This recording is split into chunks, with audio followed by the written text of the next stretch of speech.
चुनाव के प्रभावी करने वाले विधेयक पर विचार किया जाए। माननीय डॉक्टर शशि थरूर जी। बता दीजिए वित्त मंत्री दूसरे हाउस। माननीय सदस्यगण, वित्त मंत्री जी अभी दूसरे हाउस में है, कुछ ही देर में वो उपस्थित होंगे। प्लीज बैठिए, प्लीज बैठिए। माननीय मंत्री अर्जुन मेघवाल जी उसके बाद आ रही है और एमओएस बैठे हैं, पंकज चौधरी जी हमारे एमओएस बैठे हैं, अदर हाउस में बैंकिंग बिल चल रहा है, फाइनेंस का ही बिजनेस चल रहा है। आप बैठिए माननीय सदस्यगण, मंत्री बैठे हुए हैं, प्लीज बैठिए, प्लीज बैठिए। अरे ये आ रहे हैं वो, ये मंत्री बैठा है ना, पंकज चौधरी मिनिस्टर नहीं है, ये मिनिस्टर नहीं है क्या, ये मिनिस्टर ही है। आप प्लीज बैठिए, बैठिए, संसद की गरिमा को रखिए, प्लीज बैठिए, प्लीज बैठिए। माननीय डॉक्टर शशि थरूर जी, नो बैठिए, प्लीज बैठिए, अभी बुलवाते हैं, प्लीज बैठिए, प्लीज बैठिए। शशि थरूर जी,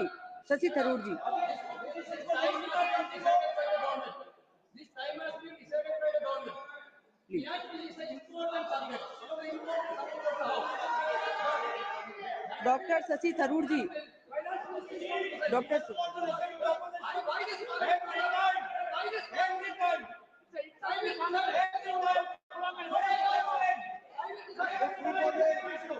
माननीय doctor Nishikant Dubey ji,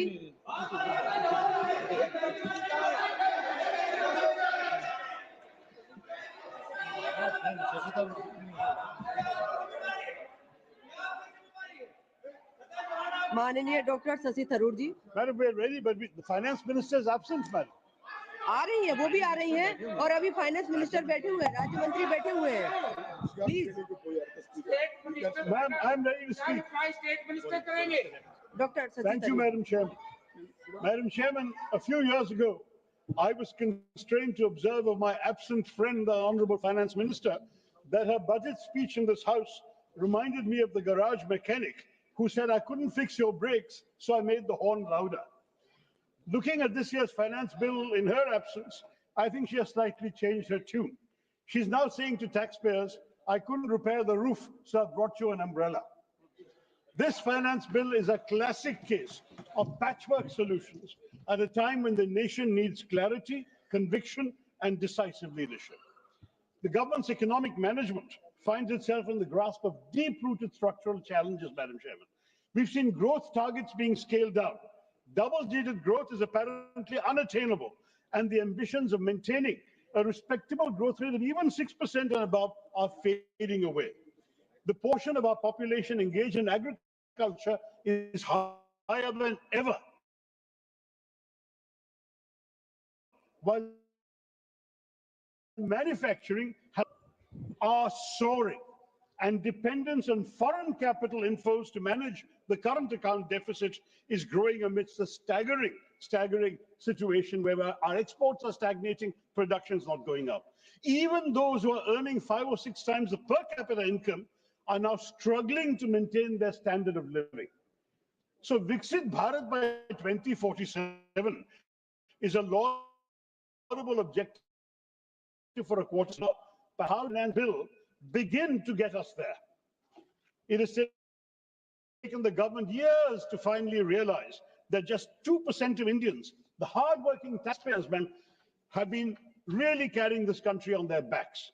Individual taxpayers, mainly the salaried middle class, were already contributing more than the corporations last year, and yet no action was taken. That would have been the time to act, as I pointed out in last year's budget debate. But now, in the current financial year, corporate taxes have crawled up by 8%, while individual and non-corporate taxation has soared by 21%. Now the government finally wakes up and gives something of a tax break to the salaried middle class. Who else is financing the government? The Aam Aadmi, through indirect taxes, most notoriously GST. Instead of the good and simple tax we all wanted, India has multiple and confusing GST rates, including the highest GST rate in the world at 28%. But tax revenue still lags at 18% of GDP. In contrast, China has 13% GST cap, but they collect 20% of GDP with it. Vietnam has an even lower 8% cap and collects 19% of GDP. Thailand, GST is only 7%, ma'am, and they get net 17% of GDP. Now, beyond exorbitant rates, our system carries a dubious tax, the dubious burden of being the most complex tax in the world. 77 countries have GST, and they impose only 1 or 2 tax slabs. This multi-rate structure in our country has only further raised the compliance burden for businesses. Indeed, bifurcating input tax claims based on different product tax rates is a significant hurdle for businesses. There's supposed to be an advanced ruling mechanism that should help, but I can tell you from the MSE food sector in Kerala, the MSMEs there, that applications are left unheard for months, even years. And our traditional snacks in Kerala, like parampuri, vada, ada, korkata, all face an unfair 18% tax simply because of the absence of an assignable HSN code. With a shelf life of under 24 hours, these snacks often go unsold and are discarded. But sadly, their input tax claims are denied, leading to mounting losses. This system, I'm sorry to say, is less a tax and more a punishment. So much for the claims of ease of doing business. And where does all this money, all this tax, direct and indirect, end up? Mostly lost, apparently, because 28.59 lakh crores, both disputed and undisputed, in unrealized tax revenue has been sitting untouched in this finance bill, nearly double the amount for fiscal year 21. Imagine if this was actually realized, our entire fiscal deficit for fiscal year 25 could be vanishing overnight. But no, instead, 13.97 lakh crores in corporate tax remains unrealized. Only 9.11 lakhs has been collected. Similarly, non-corporate tax demand stands at 14.62 lakh crore. Collections lag at 10.45. And GST evasion has doubled to 2 lakh crores already this year, with 18,000 fake entities caught. Many more remain undetected. Now, while all this is going on, between 2017 and 2022, 35,000 wealthy Indians, the so-called high net worth individuals, left our country to relocate abroad, complaining of tax terrorism. Obviously, when rich people migrate, their wealth also migrates with them. And this affects revenue generation, wealth creation, employment opportunities. Surely we need to review not just their effective tax rates, but the manner in which tax demands are made that drive such people away. Unleashing tax terrorism is self-destructive, madam. It reduces sources of long-term revenue from future wealth creation. The government's attempt to raise money through other means, all failure. Through disinvestment, underwhelming results. They've abandoned the strategy. Reports suggest that the PLI scheme, introduced with such fanfare, will also be allowed to lapse because it hasn't worked. Such is the state of affairs that the government now relies on the Reserve Bank of India's dividend as a major source of revenue. That's neither sustainable nor ideal. And this bill prompts another question, Madam Chairman.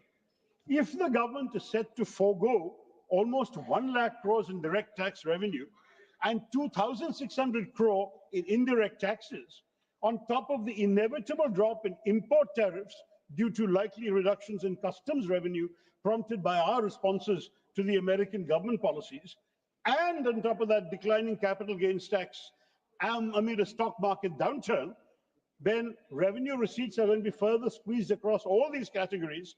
How can the government claim it will cut the fiscal deficit to 4.4% for the coming financial year? The maths don't add up. Is our finance minister, welcome Madam Finance Minister, are you offering us Jadugar economics? How can we reduce the fiscal deficit in these circumstances? And if we do, who pays the price? And let me ask, ma'am, very frankly, why is it that only 2% Indians are paying income tax? The reasons are endless. Unemployment, income inequality, poverty, inflation. But can the government continue to run itself on the backs of just 2% of our people? While the economy is crawling forward at a snail's pace, income distribution is as lopsided as ever. The top 1%, their share more than doubled, from 10% in 1991 to 23% in 2023. And then the top 10%, so the top 1% went to 23%, the top 10% went from 35% to 59%.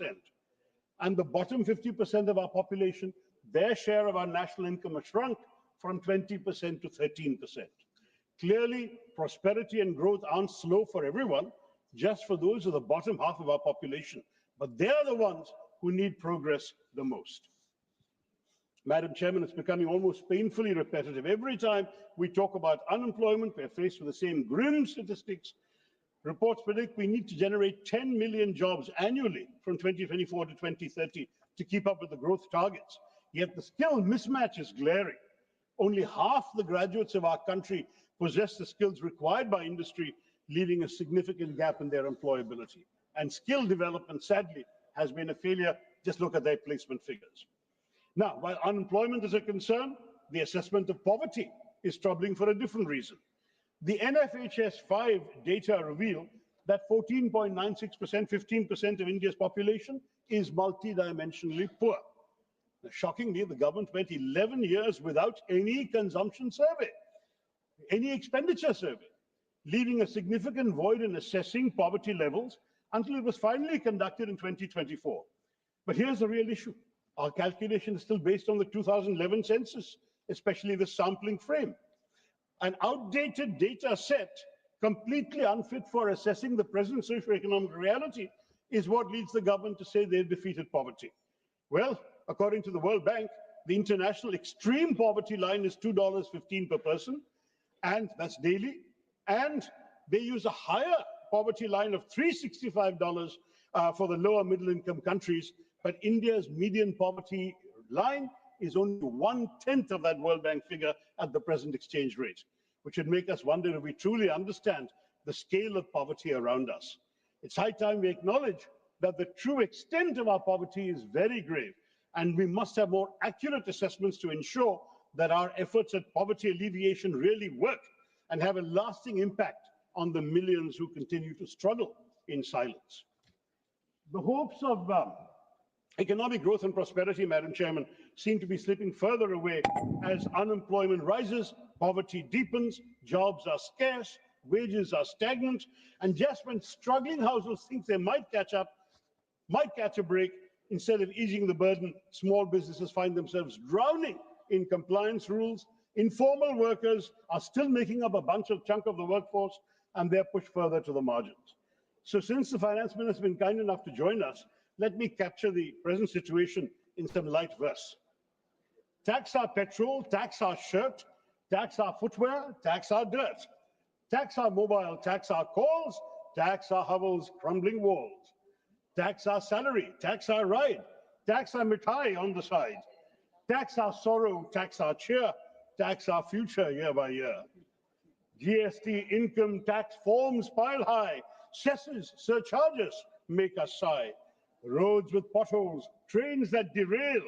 Where does it go? Is it all a fail? When we ask, is this all in vain? You smile and say, it's for the nation's gain. And if we ask you to try and fix it, you point and say, you will be Vixit. Yet still we pay with a patriotic heart, hoping our cash will play a small part in building a future bright and fair for the nation we love beyond compare. And let me say, ma'am, that the 5 southern states, Andhra Pradesh, Tamil Nadu, Kerala, Karnataka, and Telangana, are amongst India's strongest economic engines. They are paying taxes. They generate over a quarter of the country's direct taxes. They contribute 28.5% of GST. But when it comes to receiving their fair share, they get a mere 15% of the centre's tax pool. How is this acceptable? How can states that fuel the nation's economy be expected to sustain their growth with such an inadequate return? By all means, let us ask the richer states to help the poorer ones, but surely not in such a disproportionate manner. The Finance Bill 2025 is yet another move by the centre to hoard revenue here at the state's expense. By slashing basic customs duty on several items that are shared with the states and shifting the difference to agricultural infrastructure and development cess, AIDC, which the centre keeps entirely, this ensures that states lose out. So AIDC share is increased, centre deprives the states of extra rightful revenue. Its growing addiction to cesses is not only opaque, but also undermines fiscal federalism. And yet for all its love of cesses, there's one the centre just can't seem to stomach: the GST compensation cess, which was intended to offset the loss of revenue to states after the GST implementation and has been extended only till March 2026. That money actually belongs to the states.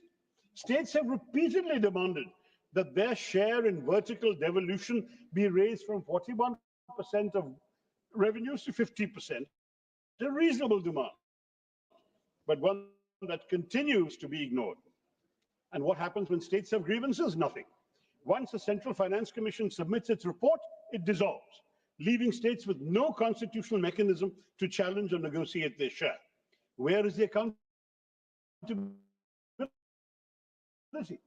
We could have had an independent fiscal council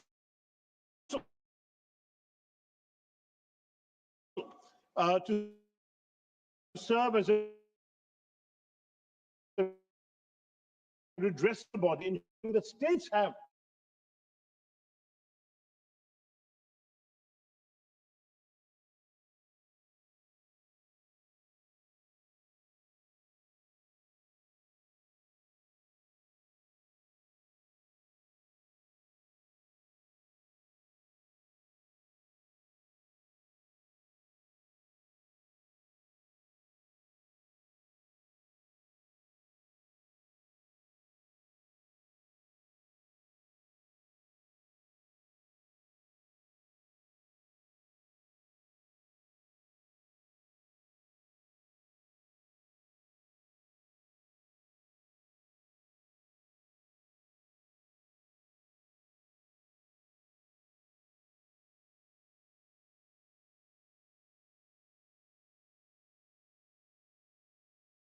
And now under the 15th Finance Commission, it's down to a mere 1.9%. 18,000 crores lost since the last one. Now, this is for a state which is struggling to meet routine expenditures and is sinking into debt that has now crossed 4 lakh crores. But always the expectation of Kerala seems to be pay more, receive less, and somehow keep thriving. Now, amid this financial crunch, Madam Chairman, when the state government sought 40,000 to tackle coastal erosion, rehabilitate fisher folk through the Punargehem project, modernize fishing harbors, was given no response. Lakhs of poor fishermen are left struggling under a trifecta of crises. Low prices for their catch, depleted fish stocks due to overfishing, the removal of kerosene subsidies by this government for their boat engines, and yet no relief package has been announced.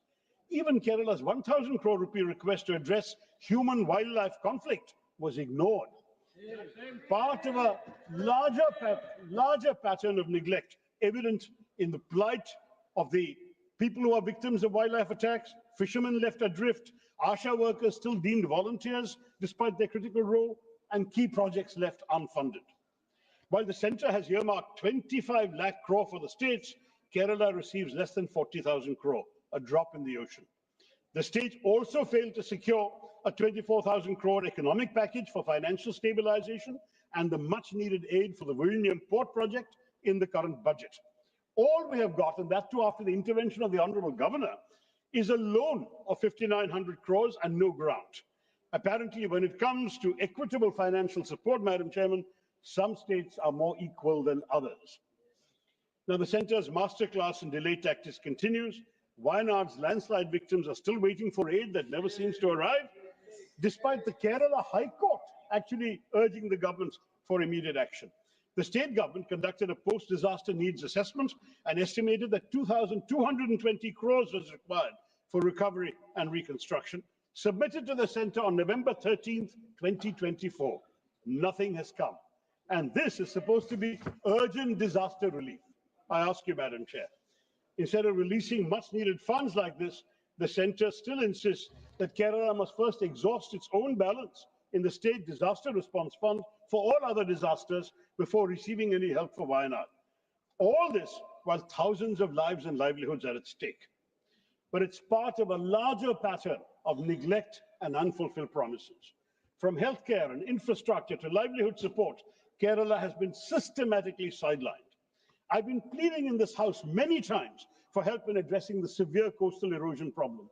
My own constituency has lost 64 square kilometers of territory to the sea while I have been MP. Bharat Mata ki dharti, lost forever. But the centre says it's not their problem, and the state says they have no money for the sea walls and groins needed to save our coast. Beaches where youth played football or cricket in my first years as an MP have disappeared today, man. Who is going to help us? And key projects that could transform Kerala's infrastructure and economy continue to be stuck in limbo. The All India Institute of Medical Sciences is still waiting. Similarly, the National Institute of Speech and Hearing in Thiruvananthapuram was promised an upgrade to a national university for rehabilitation and disability studies in the union budget of 2015-16. Explicit commitment, 10 years later, no action. Has recently materialized in Gujarat. It seems that where Kerala is concerned, promises are easier to make than to keep. Now, while the economic landscape is very worrying, the economic survey suggests that foreign investment is moving 2 minutes, ma'am. But in fact, net FDI has been a whopping $34.1 billion through disinvestment and repatriation, which is an increase from $26 billion the previous year. India's share of global FDI, even excluding China, is shrinking. But sure, let's keep celebrating token investment announcements while the real money quietly walks out of the door. And it's not just foreign investment that's pulling back. Indian private investment has also been shrinking from 25% of GDP in Dr. Manmohan Singh's time,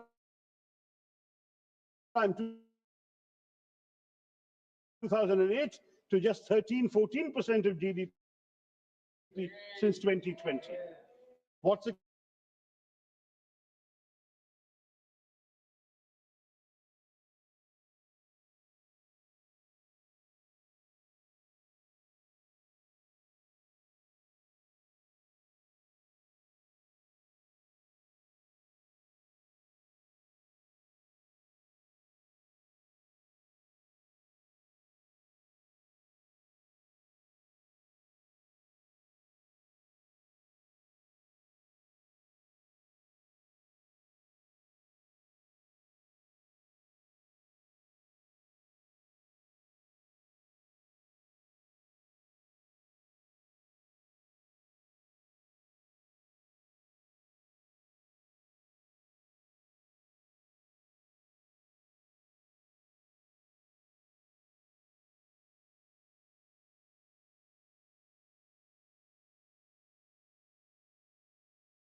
यदि calculate करते हैं पूरी दुनिया में या देश में, तो सबसे पहला होता है कि टैक्स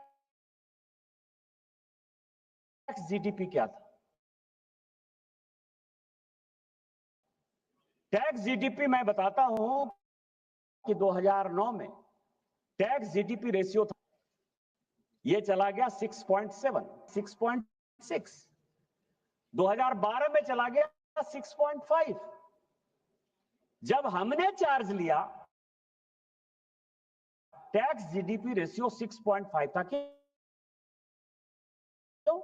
वाजिद अली का सामगाना था, लखनऊ विलासिता के रंग में डूबा हुआ था, सार जो है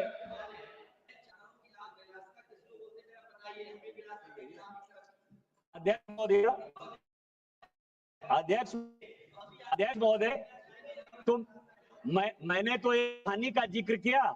उस कहानी में वाजिद अली शाह लखनऊ के नवाब हुआ करते थे और उनके ऊपर जो कहानी लिखी गई वो कहा गया कि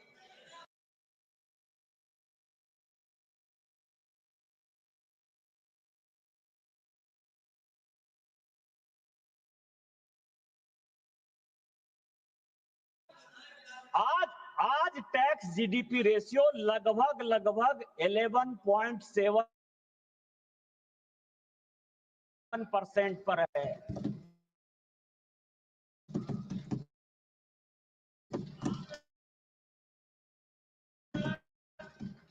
जो मध्यम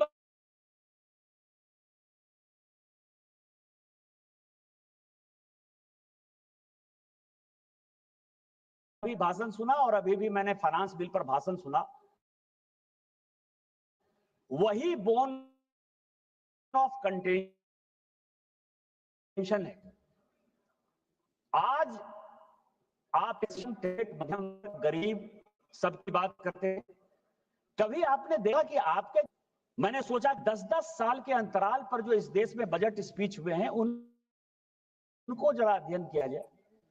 1954 में मैं सीडी देशमुख साहब का बजट स्पीच लेकर आया। उन्होंने कहा कि हमने एक एग्रीमेंट के साथ कि 86.7% से ज्यादा जो है इनकम टैक्स हम लोगों के ऊपर नहीं दे सकते हैं, इसलिए 40,000 से ऊपर, यह सबको जानने वाली बात है कि 40,000 से ऊपर जिन लोगों को टैक्स लगता है उनको 92.5% टैक्स ब्रैकेट में रखते हैं। इस देश में 92.5% टैक्स था 1954 में, 92.5%। 1964 का बजट स्पीच लेकर आ रहा हूं मोरारजी भाई का। 1964 इनकम टैक्स कितना था? 50,000 से ऊपर लोगों को लगभग 94%। और फिर मैं 1973 का श्रीमती इंदिरा गांधी जी का बजट स्पीच लेकर आया हूं 1973 में। वो कह रही है कि 94% से कम में काम नहीं चलेगा। और फिर मैं बीपी सिंह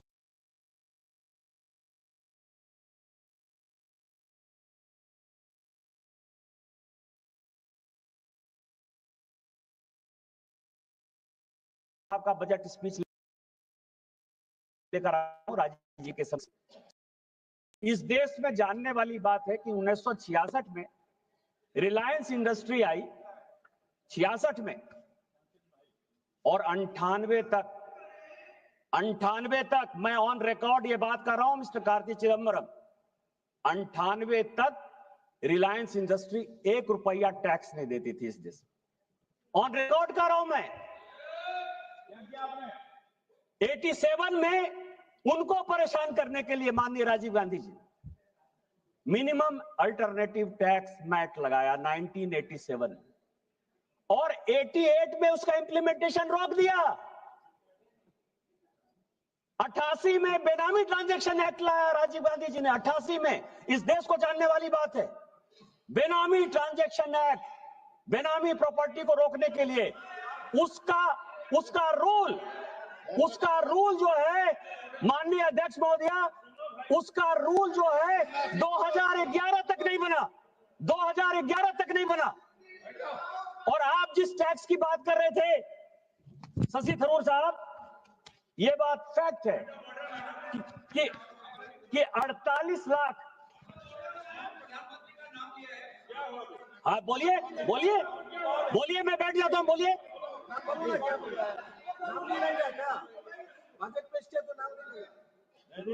बोलिए कौन सा पॉइंट है, मैं पॉइंट बताइए ना, ये पॉइंट बताएंगे ना। नंबर टू मैडम 352 स्वर्गीय प्रधानमंत्री पर ये जो आरोप लगा रहे हैं कि एक विशेष कंपनी के मद्देनजर रखते हुए एक सरकारी कानून लाया गया है, ये पूरी तरीके से उनके छवि को धूमिल करने का। माननीय लगा रहे हैं, कोई आरोप नहीं लगा रहे हैं निशिकांत जी कोई आरोप नहीं लगा रहे हैं। फैक्चुअल पोजीशन देना कोई आरोप नहीं होता, फैक्चुअल पोजीशन देना कोई आरोप नहीं होता है। मैं देख प्लीज माननीय सदस्य, मैंने ऐसा कुछ होगा तो मैंने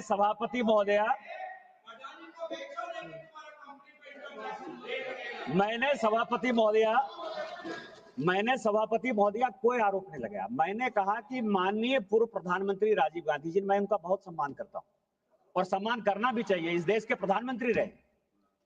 मैंने कहा कि उन्होंने 1987 में मैट लाया, उसका इंप्लीमेंटेशन रोक दिया। मैंने ये कहा कि 88 में वो बेनामी ट्रांजैक्शन एक्ट लेके आए और जो कोई भी यहां कानून बनता है उसका एग्जीक्यूटिव ऑर्डर निकलता है, रूल्स निकलता है। 2011 तक ये रूल्स नहीं बने। मैंने तो केवल इतनी बात कही कि जब आप कोई एक्ट बनाते हो तो उसका रूल बनाओगे ना, उसको इंप्लीमेंट करोगे ना। उन्होंने 48 लाख करोड़ की बात की है मैडम। ये जो टैक्स है ये केवल दुनिया को दिखाने के लिए आप टैक्स पे रेट करते हो और किसी के ऊपर, मैं आपको बताऊं कि उसमें से 48 लाख करोड़ का जो टैक्स बाकी उसमें 43 लाख करोड़ रुपया जो नोशनल है, जो आपने कहा कि यदि आ जाता तो फिस्कल डेफिसिट कम हो जाता। मिस्टर थरूर, मैं आपको बताऊं उसमें एक जो बिल है लगभग 1,10,000 करोड़ का हसन अली का। हसन अली कौन था? काशीनाथ टपोरिया कौन था? एक घोड़ा का व्यापार करने वाला आदमी जिसने कि 2007 तक कोई इनकम टैक्स नहीं दिया। साथ में आप उसके यहां रेड करते हो पूना का और उसके ऊपर जो है चार्ज लगाते हो और वो टैक्स आप कहते हो कि कभी 74 लाख करोड़ रुपया देना है, कभी कहते हो कि नहीं 1,10,000 करोड़ रुपया देना है। इस तरह से ये जितने टैक्स हैं वो 80 के पहले के हैं। और मैं आपको बताऊं कि उसमें एक टैक्स जो है अब मैं आपको एक पढ़ के बताता हूं, मैं नहीं बोलना चाहता था, अब आप पढ़ो सुनो। उसमें से एक टैक्स जो है बिन चड्ढा का भी, बोफोर्स का है। मैं आपको पढ़ देता हूं, ये क्वेश्चन है। ये क्वेश्चन पूछा गया 25 फरवरी 2011 और क्वेश्चन पूछा, अनस्टार्ट क्वेश्चन है। उसमें यह पूछा गया कि whether the Bofors case is also lying in the income tax tribunal, if so the details thereof and time since when the case is pending along with। और उसके बाद पूछा गया कि whether the Central Bureau of Investigation has not taken this case seriously। यह question पूछा गया और उसका जवाब आप ही की सरकार, आपने कहा कि हां यह बात सही है कि 87-88 से लेकर 93-94 तक इनकम टैक्स डिपार्टमेंट ने विन चड्ढा के ऊपर, हिंदुजाज के ऊपर, एसके भटनागर के ऊपर, ये बड़ा केस है और इसके ऊपर जो है इनकम टैक्स ने बताया कि उन्होंने इलीगल तरीके से बोफोर्स के जो किकबैक आए थे उसमें से पैसे नहीं दिए, वो आज भी पेंडिंग। और दूसरा आपने उसी के आगे कहा कि हम सब कुछ जानते हैं कि इसमें बोफोर्स के पैसे आए, बिन चड्ढा को पैसे गए। बिन चड्ढा का आपका उत्तर है, इसीलिए मैं इसको कार्ती जी में आप बताएं तो मैं इसको प्लेस ही कर दूंगा क्योंकि वो ऑन रिकॉर्ड है। लेकिन वो आप कह रहे हैं कि इसके बावजूद भी जितने एक्यूज थे बोफोर्स के इंक्लूडिंग कोथरोची, हमने सबको क्लीन चिट देके बाहर कर दिया सीबीआई में। ये आपका जवाब। आप हमारे ऊपर चार्ज लगा रहे हो कि 48 लाख करोड़ रुपया कहां गया, 43 लाख करोड़ रुपया कहां गया। और इसी तरह के नोशनल टैक्स लगाकर या नोशनल बातें बताकर आप मुझे परेशान करना चाहते हो, इस सरकार को परेशान करना चाहते हो, सरकार के नीतियों को परेशान करना चाहते हो। और इस देश को जो कि हम वर्ल्ड की नंबर 3 इकोनॉमी बनाना चाहते हैं, उसके लिए जो है आप परेशान कर रहे हैं।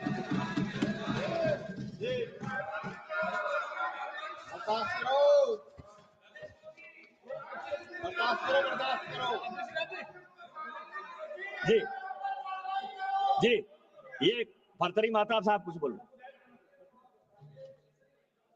चढ़ा के प्रॉपर्टी को नीलाम करके पैसा ट्रेजरी को लाया, इसके आगे भी कहानी है, बताइए।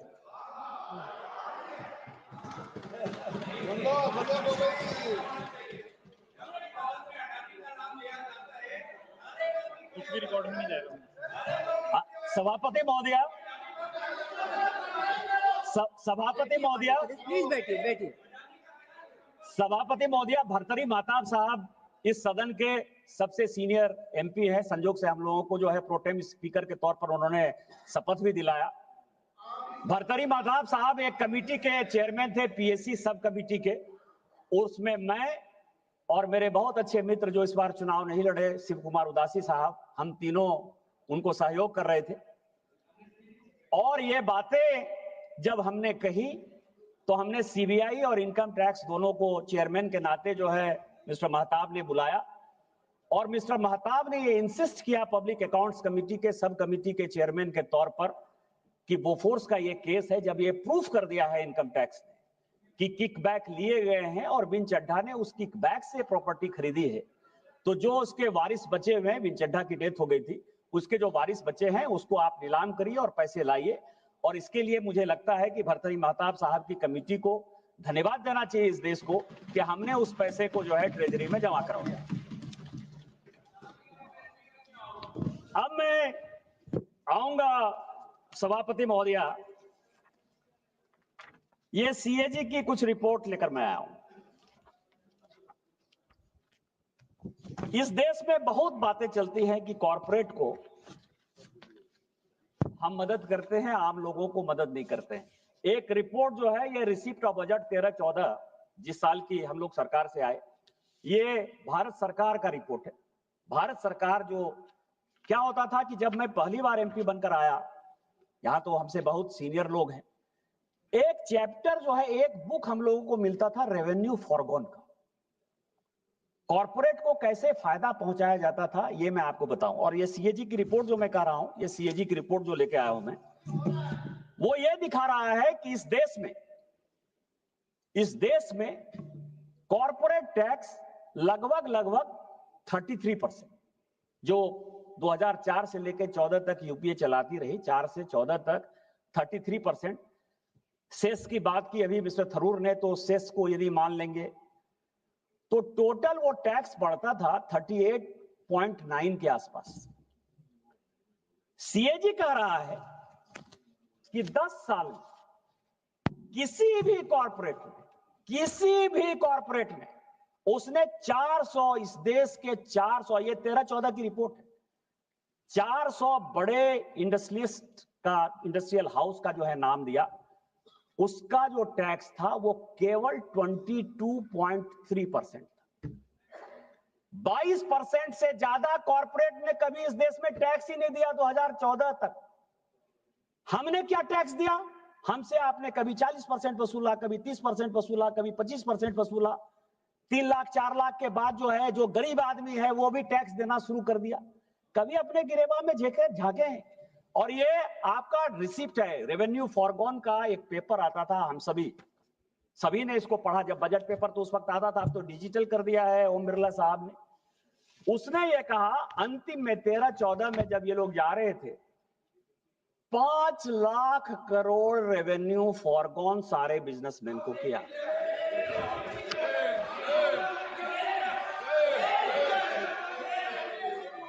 This is here. ये मैं 13-14 का जो है पूरा वो रेवेन्यू फॉरगॉन का ये रिपोर्ट लेकर आया हूं।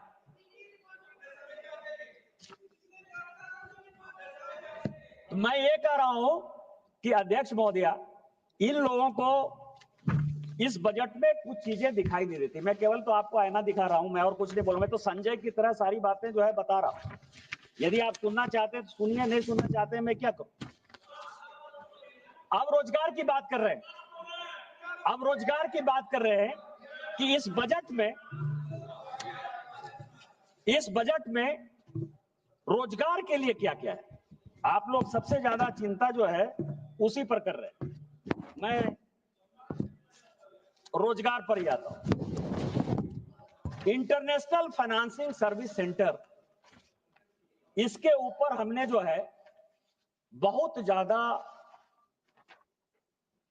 ध्यान दिया, उसके टैक्स के कंसेशन के बारे में, जिससे कि नए नए स्टार्टअप्स खड़े हों, नए लोग आए, नई इक्विटी आए, नए डेवलपमेंट हो। कभी आपने इस बजट को पढ़ा है? इलेक्ट्रॉनिक मैन्युफैक्चरिंग दूसरा ऐसा सेक्टर है जिस पर कि यह सरकार इस बजट में, इस फाइनेंस बिल में बहुत कुछ लेकर आई है। और फिर मैं पूरे सदन का और पूरे देश का ध्यान आकर्षित करना चाहता हूं। बहुत बातें होती हैं कि यहां मैन्युफैक्चरिंग नहीं हो रहा है, हम लोग फेल हो रहे हैं, चाइना आगे बढ़ रहा है, ताइवान आगे बढ़ रहा है, चिप्स का सवाल हो, सेमीकंडक्टर का सवाल हो, टेलीफोन का सवाल हो, मोबाइल का सवाल हो। कार्ति जी, आपके लिए 96 में आपके पिताजी 97 में, जब वो देवेगौड़ा साहब और इंद्र कुमार गुजराल साहब के साथ मंत्री थे, ITA, international telephone agreement, telecom agreement, ITA 1, वो साइन कर, और पूरी दुनिया में 193 194 कंट्री है, अब तो 195 हो गया है। 195 कंट्री में केवल 17 कंट्री सिग्नेटरी थे। बाद में वो बढ़कर 29, इवन चाइना भी उसका सिग्नेटरी नहीं था। चाइना भी उस एग्रीमेंट का पार्ट 2003 में हुआ। और हमने क्या एग्रीमेंट कर लिया? हमने एग्रीमेंट कर लिया कि 2004 तक ये जितने इलेक्ट्रॉनिक्स हैं, टॉयज हैं, हार्डवेयर हैं, सॉफ्टवेयर हैं, चिप्स हैं, सेमीकंडक्टर हैं, कहीं से भी लेके आ जाइए, हम 0 ड्यूटी लेंगे। पूरी कस्टम ड्यूटी एबॉलिश कर दी, ये एग्रीमेंट साइन कर लिया। मैं उस कमेटी का चेयरमैन हूं, मिस्टर थरूर इसके पहले उस कमेटी के चेयरमैन थे, प्रताप राज यादव थे। हम लोग लगातार मेहनत कर रहे हैं, लगातार सरकार को कह रहे हैं। मैं शशि थरूर साहब का धन्यवाद दूंगा कि उन्होंने भी इस बात के लिए लगातार कहा कि ITA 1 से भारत को कैसे निकलना है।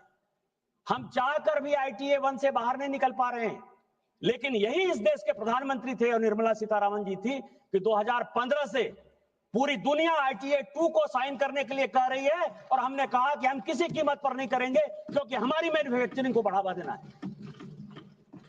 और जब आप रोपा पेड़ बबूल का आम कहां से हो? आपने जब 0% कस्टम ड्यूटी साइन कर लिया, तो उसमें एक्साइज नहीं लगेगा, उसमें कस्टम नहीं लगेगा।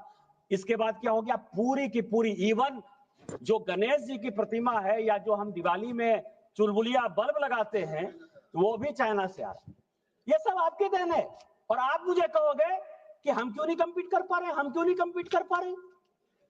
लेकिन इस बजट में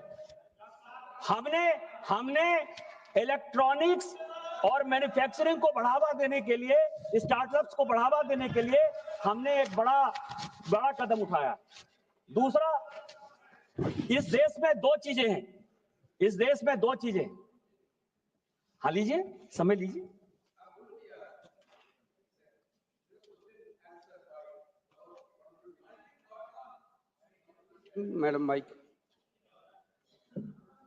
Madam, in this house, about the return of the corporate loan, including the corporate loan, 18 lakhs crores loan has been written off by this government.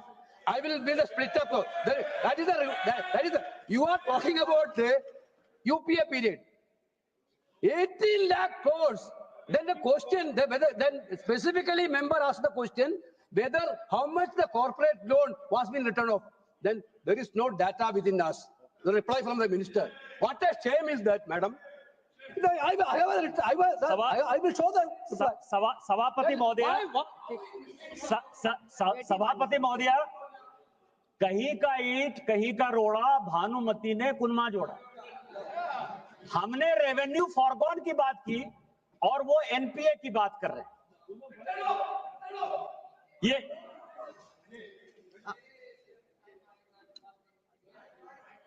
Honorable Member of Parliament, But going on the written off makes me feel a bit worried, because n number of times in this house we have said what is written off as opposed to waive off. Written off is not as if it's a giveaway. We are following up with cases. 1 minute. I've heard you. I've heard you. You should hear me. Madam, I think you should listen. KC Venugopal ji, you're a senior member. I heard you, and I'm trying to say I'll answer, but I'll also want to explain it much before my turn comes to answer. Kindly hear, just patiently hear. So, madam, waive off and written off is something which is going to continue forever in this house, despite any number of answers. But I will certainly answer all over again. First of all, when responding in the name of waive off and written off, when Honorable Member Nishikant Dubey is talking about revenue foregone related matter, they're not counterpoints. That's one thing. This is another. On this, I will certainly give my answer. Nishikant जी, माननीय यहाँ tax की बात हो रही है, banking की बात नहीं हो रही है। मैं फाइनेंस बिल पर बात कर रहा हूं, और इस देश के बड़े सीनियर नेता हैं वेणुगोपाल साहब, मैं बहुत आदर करता हूं, हमारे पब्लिक अकाउंट्स कमेटी के भी चेयरमैन हैं। रिटर्न ऑफ, बैंक का रिटर्न ऑफ और रेवेन्यू फॉरगॉन, ये दोनों बड़े डिफरेंस है। इसके बारे में डिफरेंस, और उसके बारे में जब वो जवाब देंगी तो जवाब देंगी। लेकिन मैं इतना कह सकता हूं कि कई एक चीजें उसमें फोनो बैंकिंग की है, फोन पर जो बैंकिंग होती थी वो माननीय मोदी जी ने 2014 में रोक दिया है, उसके कारण ये हुआ है। लेकिन मैं आप वो बताएंगी, जवाब देंगे।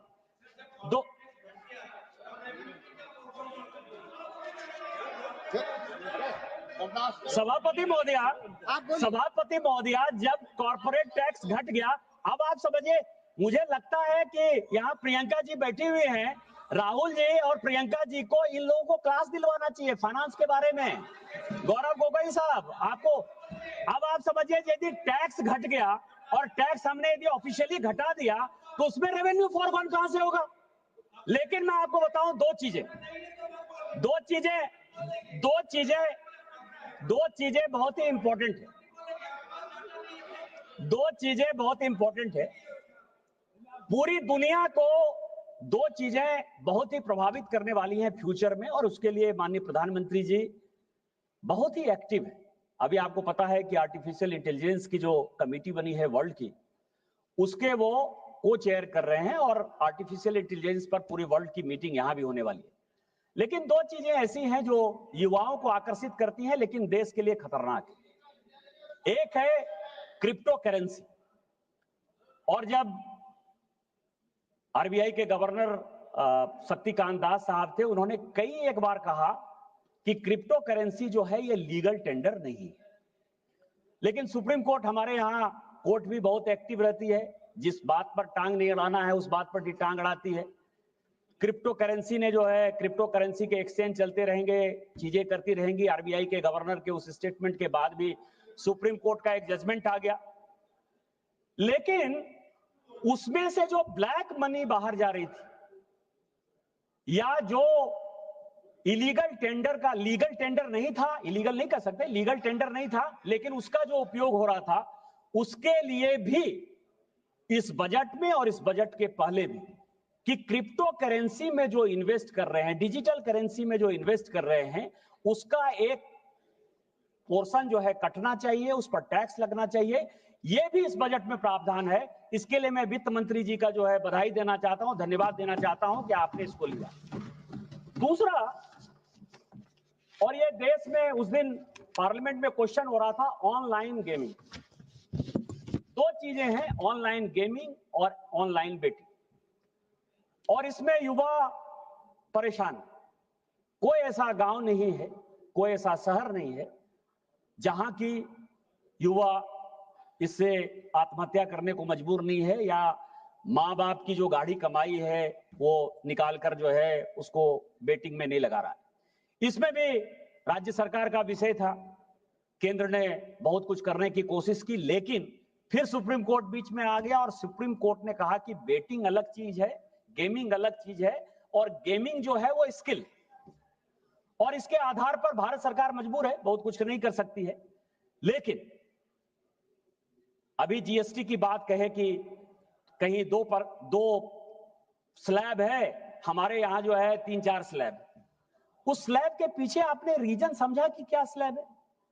यदि गरीबों को हमको खाना पहुंचाना है, किसानों को मदद करना है, तो क्या 0% ड्यूटी नहीं होनी चाहिए? लेकिन इस गेमिंग पर भारत सरकार ने क्या किया? पूरी दुनिया जो है पूरे परेशान है इसके कारण से। कई एक लोगों को लगता है कि हमने क्या कर दिया। 28% जीएसटी इस गेमिंग पर लगता है। इसके लिए आप भारत सरकार को नहीं कहेंगे। और इस कारण से जो गेमिंग की एक बड़ी इंडस्ट्री क्रिएट हो रही थी इस देश में, वो तहस नहस हो रही है। और यदि इसी तरह चलता रहा, आप तो कहेंगे ही, आपके यहां तो बड़ा एक है आदमी, दयानिधि साहब, सेंट मार्टिन, क्या पता नहीं क्या नाम है उसका, यही काम है, एक कभी 1 लाइन लॉटरी देखता है, 1 डिजिट लॉटरी देखता है। और उसने जो है उसने किसको किसको चंदा दिया? इस चंदा को जो है उसने चंदा बंगाल में जो है ममता बनर्जी जी की गवर्नमेंट को दिया और आपको दिया इलेक्टोरल बॉन्ड्स में। यही है सेंट मार्टिन, यही है। उसी का फंड लेके आप यही बात करोगे।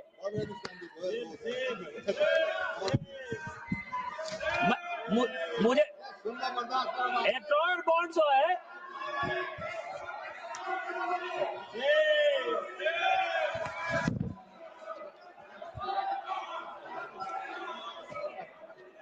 इसके बाद इस सभापति महोदय, इसके बाद मैं आपको बताऊं कि मैं फिर ये पूरे बजट का सब स्पीच जब पढ़ रहा था तो मैंने देखा कि जब से ये भारत स्वतंत्र हुआ, मार्केट में यदि किसी के साथ उसका सबसे अच्छा व्यापार या सबसे ज्यादा उसने बिजनेस किया तो अमेरिका के साथ किया।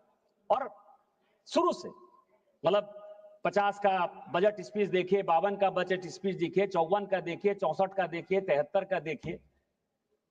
आज जो स्थिति है कि लग रहा है कि ट्रंप एडमिनिस्ट्रेशन आने के बाद हमारा जो है व्यापार कैसे हो और हम अपने टैरिफ को एडजस्ट कैसे करेंगे। और यही कारण है कि इस बजट में हमने यूरोपियन यूनियन के साथ, यूके के साथ, नए मार्केट्स के साथ, यूएस के साथ, किस तरह के, चाइना के साथ यदि व्यापार कम करना हो, बंद करना हो, वो भी भारत सरकार को करना चाहिए, मेरा व्यक्तिगत सुझाव है।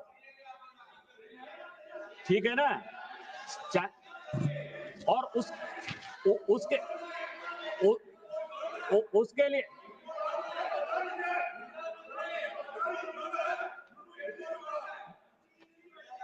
उसका भी मैं रिपोर्ट लेकर आया हूं। मुझे पता था कि आप चाइना चिल्लाओगे। 2014 में हमारा और चाइना का जो ट्रेड बैलेंस था ना, वो 22% ऊपर था।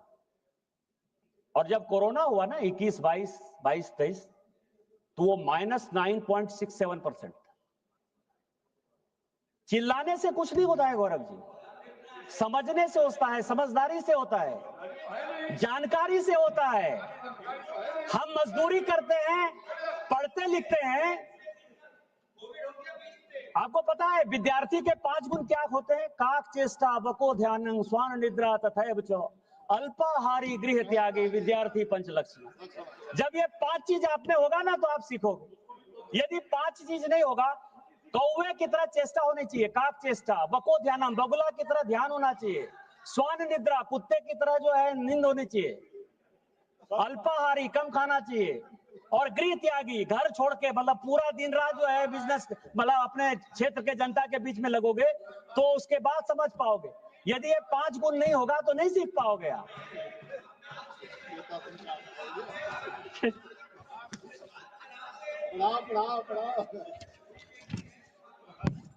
सभापति महोदय, तो मैं आपको बताऊं कि इस बजट में जो है कि किस तरह से टैरिफ हम घटाएं जिसके कारण कि हमारा व्यापार बढ़े।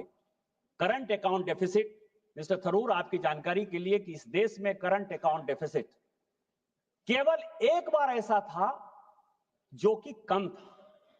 हमने ज्यादा जो है एक्सपोर्ट किया था, इंपोर्ट कम हुआ था। वो माननीय वाजपेयी जी की सरकार थी। पूरे इतने भारत के इतने वर्षों के इतिहास, वो केवल एक बार 2004 में था। और उसी को आप थोड़ा सा इंतजार करिए, 2027 के बाद जब हम तीसरी बड़ी इकोनॉमी हो जाएंगे तो थोड़ा सा इंतजार करिए, हम लगातार जो है हमारा करंट अकाउंट डेफिसिट जो है कम होगा, इसके लिए आपको बहुत चिंता करने की आवश्यकता नहीं है। इसके अलावा इस देश में टीबी की बीमारी है, कैंसर की बीमारी है, आयुष्मान भारत का एक बड़ा प्रोग्राम भारत सरकार कर रही है, लेकिन आज भी जेनरिक मेडिसिन को बढ़ावा देने के बाद भी भारत में विदेशों से अच्छे मेडिसिन की आयात की आवश्यकता पड़ती है और गरीबों को उसमें से कितना कम पैसा देना पड़े, नहीं कि बराबर पैसा देना पड़े, उसके लिए भी भारत सरकार ने इस बजट में 36 ऐसे मेडिसिन हैं जो जीवन रक्षक मेडिसिन है, उस पर जो है टैरिफ हमने कम किया है, जिसके कारण कि आपको माननीय प्रधानमंत्री जी को और माननीय वित्त मंत्री जी को बधाई देनी चाहिए।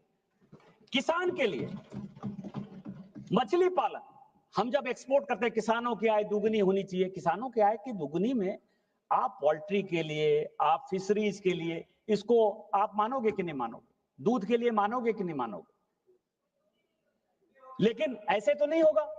तो मछली पालन के लिए जिस इक्विपमेंट की आवश्यकता है, जिन चीजों की आवश्यकता है, जिसमें कि हम वर्ल्ड में जो है नंबर 1 एक्सपोर्टर बन पाए मछली पालन के लिए, उसका भी इस बजट में जो है एक बड़ा जिक्र है कि हमने उसकी टैरिफ ड्यूटी को जो है कम किया। अभी लौट के आई हैं सुनीता विलियम्स, हम भी चंद्रमा पर जाना चाहते हैं, मंगल पर जाना चाहते हैं, हमारा एक प्लान है।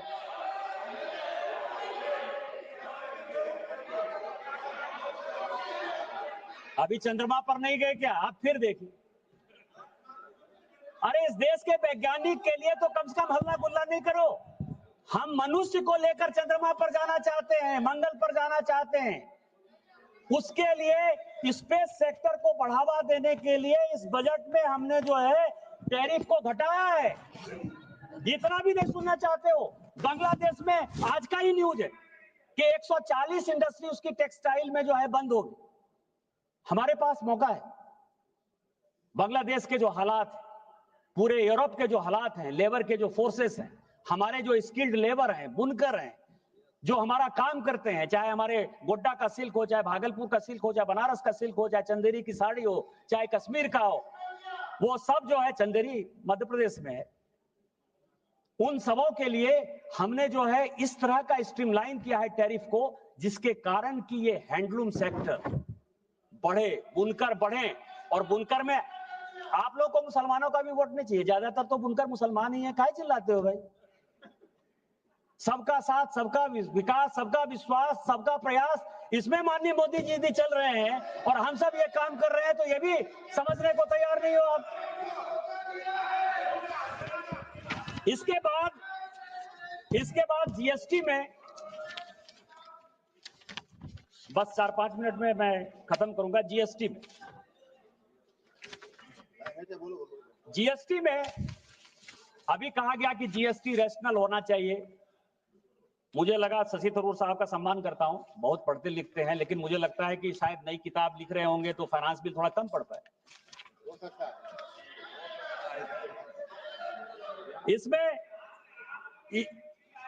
इसमें मैं आपको बताऊं कि पूरे फाइनेंस बिल में amendment in section 2 of CGC act 2017, इसमें हमने क्या रैशनल करने के लिए किया है। दूसरा अमेंडमेंट हमने किया है सेक्शन 12 और 13 में हमने अमेंडमेंट किया है। Amendment in section 17 of GST act 2017, चूंकि बहुत बड़ा अमेंडमेंट है, इसलिए मुझे लगा कि पूरे हाउस को बता दूं, क्योंकि जीएसटी पर सभी लोग चर्चा करते हुए इसकी बात करेंगे। सेक्शन 20 में हमने अमेंड किया है, सेक्शन 34 में हमने अमेंड किया है, सेक्शन 38 में हमने अमेंड किया है, सेक्शन 39 में हमने अमेंड किया है, सेक्शन 107, 112 में हमने किया है, सेक्शन 122 में किया है, सेक्शन 148 में किया है, सेक्शन शेड्यूल 3 में किया है। इतने अमेंडमेंट करने के बाद भी यदि आपको लगता है कि हम लोगों ने इस पर काम नहीं किया, तो मैं आपको क्या कर सकता हूं? मैं इतना ही आपको कह सकता हूं कि माननीय प्रधानमंत्री जी हमेशा कहते हैं कि जिस दिन से चला हूं मेरी मंजिल पर नजर है, जिस दिन से चला हूं मेरी मंजिल पर नजर है, आंखों ने कभी मील का पत्थर नहीं देखा, इस नए ऐतिहासिक फाइनेंस बिल के लिए मैं इस देश के प्रधानमंत्री माननीय वित्त मंत्री का शुक्रगुजार हूं कि उन्होंने मध्यम वर्ग के लिए, गांव के लिए, गरीब के लिए, किसान के लिए, सबके लिए एक बड़ा प्रयास किया है। और हम 2027 तक इस दुनिया की तीसरी इकोनॉमी और 2034 से लेकर 40 के बीच में नंबर 2 और नंबर 1 की इकोनॉमी बनेंगे। इसी विश्वास और इसी विकास के साथ जय हिंद, जय भारत। माननीय सदस्य श्री नीरज मौर्य जी।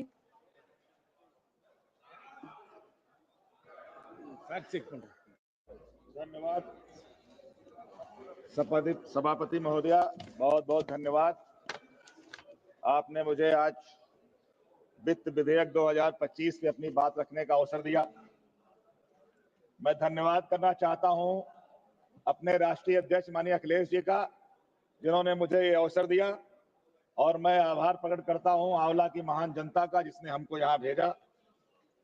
मान्यवर, जब से ये भाजपा की सरकार आई है, लगातार एक नारे पे बहुत जोर दिया जा रहा है, सबका साथ सबका विकास।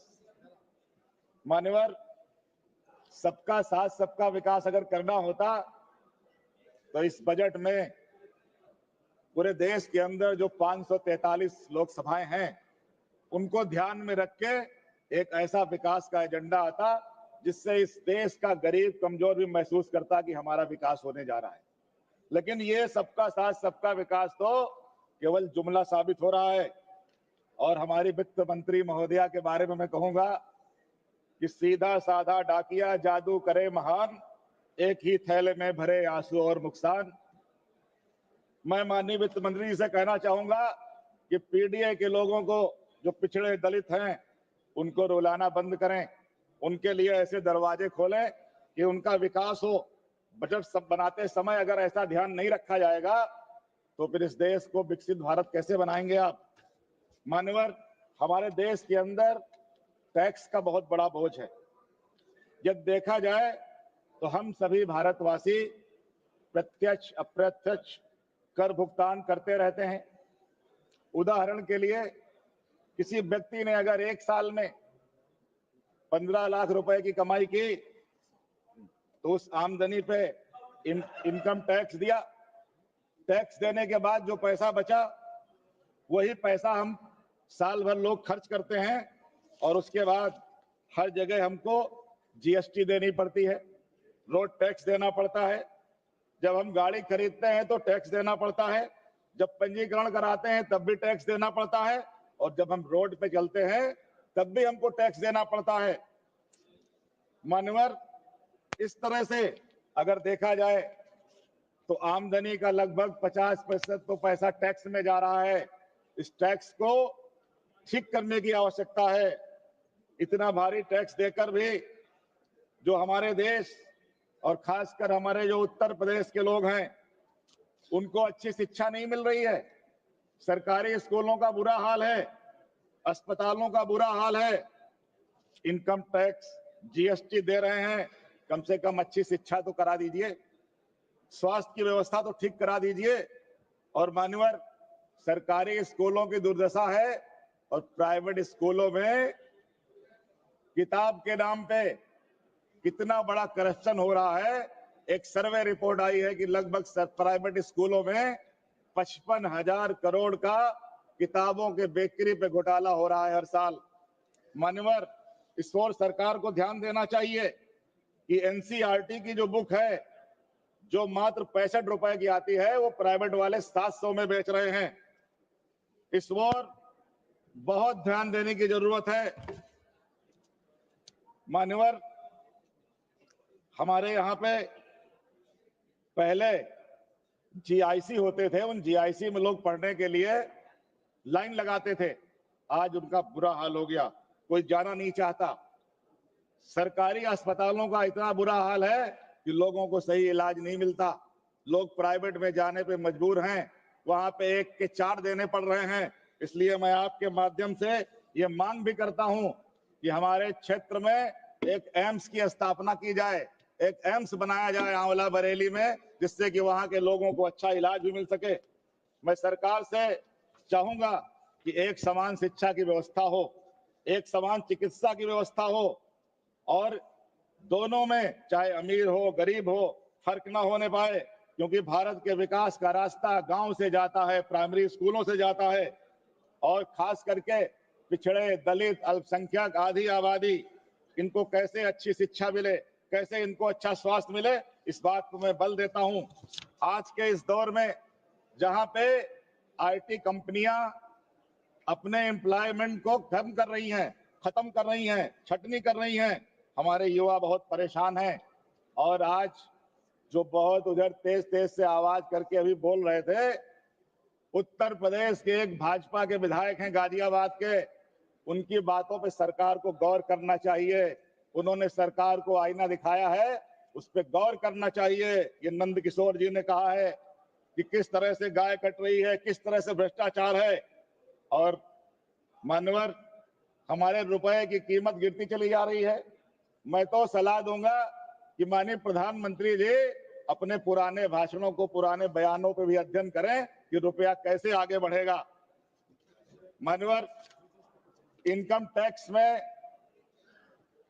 अभी 12 लाख तक छूट देके बहुत यहां से वाहवाही की गई।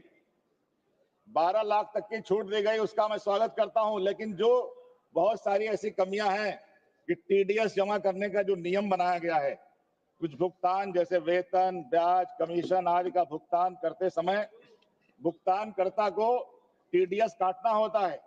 यह टीडीएस अगले माह की 7 तारीख तक जमा करना होता है। इसके उपरांत टीडीएस रिटर्न फाइल करना होता है। यदि देय तिथि तक भुगतान न किया जाए तो धारा 276B के तहत 7 साल की सजा का प्रावधान है। फाइनेंस बिल नंबर 2 जो 2025 में वित्त मंत्री जी ने कहा था कि अब देरी से कर जमा करने पर सजा का प्रावधान नहीं होगा, ये 24 में कहा था सारी, लेकिन वास्तविकता इससे अलग है। सजा में छूट अधिकतम 85 दिन की देरी भुगतान पर दी गई है। उदाहरण के लिए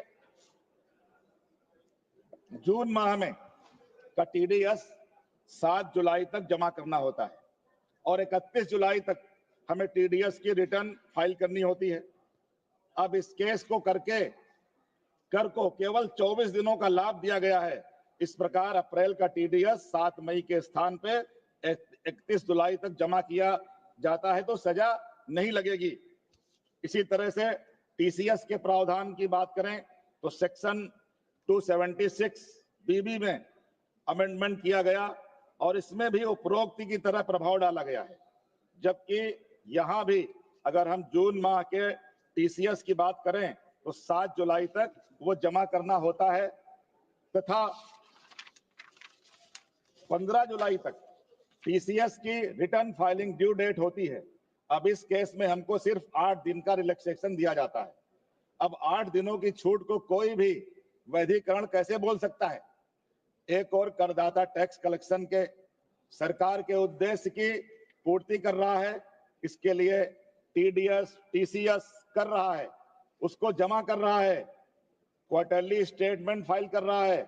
इसकी और छोटी सी कुछ दिनों की भूल के लिए उसको जेल की सजा का प्रावधान है। कई बार ऐसा होता है कि टीडीएस के प्रावधान की जानकारी न होने के कारण टीडीएस टीसीएस वास्तव में बाद में काटा जाता है, किंतु इसकी एंट्री अर्लियर डेट में की जाती है। कई बार ऑडिट के दौरान भी गत वर्ष के टीडीएस टीसीएस की कमी बताई जाती है। ऐसी स्थिति में टीडीएस टीसीएस जमा करने में देरी स्वाभाविक है। इन तथ्यों को ध्यान में रखते हुए हमारी मांग है कि due date of filing of ITR तक यह टीडीएस टीसीएस तथा देरी से जमा होने के कारण उस पर ब्याज करदाता द्वारा जमा कर दिया जाता है तो सजा का प्रावधान नहीं होना चाहिए। मान्यवर वित्त मंत्री महोदया ने आयकर अधिनियम 1994 इंसर्ट करा है, जिसके तहत पार्टनरशिप फर्म को पार्टनर्स को रिम्यूनरेशन, ब्याज, कमीशन या बोनस जैसे कोई राशि क्रेडिट करने पर 10% टीडीएस काटना होगा। मान्यवर अभी तो हमारी शुरुआत हुई है, थोड़ा कृपा करिए। अभी जो 12 लाख का झिंडोरा पीटा गया। 12 लाख के तक की छूट देने की बात कही गई है। मैं मान्यवर उसमें वित्त मंत्री जी का ध्यान आकर्षित करना चाहूंगा कि जो 12 लाख की आमदनी हो रही है और रिटर्न फाइल करने वाले को अगर 12,10,000 की इनकम हो गई, 12,50,000 की इनकम हो गई, तो जितना पैसा 12 लाख से प्लस कर रहा है वो सारा का सारा टैक्स में जा रहा है।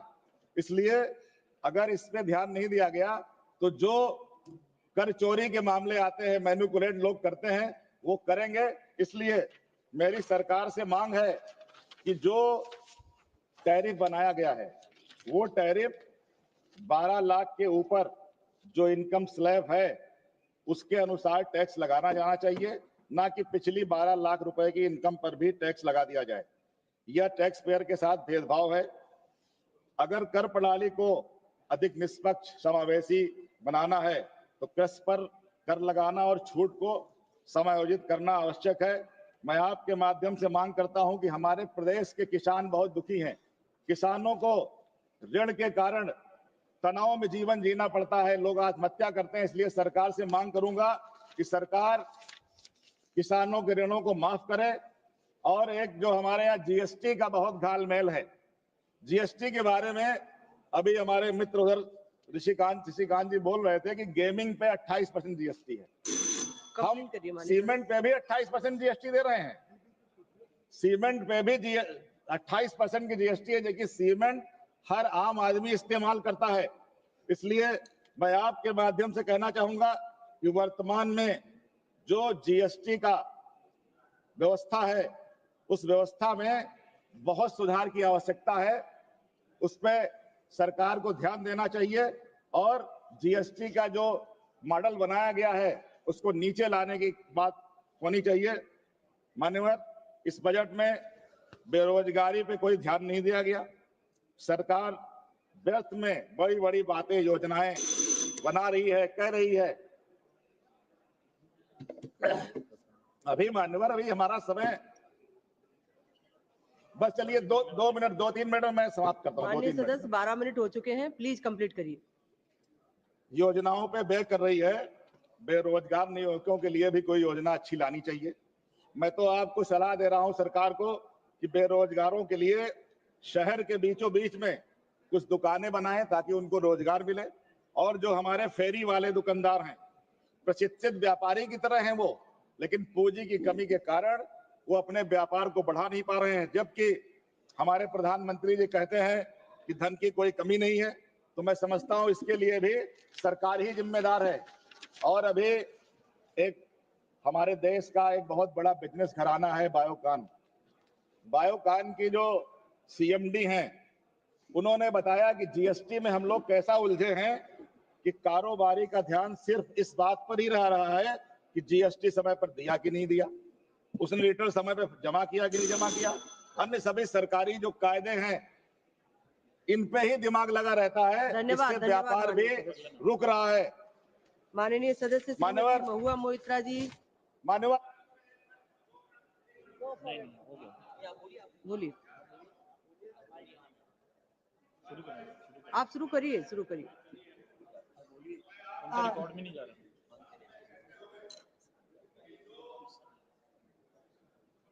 Honorable Chairperson, sir, Honorable Chairperson, Madam, I've been allotted 18 minutes by my party, so I hope I'll be able to get the entire 18 minutes. I'm starting my stopwatch now. I rise today on behalf of the All India Trinamool Congress to dissect and oppose the Finance Bill 2526.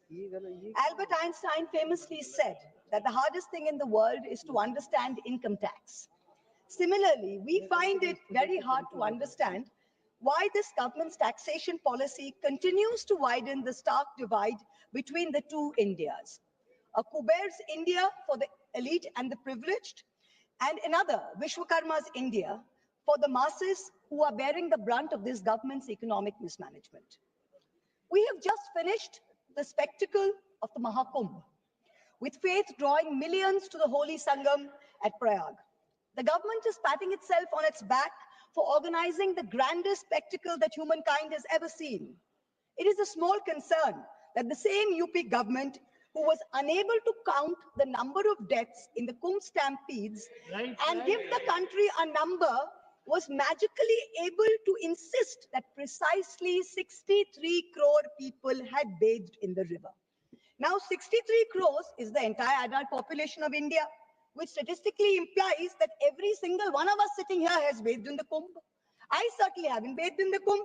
Most of us sitting around me have not bathed in the Kumbh. So, but this mirage continues. This great mirage is continuing. Similarly, much like the great taxation mirage that this government has created. In December 24, in response to a parliamentary question, the Finance Ministry provided certain crucial statistics on taxpayers in this country. What did we learn? We learned that there are 8 crore people in this country who file taxes. But out of that, only 56 lakh people earn more than 15 lakhs per annum. These 56 lakh individuals, these are the engine of India's entrepreneurial and services economy. They are the only ones effectively paying direct income tax. Now, with the new exemption structure, those earning up to 12.5 lakhs annually will pay zero tax. Let's be clear, income tax is leviable only on 56 lakh people out of 140 crore population. Yet, we have a massive income tax department with supernormal snooping, police-like powers and unchecked discretion operating under the pretense of enforcement. What is the purpose of this? The 56 lakh people at least have a graded tax system. But for the rest of India, Vishwakarma's India, there is no relief. For the 139 crore people in Vishwakarma's India, GST is the great equalizer, but in the most regressive way possible. In financial year 23-24, the government of India collected 20 lakh crores in GST, which comes to about 15,000 rupees per person. So a billionaire and a daily wage earner both pay GST on food, on transport and essential commodities. The government has done nothing to alleviate this burden. There is no discussion on reducing indirect taxes on essential commodities, no roadmap to ensure fairer wealth distribution. All social sector spending has actually seen contractions. Let me give you a few examples. The finance bill mentions an health and education cess of 4% on income tax. No problem. Everyone's happy to pay this if it goes in the right way. You're taking our money, fine. The Kothari Commission in 1966 had said that 6% of India's GDP must be spent on education. Successive national education policies, including NEP 2020, insisted 6% of GDP must be spent on education. What are we spending today? Around 4.5%. What is China spending? 6.2%. This government's own national health policy of 2017 said that public health must account for 2.5% of GDP. What is this government spending today in the last budget? 1.4%, 1.94%. We must be the only country with a declining spending in health. The last few years, we have come down from 2% to 1.94%. So, Madam Finance Minister, wherever you are, I hope you're listening to me. Taxpayers don't mind paying extra cess for health and education, but at least spend it. Give the country what it deserves. Food subsidies have been slashed, even as inflation has bitten into rural households. Between January and December of 2024, rural inflation was 5.4%, a full 100 basis points higher than urban inflation, mainly driven by higher food prices. Manrega is still underfunded. Last year's allocation was 86,000 crores. This year's allocation is also 86,000 crores, even though there's higher demand. If you pay West Bengal its 7,000 crores, which it is due, then you are even decrease the outlay even more. This time you guillotined the food and public distribution demand for grants. There was no discussion. Yet there are certain points that everyone needs to know. This country has a National Food Security Act in 2013, which mandates that 75% of urban households and 50% of urban households must have coverage. 75% of rural and urban must have coverage. Today, 81 crore people are getting 5 kg of free rations per month by this government. This is dependent on the 2011 census. Now, the government on affidavit told the Supreme Court that we haven't had a census since 2011. We don't even know when the next census is going to be. So the government says, well, how are you going to revise the numbers? There are many poor people who are not getting rations. The new number is an extra 13 crore must be given rations. Government says, we don't know, we don't have a census. So Supreme Court says, what do you have? We have an unorganized migrant portal, the e-Shram portal. According to the e-Shram portal, 8 crore new people must be given rations. The government is steadfastly refusing to give this 8 crore people rations. Please note, these people are paying GST. They're paying GST. You're raising 20 lakh crores based on these people, yet you're not giving them 8 crores people rations per month according to the Food Security Act. Now, this kind of iniquity, I'm not comfortable with it. We certainly don't want this on our conscience. Certainly not. Now what we're talking about is that when you go to, you keep saying democracy, democracy, democracy. The Honorable Prime Minister is talking to podcasts all over the world, talking about freedom to criticize and democracy and democratic processes. We welcome it. But for a democracy to function, it is vital that its electoral processes be above board and above question. The legislative department in the law ministry is the nodal department which controls all spending for elections, for polls, for appointment for the poll members. The Honorable Finance Minister this year allocated 300 crores for voter ID cards, allocated 600 crores for election expenses, allocated 19 crores for EVM machines. But here we have an election commission that is refusing to give 100% VVPAT paper trails. It is refusing to make 17C forms public. It is refusing to give us new additions and deletions to the voter list. It is refusing to explain how duplicate epic cards are being issued in Murshidabad and in Gujarat. So spend taxpayers' money, but use it in the right way. We need some answers. Now let us examine the myth and the reality of this government's growth story. The Honorable Finance Minister claimed that India will grow at 6.5% next year. This forecast, by the way, is down from 9.2% predicted in 23-24. Just before he became RBI governor, former Revenue Secretary Sanjay Malhotra in December warned government tax officials that they should not kill the proverbial golden goose with their demands. Net foreign inflows fell to 1.2 billion between April and December, down from 7.8 billion. Private investment is weak. Manufacturing is stagnating at 17% of GDP. Rural unemployment is 9%. Fiscal deficit has come down to 4.4%. Agreed. But that's not happened because of revenue growth. That's happened because you've cut essential spending to the poor. This is economic mismanagement, not fiscal prudence.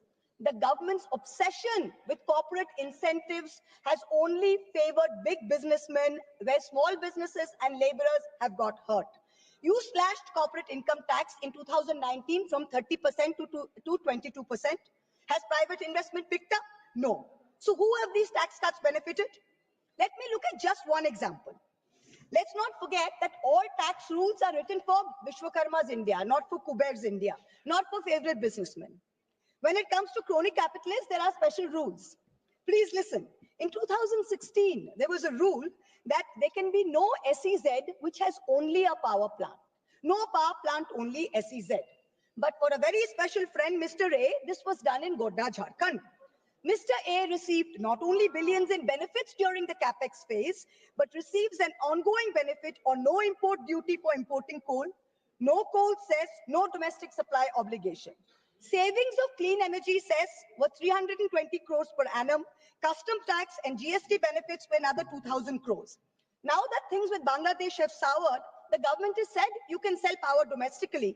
But have you recovered the back interest and the taxes which were meant for the SEZs? Plant was built by a Chinese contractor with Chinese equipment. Customs duty free, GST free, tax free. Not using Jharkhand coal, not giving Jharkhand power, not paying clean energy cess, and currently employing less than 1,000 people. For some people, rules, laws, acts mean nothing. गरीब लहरों पे पहरे बिठाए जाते हो, समंदरों की तलाशी कोई नहीं लेता. Stock market investors, corporates, small business owners have all become victims of the worst kind of tax terrorism. According to the last budget receipt of July 24, total income tax under dispute was 10.5 lakh crores. This figure has doubled from 5 lakh crores in 2015 to 10.5 lakh crores now in 23. So much for the promise of eliminating tax terrorism. When you're looking at the CBDT's Action Plan 24-25, it gives us data on pending appeals. It's telling us every year there are more pending appeals than appeals which are being disposed of. So what kind of dispute resolution are we managing? It is estimated that there's 6 lakh pending appeals today.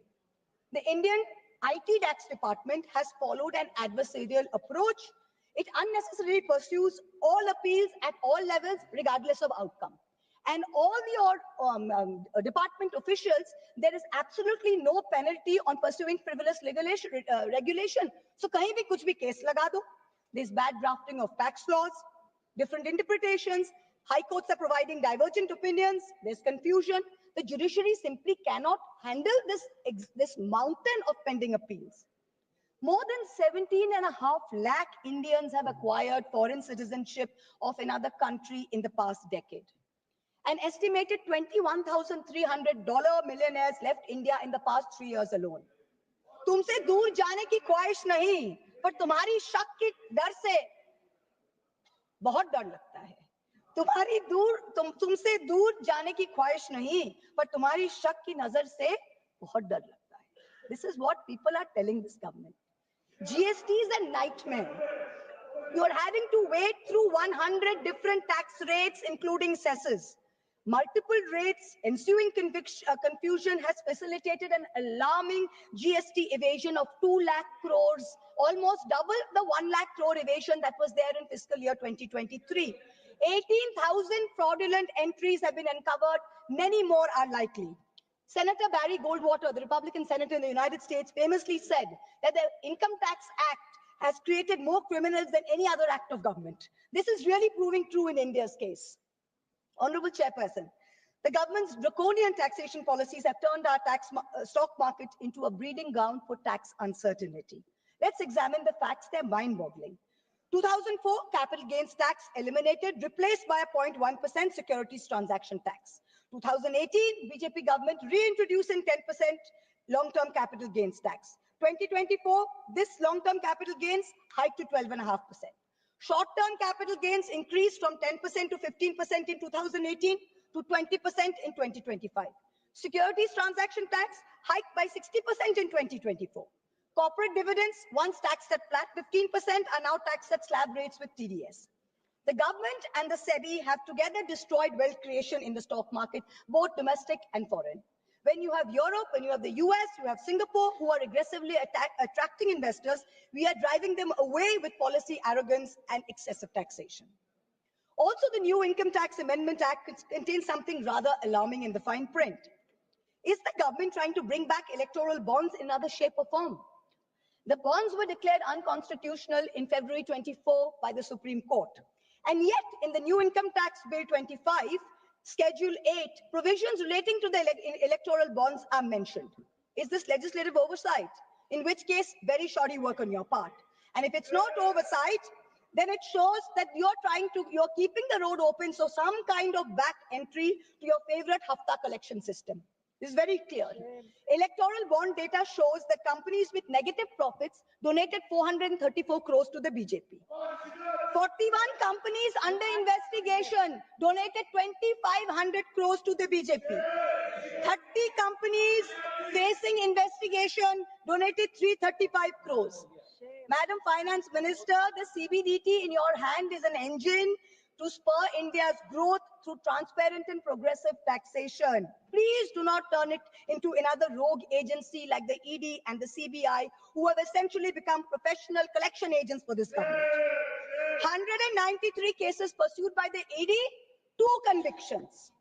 2 convictions. 97% of ED cases are against opposition politicians. 23 of 25 switched to BJP, cases were dropped. We are now truly in an Orwellian state. The finance bill doesn't merely focus on taxation. It gives the government sweeping powers of surveillance under the guise of preventing tax evasion. The government now seeks the right to monitor emails, see social media accounts, private messages. The finance ministry can share this data with the enforcement directorate, with the IT department, and all other agencies. If 97% of this country is tax exempt, then who will the tax authority scrutinize? The poor 3% who are actually paying taxes. Who are the hardworking individuals who are propping up the service sector? Instead of using Pegasus secretly, the government is now openly spying in the name of suspicion. The new income tax law enables the sharing of information across 10 government agencies. Is this the government's idea of respecting tax-paying citizens who are funding its coffers? I've got time, madam, 2 minutes. While I always try and stick to the narrow confines of topical debate, I am now going to take a cue from the Honorable Prime Minister, who so effectively managed to speak about Vasudeva Kutumbakam when asked a pointed question by the US media about crony capitalists and their accountability to the law. So I too am digressing to speak on an issue which has immense controversy and intrigue attached. The story about the bundles of currency notes discovered in the outhouse of a judge of the Delhi High Court. Now, the veracity of the incident is still being ascertained, but the Godi media has gone to town debating whether the appointment of judges and how the government of the day must have a preponderant say in the appointment process. We saw the Sushant Singh Rajput case suicide and how an innocent woman was vilified by the Godi media, name dragged through the mud. Same thing happened in my case. Now you see this media are trying to mahol banao. They're trying to toe the government line to suborn the higher judiciary. Someone who cannot be named in this house, who presides over a neighboring chamber, has already added his 2 cents and said how he thinks that the government should do away with the collegium system. Mark my words, just like the Election Commission has been emasculated by the government takeover of its appointments process, this brouhaha and media plants are the beginning of an effort to bring back something like the NGAC with complete government control and do away with the collegium system. No amount of money apportioned to the judiciary will be of any avail unless its independent character is zealously guarded. This is something that we in this house must be allowed to debate. Coming back to the finance bill, it is nothing but a testament to this government's flawed economic vision. I oppose this bill because it taxes the wealth creators, ignores, I've got 10 seconds, madam, ignores the poor and empowers the government with unchecked powers of intrusion. India deserves better. I end by quoting George Orwell in 1984. Every record has been destroyed or falsified, every book rewritten, every picture has been repainted, every statue and street building has been renamed, every date has been altered. And the process is continuing day by day and minute by minute. History has stopped. Nothing exists except an endless present.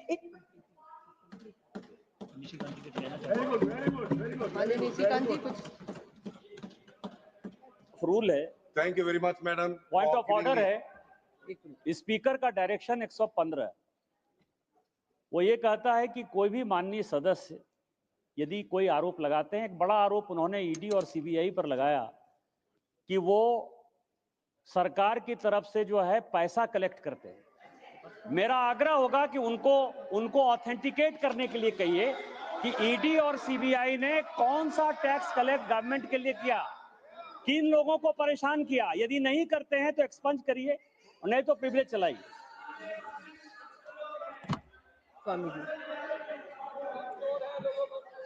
Thank you very much, madam, for giving me an opportunity to speak on this Finance Bill 2025.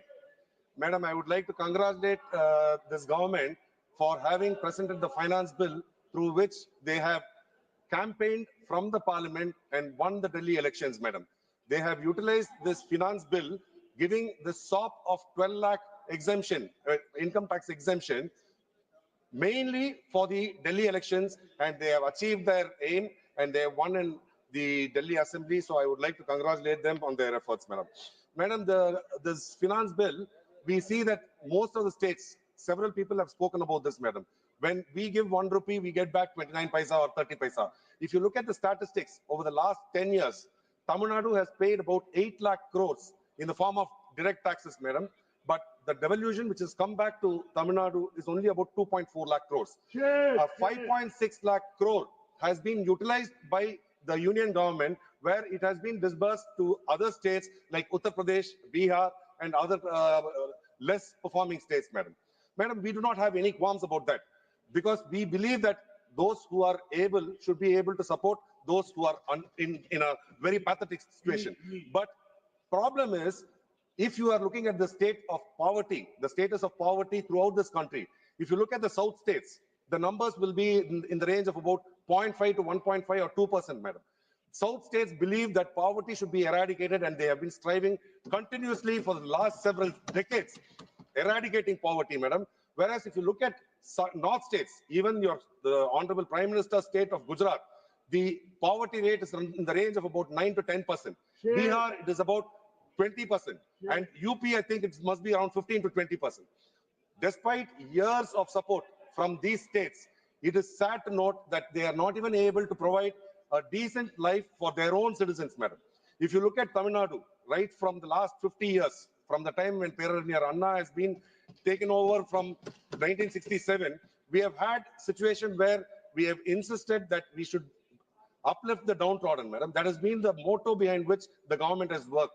Even our present Chief Minister, M.K. Stalin, he has said that Ellorkum Ellam, everybody should get everything, madam. To that end, he has described about how economy should be utilized for empowering the weekend, madam.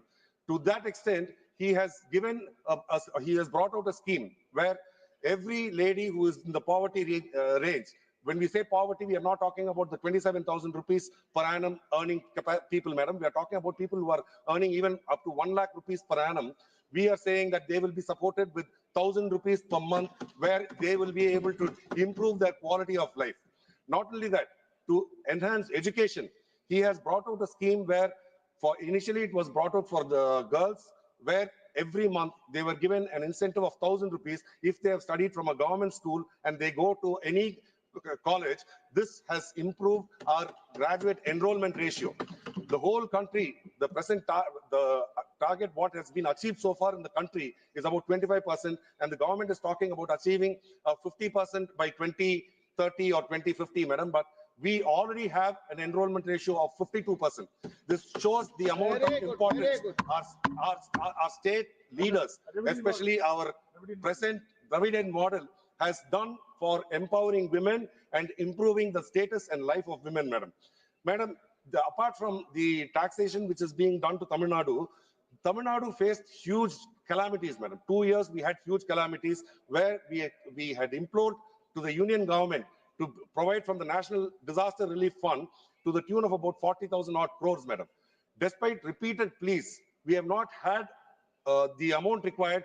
We have only been given a paltry amount of 200 crores as a grievance, madam. Madam, it is a very, very sad state of affairs where we have given 5.6 lakh crores to the union government, and even during a disaster where people have died, people have suffered, people have lost property, people have lost their livelihood, the government does not have any courtesy or pity on these people, madam. It is a shameful thing that the government is treating people of Tamil Nadu this way.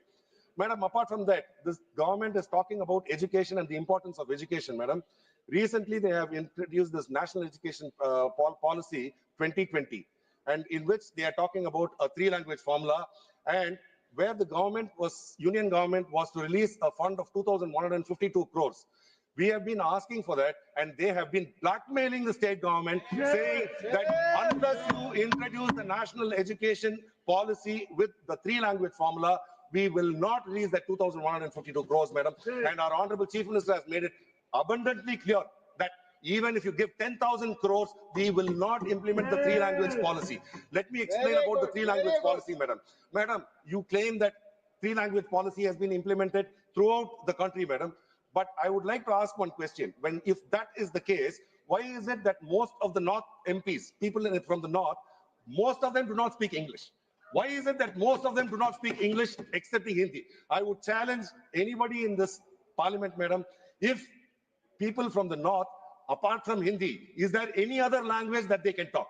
They are talking about a 3-language policy where they know nothing other than Hindi, whereas in South, they expect us to learn 3 languages, madam. I think this is an unfair way of treating people, especially the students, madam. We feel that 2-language policy has helped Tamil Nadu go a long way. We have economically, where at the time of freedom, we were one of the 3rd poorest states in the country, and now we are the 2nd richest country, madam. And this performance has been achieved because of our policies, madam. Madam, coming to the GST, madam, the GST has become nothing but a tax terrorism, madam. People are going about where business houses are being threatened and they are being looted out of their money, where it is being done in a very unconstitutional way. It is almost like a terrorism, madam, where they are threatening these people and they are collecting this money. And also there has been several representations where people who are lame, where they are having processes needed, they have been charged 18% of GST, madam. I feel that it is a shameful thing that the government is trying to make money even out of people's misery, madam. So I would expect this government to reconsider the GST rates for most of the processes and life-saving devices, so that the life of the patients is made much better, madam. Madam, when you're talking about the electoral bonds, Maua had already mentioned, Honorable MP, she had mentioned that the electoral bonds whether it will be reintroduced again. I would like to point out that the finance minister, even after the court had said that it is illegal and unconstitutional, the Honorable Finance Minister had said that we will bring back electoral bonds again. I feel that the concept of electoral bonds was nothing using the enforcement directorate. I would not want to use the terminology enforcement directorate, madam. I would say that it is an extortion department. They have been extorting, where every time, whenever, if you see the pattern, when the details were revealed, when the data was revealed, it was seen that there is an ED raid on the person, and then there is electoral bond amount which has been paid. So this is the way in which this government has been extorting money out of business houses. Even when you're coming to this finance bill, the finance bill gives authority for the income tax officials to break into their virtual spaces, madam, to go and crack open their codes and get all the data, where even the middle income people will probably not be spared from the clutches of this government. Yes, they probably are going to be suffering more, and that is one of the reasons why Honorable MP Mr. Shashi Tharoor had talked about the high net worth individuals who are leaving this country. The reason why they are leaving this country is because the tax terrorism and the way the people are being treated is something which is totally unacceptable, madam. Madam, the Honorable Prime Minister is talking about Viksit Bharat, which I inquired and found out that it means a developed India. To make yourself a developed country, madam, when I last checked, the per capita income should be about $15,000 US, madam. But currently, India has only a per capita income of about $2,500. And I would also like to point out that Tamil Nadu's per capita income is about $4,000 US, madam. And with $2,500 US to say that we are going to become a developed nation, I think is fooling the people of this country, madam. Because to become a $15,000 US per capita income, your GDP has to be about $22 trillion. Right now, we are struggling to even achieve $5 trillion. Nishikant Dubey was talking about the number of people who are relinquishing their citizenship was about 22%.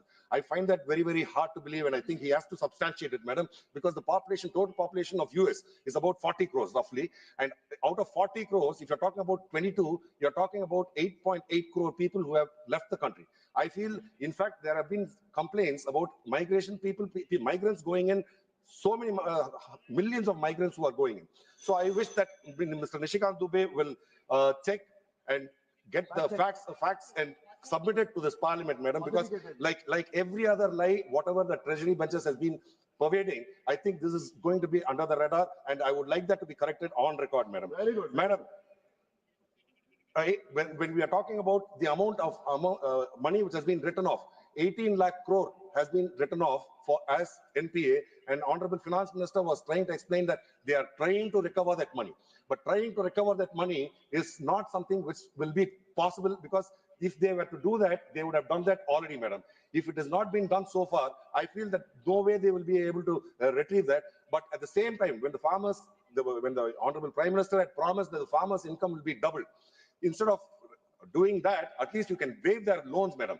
The government of Tamil Nadu has done several instances where they have waived loans for farmers, madam. Madam, one last point I would like to say. Honorable Prime Minister, 10 years back, when he was coming into the office, he gave a promise that he will give us 2 crore jobs, 15 lakhs into everyone's account, reduce the rate of the dollar, reduce the rate of petrol. None of that has been achieved in the last 10 years, madam. It is shameful that a government of this caliber is allowed to continue, and I would request the minority government, which is being held up by the TDP and JDU, those people also to reflect on the promises made and what they have achieved and take necessary steps during the delimitation process. Kindly ensure that fairness is there during the delimitation process, and also ensure that Hindi, the triple language formula policy is abolished, madam. Thank you very much. Thank you, madam. Thank you for allowing me to speak on the Finance Bill 2025. I have four areas of focus, ma'am. Before I get into that, let me start off by congratulating the Finance Minister for two issues, ma'am. The first issue is the indirect tax collection has risen by almost 16.2% compared to the last year, ma'am. Second issue that I want to congratulate her is with regards to there is a tax exemption given up to 12 lakh rupees for the income tax payer, ma'am. There's almost 1 lakh crore that has been foregone by the government. But still, the assumption is that by next year, there will be increase of 13.4% in tax receipts, ma'am. So this shows the confidence in the Indian economy and in the Indian financial system, ma'am. I congratulate her for these two issues, ma'am. Coming to the four focus areas that I have. The first one, ma'am, it is regarding faceless e-assessment. I have a data from 2017 to 2021-22, ma'am. This system has made this faceless assessment has made the system very transparent and also made very efficient, ma'am. But there are almost 5,98,448 cases in this period of 2017 to 2021. They have been filed, and out of these, close to 6 lakh appeals, 73% of the appeals have been disposed of. Still, there are 27% of the appeals that have not been disposed of, ma'am. So the amount that is being locked up because these appeals are not being disposed of, amount that is being locked up at any point of the time is almost 58 lakh crores, ma'am. So if I extrapolate that of the disposed 73% and calculate based on the 27% that has not been disposed of, it is almost 15 lakh crores of money that has been locked up in the system, ma'am. So I request the finance minister to clarify on the way forward so that this locked up amount can be released, so that it can be released into the second focus area is, ma'am, it's regard to the GST collection. It has grown by almost 77% from 11 lakh crore in 2020 to 20 lakh crore in 23-24, ma'am. But with the growth in the GST collections, there are also pending appeals that have grown from 5,000 to 15,000 in the last 5 years. This is almost 3 times the growth. So the way forward is, there are 2 ways that are there. The first one is whether we are going to take the 15th Finance Commission recommendation and make certain changes to the rates and merge them and make the GST simplified so that it's easier for the GST payers.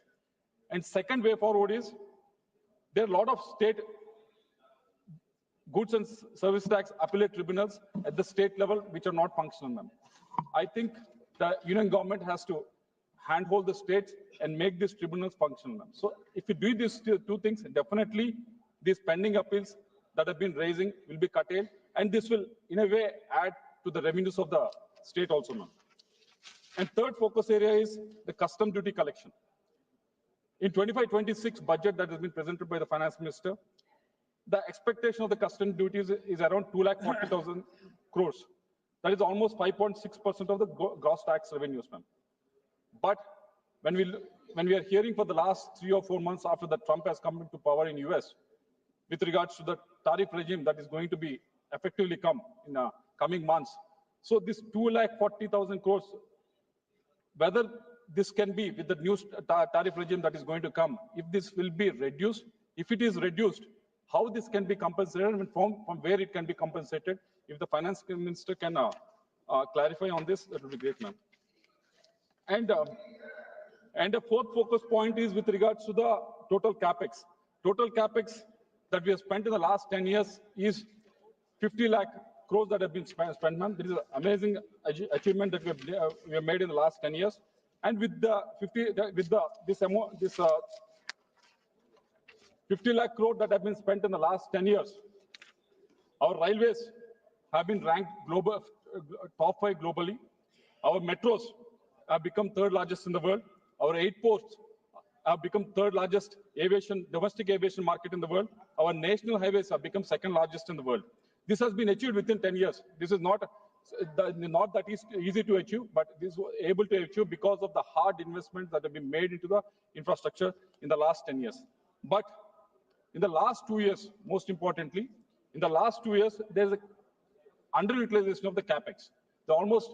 In the last year, there was 75,000 of underutilization. Before that year, there was almost 25,000. In total, there was 1 lakh crores of underutilization of capex that has happened in the last 2 years, ma'am.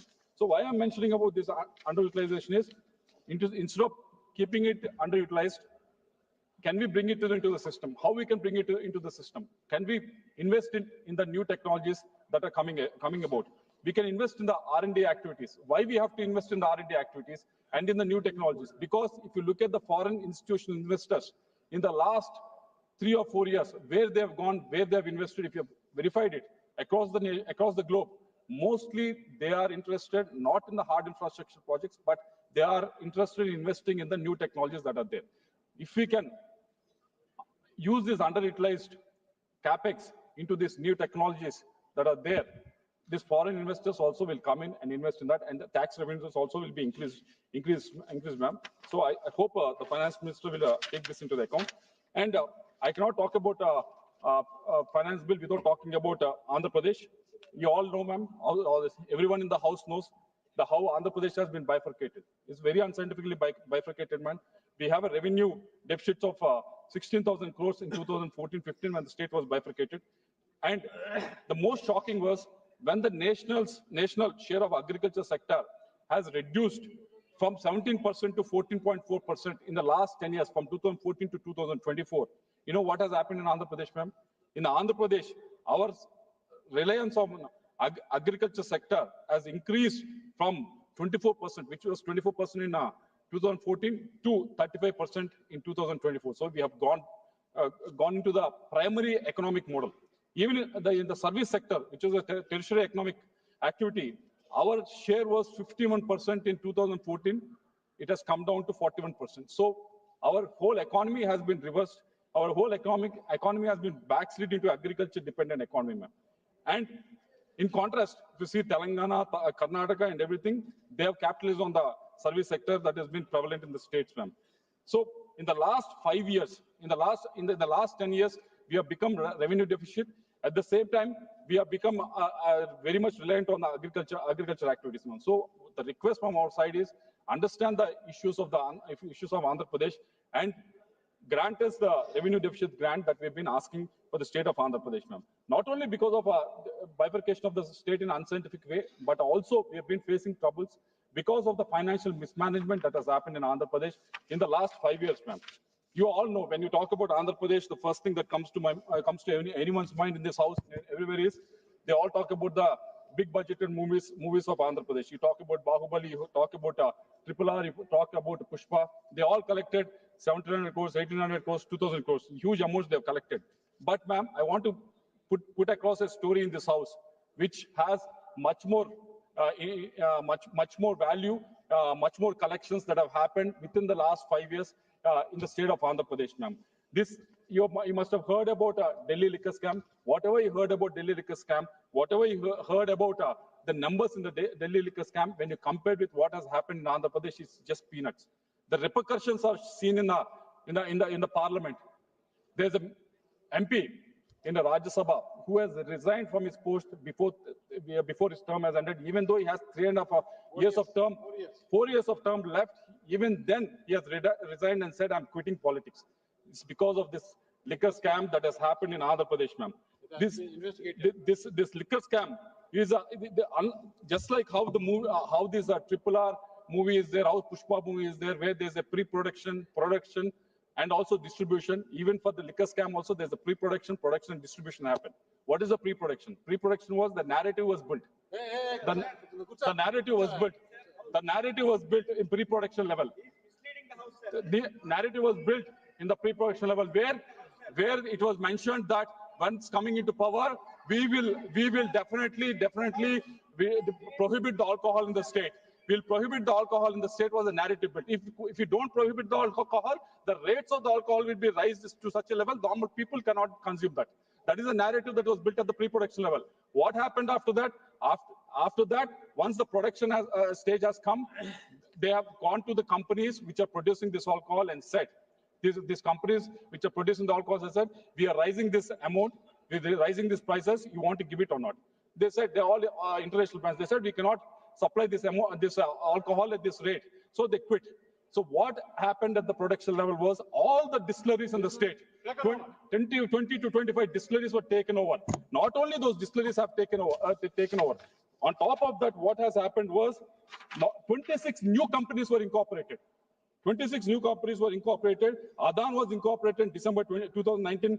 Graysons, Leela, JR Associates, PV Spirits, they're all incorporated in March 2020. There are almost 26 new companies were incorporated for the production of this alcohol. What has happened once these companies were incorporated, they started producing new brands, which no one in this country ever heard of. I'll read out the name of these brands. SNJ 1000, British Empire, President's Medal, even President is not left out. HT Gold Whiskey, Anytime Gold, all these brands were brought into the market. Never heard of, never seen of. Never seen. These have all been given. They've been taken to the market, brought into the market by these distilleries, which have come up within a few days after 2019. So what these brands have done at the production level, these have been produced, these brands have been produced. Once these brands are produced, how they will be distributed? They have given these brands to APSBCL, State Breweries Corporation Limited, and once they given it to State Breweries Corporation Limited, they were sold in the shops owned by the government. How they sold in the shops? That is a very interesting question. How they sold in the shops? They have given these breweries to all these shops, and once they are given there, all the transactions were cash transactions. No, there's no cashless. Sir, last 1 minute, sir, I'll conclude. So I have 15 minutes time, sir, I'll conclude, sir. No digital payment. There's no digital payments. I'll give you the number, sir. Out of 99,000 crores that was sold in the retail shops in those 5 years, 2019 to 2024, only 650 crores were cashless transactions. So whereas in the country, where the 99,000 crores were in cash, that has happened, sir. Whereas in the country, it was reversed. Yeah, the UPI transactions have gone from 1 lakh crores in 2017-18 to 200 lakh crores in 5 years, 138%. Whereas in Andhra Pradesh, on the sale of liquor, it has been reversed. So I'll conclude in 1 minute, sir. The last 1 point, sir. So how this has been rooted out. This because of this, there's almost a mismanagement of 18,000 crores of money has been mismanaged. Whose money is this, sir? This money belongs to SC and ST communities. They need to be given to the SC subplans. This belongs to BC communities. This belongs to minority communities. This belongs to every citizen of this country, sir. Not only this 18,000 crores, sir. There is 4,000 crores of this money has been binami and transacted and taken out of country into Dubai and also into Dubai and Africa, sir. There's 2,000 crores of rupees that have been taken out of from Andhra Pradesh to Dubai, sir. This has been done by N. Sunil Reddy. By using N. Sunil Reddy, he used a face of one infrastructure company in Hyderabad. Through that, 2,000 crores of money has been taken out and parked in the Dubai, sir. Another 1,000 crores has been parked in Africa, sir. All these belong to state of Andhra Pradesh, sir. They belong to people of Andhra Pradesh, sir. So we request the ED. We request the ED to investigate into every issue, investigation, because SIT, these are all the report. These are report given by SIT, sir. These are given by the SIT, sir. SIT has only certain extent where they can investigate, sir. But ED is the one which can verify the transaction that happens between the countries, sir. We request ED to intervene into this, sir. So with this observation, sir, we request revenue deficit grant to be given, and also we request bringing, maybe the government to think of bringing, because in the Delhi we have seen, in Andhra we have seen, bringing liquor under the GST, sir, so that this kind of camp would happen. Thank you. महोदय, आपने मुझे 1 minute के लिए समय दिया, इसके लिए बहुत बहुत धन्यवाद। महोदय, इस सभा सदन में एक बातें हम सुनते हैं तो हमको तकलीफ होती है इस बात की कि सब प्रधानमंत्री आदरणीय नरेंद्र मोदी जी के बारे में बोलते हैं कि उन्होंने जुमला कहा कि 1 साल में 2 करोड़ हम लोगों को नियोजन या नौकरी देंगे। इस पर लोग हंसी लगाते हैं। हम एमएसएमई विभाग को डील करते हैं महोदय। हम आपको बताना चाहते हैं कि एमएसएमई में अभी तक 26 करोड़ लोगों को नियोजन हमने दिया है और 6 करोड़ लोगों को निबंधित किया है, यानी 32 करोड़ लोगों को नियोजन हम लोग देने जा रहे हैं। माननीय प्रधानमंत्री जो कहे हैं उससे ज्यादा हम अपने विभाग से दे रहे हैं हुजूर, यही कहना चाहते थे। धन्यवाद जी। माननीय सदस्य श्री दिलेश्वर कामत जी। माननीय सभापति महोदय, आपने मुझे वित्त विधेयक 2025 पर चर्चा में भाग लेने का अवसर दिया, इसके लिए धन्यवाद। साथ ही माननीय प्रधानमंत्री जी श्री नरेंद्र मोदी जी एवं वित्त मंत्री के प्रति आभार प्रकट करता हूं, जिनके द्वारा भारत की जनता के हित में वित्तीय सुविधाओं को सुगम एवं आसान बनाने के लिए इस विधेयक को लाया गया है। महोदय, भारत गणराज्य के 76वें वर्ष में वित्त विधेयक 2025 में सरलीकृत आयकर संहिता की शुरुआत कर वित्तीय वर्ष 2025-26 के लिए केंद्रीय सरकार की वित्तीय प्रस्तावनाओं को प्रभावी करने के लिए लाया गया है तथा इसका मुख्य उद्देश्य कर अनुपालन को आसान बनाना, कर विनियमन को में स्पष्टता को बढ़ाना, करदाताओं की सुविधाओं को बढ़ावा देने के साथ साथ कराधान परिवर्तन और आर्थिक सुधारों सहित वित्तीय प्रस्तावों को नियंत्रित करना है। महोदय, सरकार ने इस विधेयक के द्वारा जनहित में मुख्य रूप से आयकर की दरें, प्रत्यक्ष कर, आयकर, अप्रत्यक्ष कर, सीमा शुल्क टैरिफ, केंद्रीय उत्पाद शुल्क, केंद्रीय माल और सेवा कर प्रकृति, भारतीय यूनिट ट्रस्ट अधिनियम 2002 का संशोधन, सरकारी प्रतिभूति अधिनियम 2006 का संशोधन के साथ कई अधिनियमों के धाराओं में संशोधन किया है, जो देश हित, किसान हित और आर्थिक हित में है। महोदय, इस विधेयक के द्वारा आयकर के दर को वर्ष 2025-26 के लिए आयकर दाताओं को 12 लाख तक आमदनी में कोई कर का भुगतान नहीं करने तथा अन्य क्षेत्रों में भी राहत देने का है। यह स्वागत योग्य है। महोदय, सरकार ने विगत 10 वर्षों में करदाताओं की सुविधा के लिए बहुत से सुधार किए हैं, जैसे अप्रत्यक्ष कर निर्धारण, करदाता चार्टर, त्वरित वितरणी, स्वकर निर्धारण पर लगभग 99% वितरणी और विवाद से विश्वास स्कीम। इन प्रयासों को आगे बढ़ाते हुए सरकार ने कर विभाग के पहले विश्वास बाद में जांच की प्रतिबद्धता को दोहराते हुए नया आयकर विधेयक भी लेकर आई है। महोदय, सरकार ने वित्तीय वर्ष में सुधार और विकास के लिए बीमा क्षेत्र में विदेशी प्रत्यक्ष निवेश को 74% से बढ़ाकर 100% किया है। यह संबंधित सीमा उन कंपनियों के लिए उपलब्ध होगी जो भारत में संपूर्ण प्रीमियम का निवेश करेगी। विदेशी निवेश से संबंध मौजूदा सीमाओं और प्रतिबंधिताओं की समीक्षा की जाएगी और उन्हें सरलीकृत किया जाएगा। वित्त विधेयक 2025 में संशोधन करदाताओं के हित में है, क्योंकि इससे उन्हें कर नियमों का अनुपालन करने के लिए गंभीर परिणामों का सामना किए बिना दूसरा मौका मिलेगा। महोदय, संशोधित प्रावधान करदाताओं को अभियोजन से बचने की अनुमति देता है, यदि वे धारा 206(3) के तहत टीसीएस विवरण दाखिल करने की निर्धारित समय सीमा से पहले सरकार के पास टीसीएस राशि जमा करते हैं। यह समय सीमा आमतौर पर टीसीएस के संग्रह के बाद तिमाही के भीतर आती है।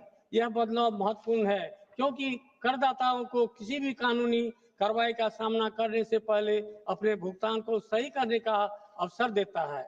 इस परिवर्तन का उद्देश्य अनुपालन प्रक्रिया को अधिक आसान और करदाता अनुकूल बनाना है, ताकि यह सुनिश्चित किया जा सके कि भुगतान में छोटी मोटी चूक के कारण गंभीर कानूनी परिणाम न हो, बशर्ते कि समस्या का निर्धारित समय सीमा के भीतर ठीक कर लिया जाए। महोदय, इस विधेयक में किसान भाइयों के लिए विशेष ध्यान दिया गया है। खेतिहर किसान भाइयों के लिए मौसम आधारित फसल बीमा योजना और उपांतरित राष्ट्रीय कृषि बीमा योजना के अधीन बीमा कंपनियों द्वारा प्रदान की गई पुनः बीमा सेवाओं से संबंधित कतिपय मामलों में सेवा कर में भूत लक्ष्मी छूट के लिए विशेष उपबंध का प्रावधान है। मौसम आधारित फसल बीमा योजना का उद्देश्य किसानों को प्रतिकूल मौसम की घटनाओं जैसे कि कम या अधिक वर्षा, उच्च या निम्न तापमान, आर्द्रता आदि के खिलाफ सुरक्षा प्रदान करना है तथा पुनः गठित राष्ट्रीय कृषि बीमा योजना का उद्देश्य किसानों को प्राकृतिक आपदाओं, कीटों और बीमारियों के कारण फसल नुकसान के खिलाफ वित्तीय सुरक्षा प्रदान करती है। महोदय, सरकार के द्वारा भारतीय डाक भुगतान बैंक की सेवाओं को ग्रामीण क्षेत्रों में दूर तक पहुंचाया जाएगा और इनका विस्तार किया जाएगा।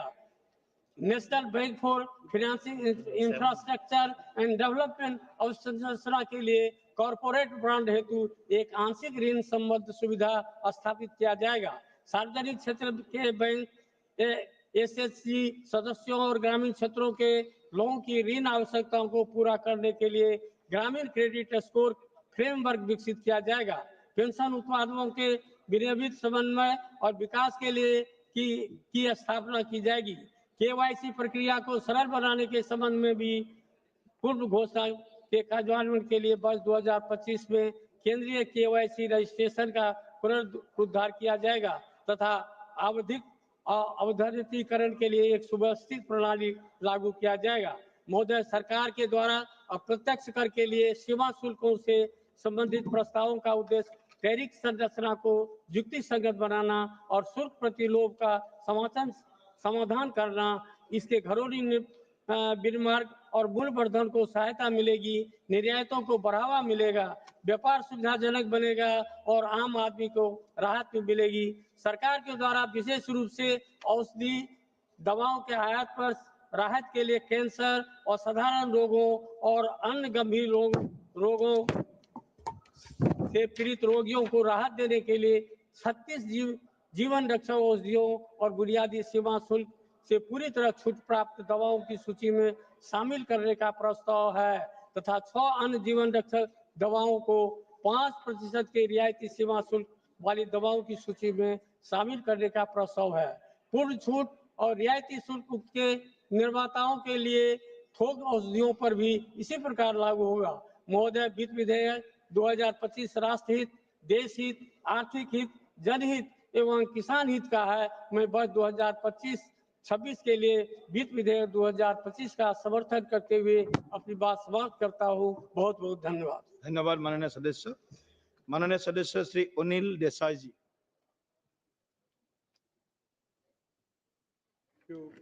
Chairman, sir. The Finance Bill 2025 is being discussed and debated in the House.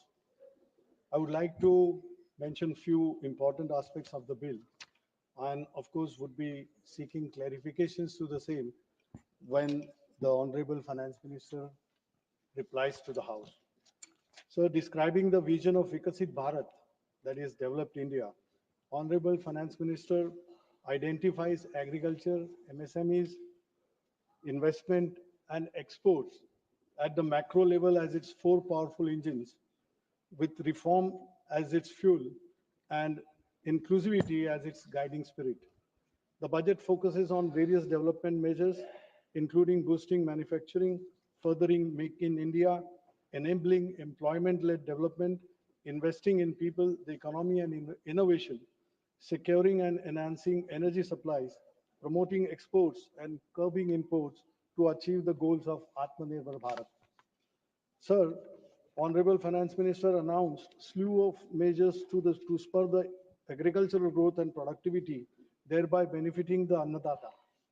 Total of 1.37 lakh crore has been allocated to Ministry of Agriculture and Farmers Welfare, which is 2.5 lower than the revised estimates of 24-25. Further, the measures have been introduced to be implemented to make agriculture a lucrative occupation, and therefore steps are proposed like easy access to affordable credit, adequate availability of fertilizers, access to quality seeds, remunerative pricing and agriculture produce, thereby doubling the income of farmers. However, the schemes like Dhan Dhanya Krishi Yojana, which focuses on 100 underperforming agricultural districts, does not provide structural reforms in supply chains, MSP guarantees or crop diversification. There is no clear roadmap for tackling farmer distress, climate change impact on agriculture, or rising costs. The reliance on NAFED or NCCF for procurement of pulses may not be sufficient to ensure stable prices. Over the years, agriculture crop insurance hasn't been of significant help to the farmers in reality. And in reality, on the ground, they are kept away from getting bank credit by way of farm loans on the pretext of low CIBIL score. This results in continued unabated suicides in Marathwada and Vidarbha regions of Maharashtra. This is a worrying cause, and government should ensure that Annadata gets his rightful dues. Incidentally, Maharashtra, including Mumbai, the financial capital of the country, contributes the most to the central exchequer, that is around 40% of the taxes. And what it gets back meagerly 6% from the devolution of central funds. I think that should be also revisited while working out from the finance commission, whatever the recommendations come, that needs to be reviewed. Sir, MSME and startup support lacks depth it requires. The government launched a fund of funds for startups in June 2016 with the corpus of 10,000 crores. Under this scheme, the government provides capital to alternative for investment funds who in turn invest in the capital, provides capital to alternative funds and startups through equity-linked instruments. A new fund named Deep Tech Fund of Funds that is also been proposed to encourage next generation of startups from technical and non-technical backgrounds. Also, credit enhancement of MSME has been proposed in this budget. However, it does not significantly improve access to low-interest credit for small businesses. Rupees 5 lakh credit card limit for micro enterprises may be insufficient for expansion. Moreover, the lack of clarity or implementation and fund disbursement may slow down the business growth. Sir, as far as direct employment is concerned, the government should focus on the potential in public sector, central government undertakings like railways for employment. Public sector banks, insurance companies, oil companies, railways, they have tremendous potential to see the recruitment at the entry level of the youth. However, these public sector units are employing youth on 1-year apprenticeship that is happening in the banks and insurance companies too. And on completion of 1 year, they are left, the youth which comes in as an apprentice is left high and dry after 1 year. This leads to frustration in the young generation, which not only renders them jobless, but it affects their family environment too. The government should do away with this 1-year apprenticeship jobs and offer permanent employment to the youth of nation. Instead of strengthening public sector, government takes more interest in disinvestment and selling away the public sector companies to selected few private players. The government, the general insurance company is the latest example that the employees of the general insurance companies are still awaiting their wage revision. Now, whatever conditions were put by the government, they have also been met by the companies, that their solvency ratio, which is very vital as far as insurance companies' profitability is concerned, their running of the business is concerned, they have achieved that well beyond that. Sir, next, this thing is regarding infrastructure investment is concerned. 11.21 lakh crore for infrastructure has been allocated with an aim to encourage higher private participation. Infrastructure-related ministries are to draw up a plan of 3-year pipeline of project in PPP mode. States are also encouraged for the same. However, PPP mode has had mixed success till now due to delays, funding issues and disputes. Rupees 1.5 lakh crores interest-free loans to states may lead to misallocation of funds without strict accountability. So export promotion mission, which sectoral and ministerial targets driven jointly by Ministries of Commerce, MSME and Finance to be set up, and Bharat Trade Net for international trade to be set up as unified platform for trade documentation and financing solutions. Similarly, national framework to be formulated as guidance to states for promoting global capacity centers in emerging 2-tier cities. These measures aim to boost exports, but they do not address the trade imbalances, raw material shortages or global competition. Our trade policies still face high tariffs and regulatory bottlenecks, which may make it difficult to compete in the global market despite export incentives. Moreover, US President's announcement of reciprocal tariffs, which is to come on 2nd of April, may further affect the bilateral trade rise. I hope the government is well prepared on this to deal with the United States, and I hope that it will score a brownie point for the nation. So nuclear energy investment raises safety and cost concerns.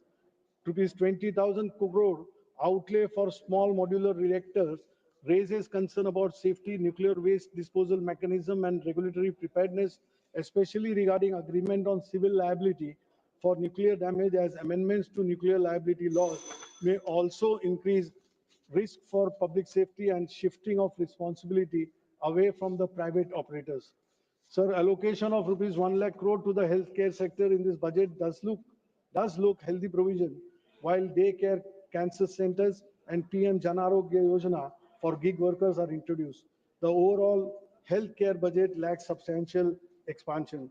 There is no comprehensive policy to improve rural healthcare access. Shortages of doctors and paramedical staff, deficiency of medicines in the government hospitals are the glaring examples of the plight of poor public health infrastructure. I'll make another 2 points because I'm the only speaker from my party. The budget shows allocation of 1.28 lakh crores for education, with increase of 6.22 over the last year's provision. However, the provision for education in the budget is 4.6 of the GDP. It remains below NEP targets and lags global peers. The ever-widening gap between urban and rural education needs to be bridged if the purpose of education to all and maximum literacy percentage is to be achieved. Heavy investment in AI, digital education, and geospatial infrastructure may further widen the urban-rural divide, as underprivileged population will be deprived of the same. What are the arrangements on equal distribution of resources have been made by the government in this regard? In this budget, sir, Honorable Finance Minister has exempted salaried middle class up to earnings of 12 lakh per annum. This has no doubt given much needed relief to the middle class. But at the same time, the government has given nod to the 8th Pay Commission, which may become operational in the year 2026. And therefore, the relief given in this budget may be washed out.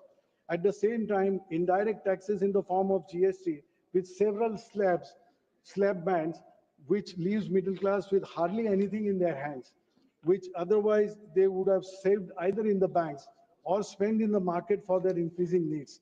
GST rate need to be rationalized, and also GST of 18% levied on insurance policies need to be brought down or curtailed, which is demanded by crores of policyholders of the nation.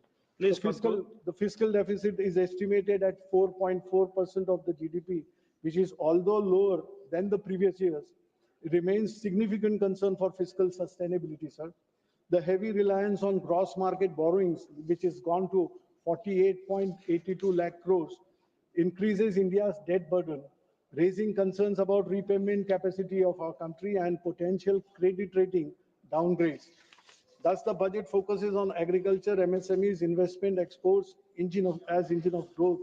However, fiscal deficit, uncertain execution of schemes, and over-reliance on private investment pose major challenges.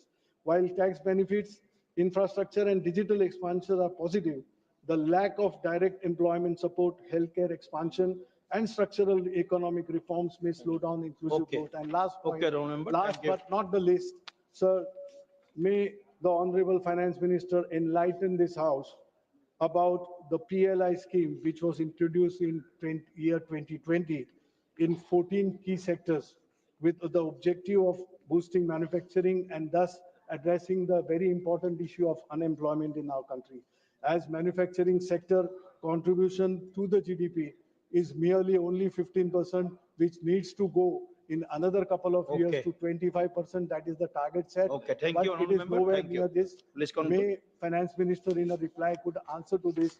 Thank you very much for giving me this time to express my views on this finance bill. Thank you. Thank you, Honorable Member. Honorable Member Srimati Supriya Suleji. Sir, I stand here today to speak on the finance bill. So what is really the purpose of the finance bill? is to give effect to the financial proposals of the central government for the financial year 2025-26. And what did we hear a rhetoric from the treasury benches? It was digging up the coffins of the bygone era. It was unfortunate because I was really optimistic to hear something more from the treasury benches. But it was just the old era of last 5 decades of India's history. Because India is really going through a challenging time, because the globe is going through a challenging time. So with the disruptions or the changes in various dispensations all over the world, especially what is happening in America, which we're all reading, right or wrong, only time will judge it and history will judge it. But as of now, where we are standing is the headwinds of the geopolitical situation is the word uncertainty right now. And what is happening in India versus the uncertainty is what really this finance bill stands for. I will quickly mark out a few points which really I think we need to know, and the Honorable Finance Ministry needs to take cognizance of it. I'm not standing here just as an opponent, as a critic, but I'm concerned as a citizen also, who has 23 lakh stakeholders who I represent today, who are directly impacted by the decisions that we take here. And that's only about me multiplied by 500 people here and 200 there, so about 800 MPs here. The growth is at 5.4% today, where the manufacturing is sluggish, food inflation is disrupted. There are good days and there are bad days.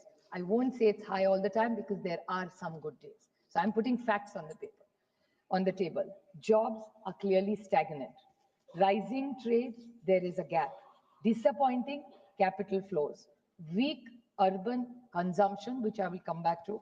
Then there is the private consumption is down. Exports have shrunk by 10.9%. I'm not only blaming the government, I understand.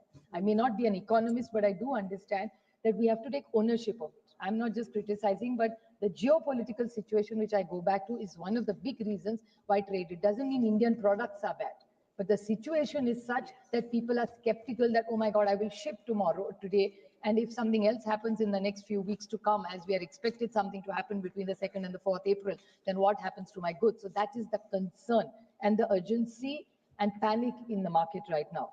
Exports have shrunk. Manufactured product prices have increased by 2.86% right now compared to what was January, which was 2.51%. Unemployment at 4.2%. There are 15% youths today which are jobless, and the number grows every day. The car sales is lot small. Where I come from is Maharashtra, Pune district. Pune district is one of the largest hubs of car manufacturers. So we have the Tatas, the Bajajs, all the big hubs. We have the Mercedes-Benzes, all invested there. The cars and the motorcycle market has gone down 17%. So please, and I can authenticate this if anybody wants, is pure reason. There are 3 reasons what all of them are saying. One is affordability is a challenge today. High interest rates to buy it, and slowing down of the economy. So these are all the indicators which are showing that the economy is in trouble. So rather than riding and saying everything is wonderful, I think with full humility, let's put all our minds here together to find how are we going to ride this tiger which is waiting for us in the next few years, months to come, weeks to come, because of the global situation. Sir, the PLI scheme, which my colleagues talked about, what are really the outcomes of these schemes? Because these are all interventions which came from the Treasury in their interventions today, but I really would like to ask them. Now, this is where the economy is. Now we come down to breaking up of the taxation. Now, there is the Finance Commission, which has proposed reduction of federal tax revenues. That's what we are reading in the newspapers. What has been suggested by the government is that normally the tax is divided, and we were earlier at various percentage. Now we reach 40%. Then there was 41% agreed to give to the states. Now they're saying to roll back and make it 40%. This is retrospective. First of all, we have lost so much money with GST. I come from a state, Tamil Nadu. We are all states which give and contribute to the kitty, and we're very happy to do that. If we can help other states grow, we are very proud. We'll work harder and make sure we can give more to the kitty.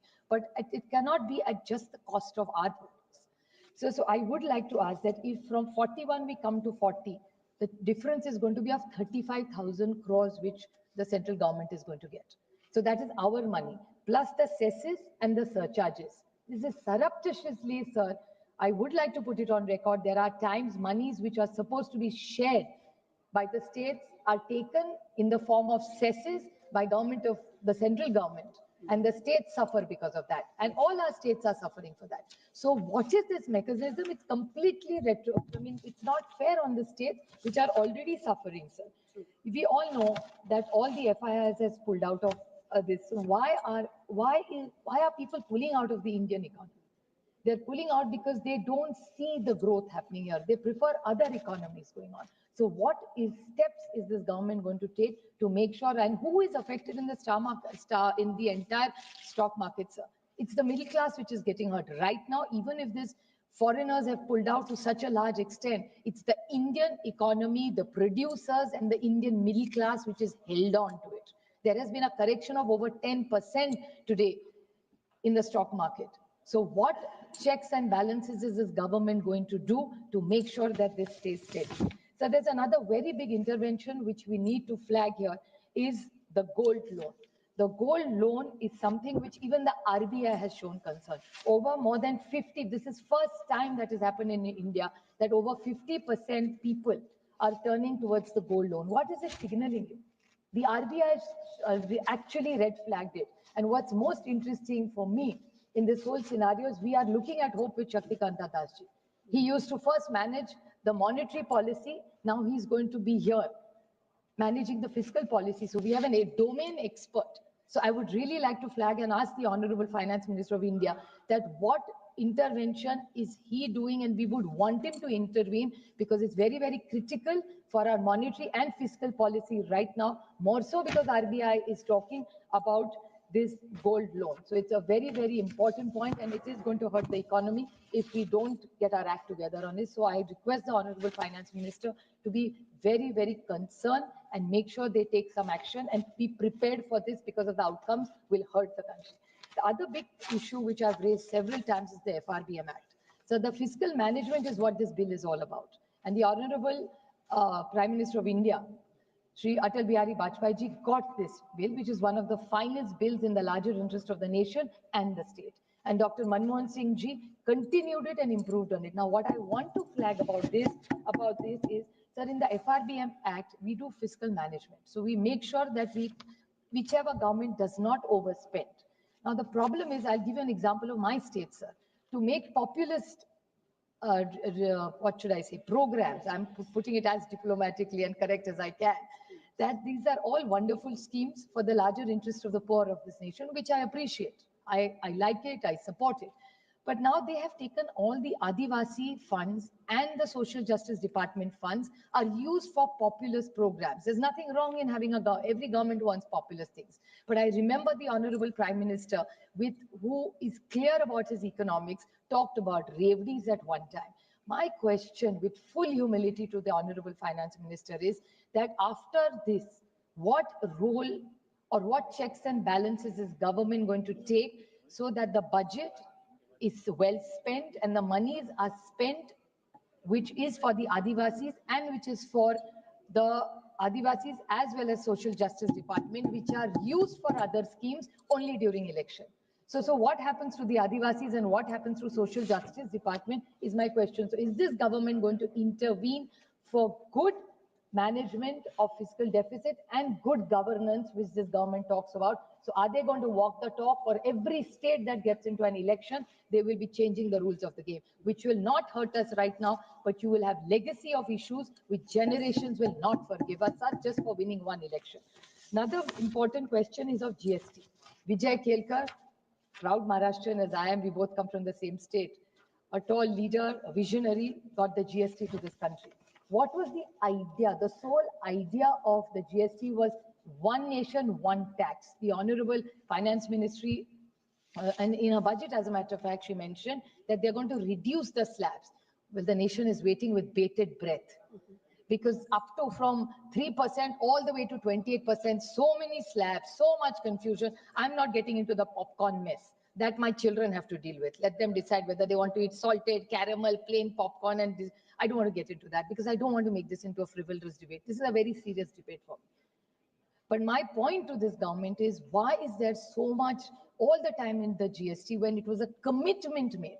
She praised all the state governments, said state governments are doing very well. So I want to ask her, when will we become one nation, one tax, which is the real soul of this? And all developed nations are doing that. If you say you're going to be, Nishikant Dubeji said he's going to be #1 in this country, we'll be very happy if your government becomes a first country in the world. We'll also be proud.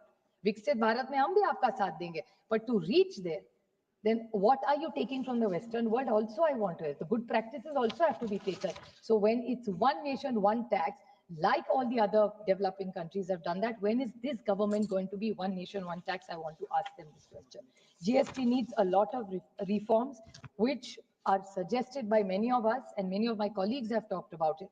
My one more 2-3 small points I'd like to ask this government is also about tariffs. Tariffs are a big concern for all of us. Now, this unilateral zero tariff for agri products, I want a reply in yes and no. We don't want to hear some long-winded story of what happened in the last 50 years. I want to know from this government that in the unilateral zero tariff for agriculture products, what is the stand of this government? Are they going to agree? Are they disagreeing? And if it's a no, they have to tell this nation that no agricultural product we will compromise. We will not compromise the farmers of this nation, and the policy will remain the same, whatever they have to discussions in America, we want to say. So 2 very small points, I'll finish my speech in. This thing about taxation, we are coming up with a new law. I'm fortunately a part of the select committee there, and we are having very, very good debate and discussions, and we are calling all the stakeholders. There is one small point I'd like to make, that everybody is here in this country wants to pay tax. We are all tax paying. Why is there always a fear about this tax? Most of my colleagues, my friend Kalanidhi also spoke about it. Every time there is this faceless or whatever this new thing, I am not taking away from the intent of this government. But why does this government like to scare people? Even in this new bill, they'll say, we are not going into people's mobiles and personal spaces. My only point is that they have to put checks and balances, everything. I don't want to get into whether high networks left, whether 22% left, that's not. If India really wants to grow, have a good tax regime, get fear out of people. People want to stay in India, people want to build India, but nobody wants to stay in fear. And the whole point is, whenever you are going into people's spaces or taxing people, have trust. What is that? Vishwas, Vivad se Vishwas tak. Crores of rupees is stuck. So why are we not, what Vivad se Vishwas tak? Bring it for everybody. Extend that scheme. Show trust in people. Indians are very honest people by nature. That's why we globally go and do extraordinarily well. So this government has to stop. You are sitting here in government because Indians have voted for you. The same Indians who do not, you want to tax, you want to scare, you want to pay. It's their money only on which your election goes on with. So please, जिस थाली में खाते हो ना, उस नमक का थोड़ा तो ज्ञान रखो. Thank you. So stop raiding people, stop hurting people. People in India are honest. We are happy to pay tax. Just don't scare us and have a very transparent and a fair regime. Thank you. Thank you. Nishikant ji? Speaker का direction 115 बैठिए ना, दादा बैठिए. कुछ अच्छा सरसा चल रहा है, कुछ पॉइंट है, बोलने दीजिए. तो आप मुझे पॉइंट ऑफ ऑर्डर भी रेज नहीं करने दोगे? प्लीज बैठिए. प्लस दादा आप बैठिए. सभापति महोदय, FRBM एक्ट अटल बिहारी वाजपेयी जी लेकर आए, ये सही बात है. उसके कारण फिस्कल डेफिसिट पर काफी कंट्रोल हुआ, ये भी सही बात है. लेकिन डॉक्टर मनमोहन सिंह जी का जो जिक्र किया, मैं माननीय सदस्य को बताना चाहता हूं कि 2008 में, 2003 में ये एक्ट आया. 2008 में जब पूरे दुनिया में रिसेशन था, तो डॉक्टर मनमोहन सिंह जी ने ही FRBM एक्ट में चेंज किया और वो 6% पर चला गया. जो 4% होना चाहिए भारत सरकार का कंसोलिडेशन, जो फिस्कल डेफिसिट 4% पर जाना चाहिए, वो 6% पर हुआ. और उसके बाद 2014 तक जब आपकी सरकार थी वो लगातार इसीलिए ये चीजें जो है वो, और यदि उनको लगता है कि डॉक्टर मनमोहन सिंह ने किया तो उनको ऑथेंटिकेट करने के लिए कहिए. 2014 तक वो 5.3% पर पहुंच गया था. देखिए माननीय सदस्यगण, देखिए सुनिए, प्लीज बी सीटेड. आप please be seated. Please be seated. Honorable members, all the members, listen you with good patience. Honorable members, please be seated. Please be seated. All the members of the House, listen to you, Honorable Member Supriya ji. You have spoken. You have spoken. You have spoken 15 minutes. You have spoken 15 minutes, and all the members listen you with good patience. So please, he has a point. He has a point. You lay down your point in the table. If there is anything, you lay down in the table. All is good. Please be seated. Mananiya Sadasya Shri Gurjit Singh Ojala ji. Please. You've spoken well, madam. You spoken well. You spoken well. You have a good suggestions, madam. You have a good suggestions to the government.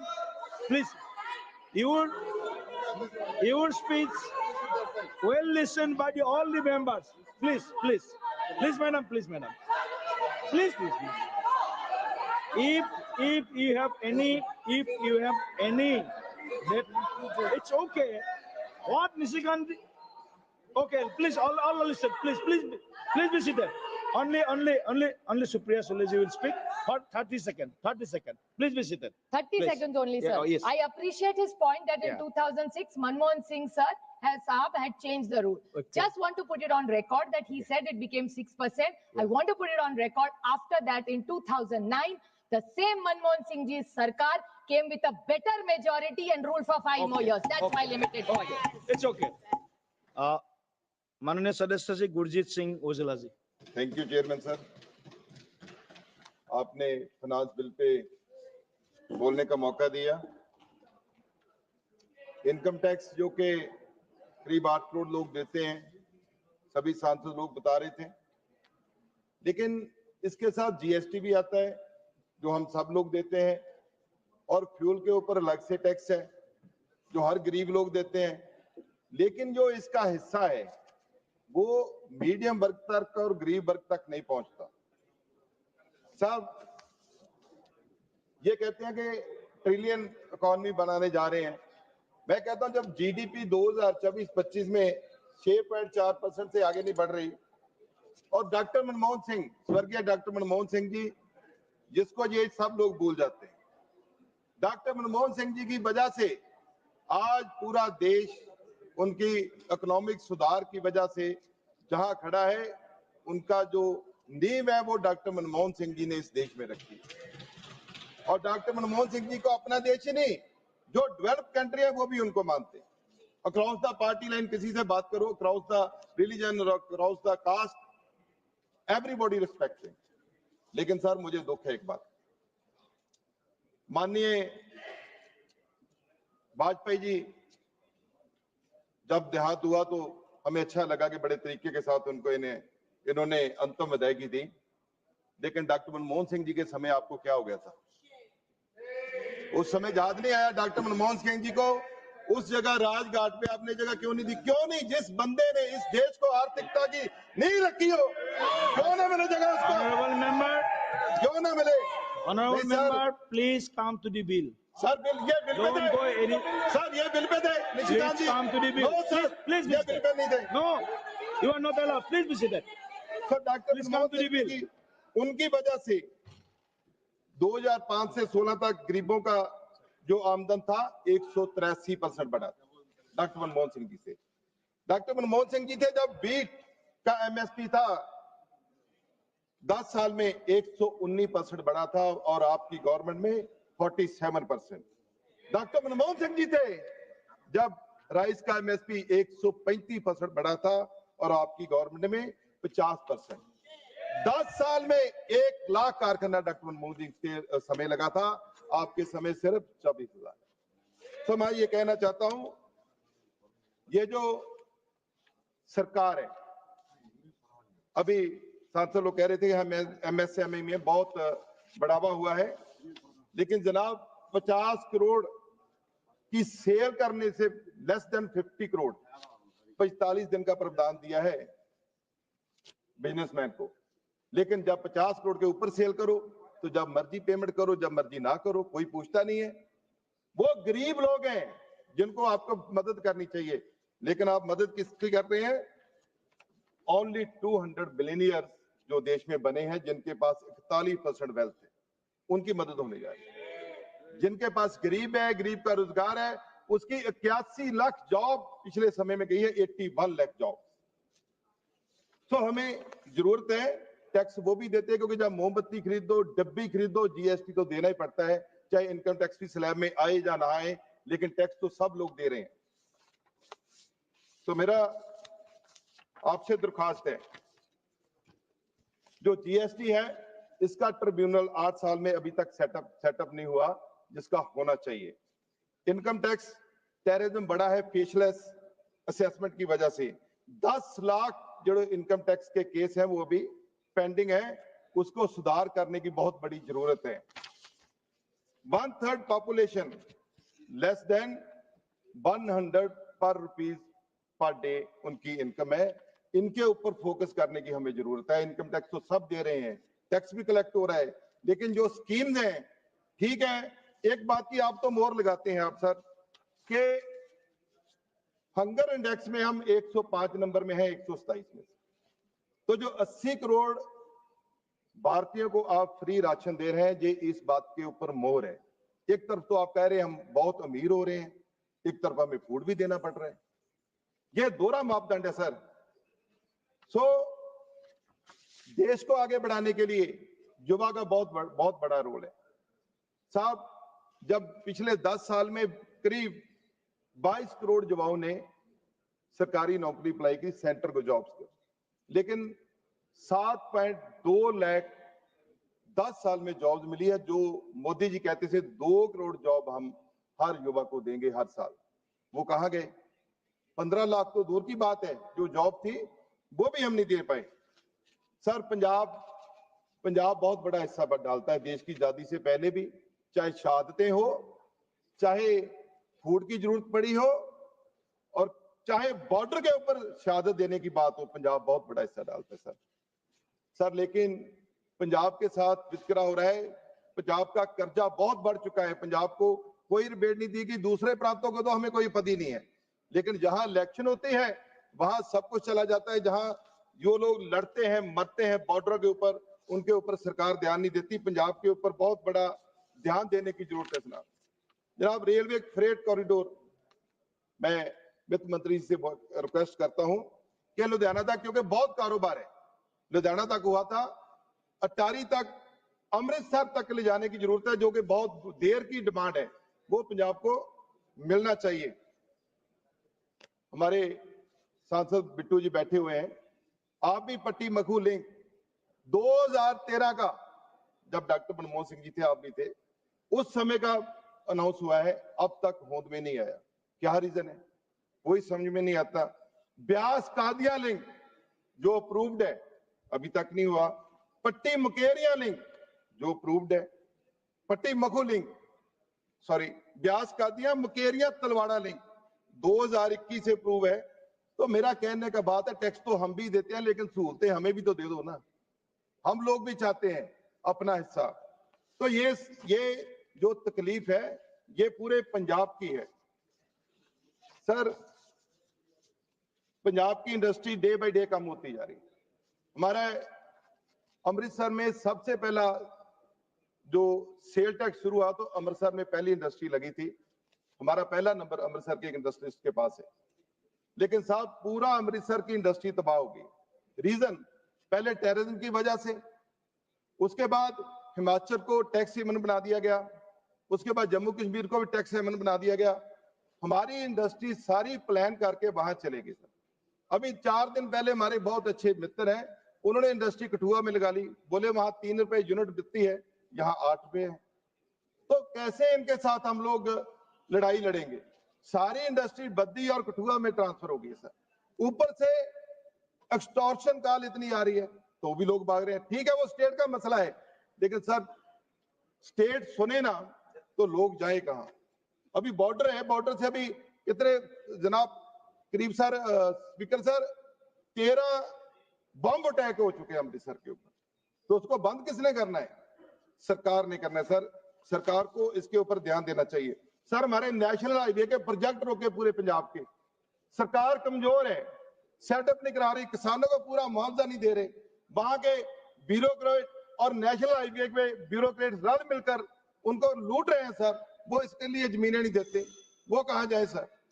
Sir उसके ऊपर हम क्वेर करें, हमारे बड़े project जो है वो पंजाब के रुके हुए सर। सर फार्मर जो देश की रीढ़ की हड्डी है सर, पूरे देश में उसको न्याय नहीं मिल रहा है। स्वामीनाथन पोर्ट पे एमएसपी होनी चाहिए, गारंटी करनी चाहिए सरकार को, वो नहीं दे पा रहे।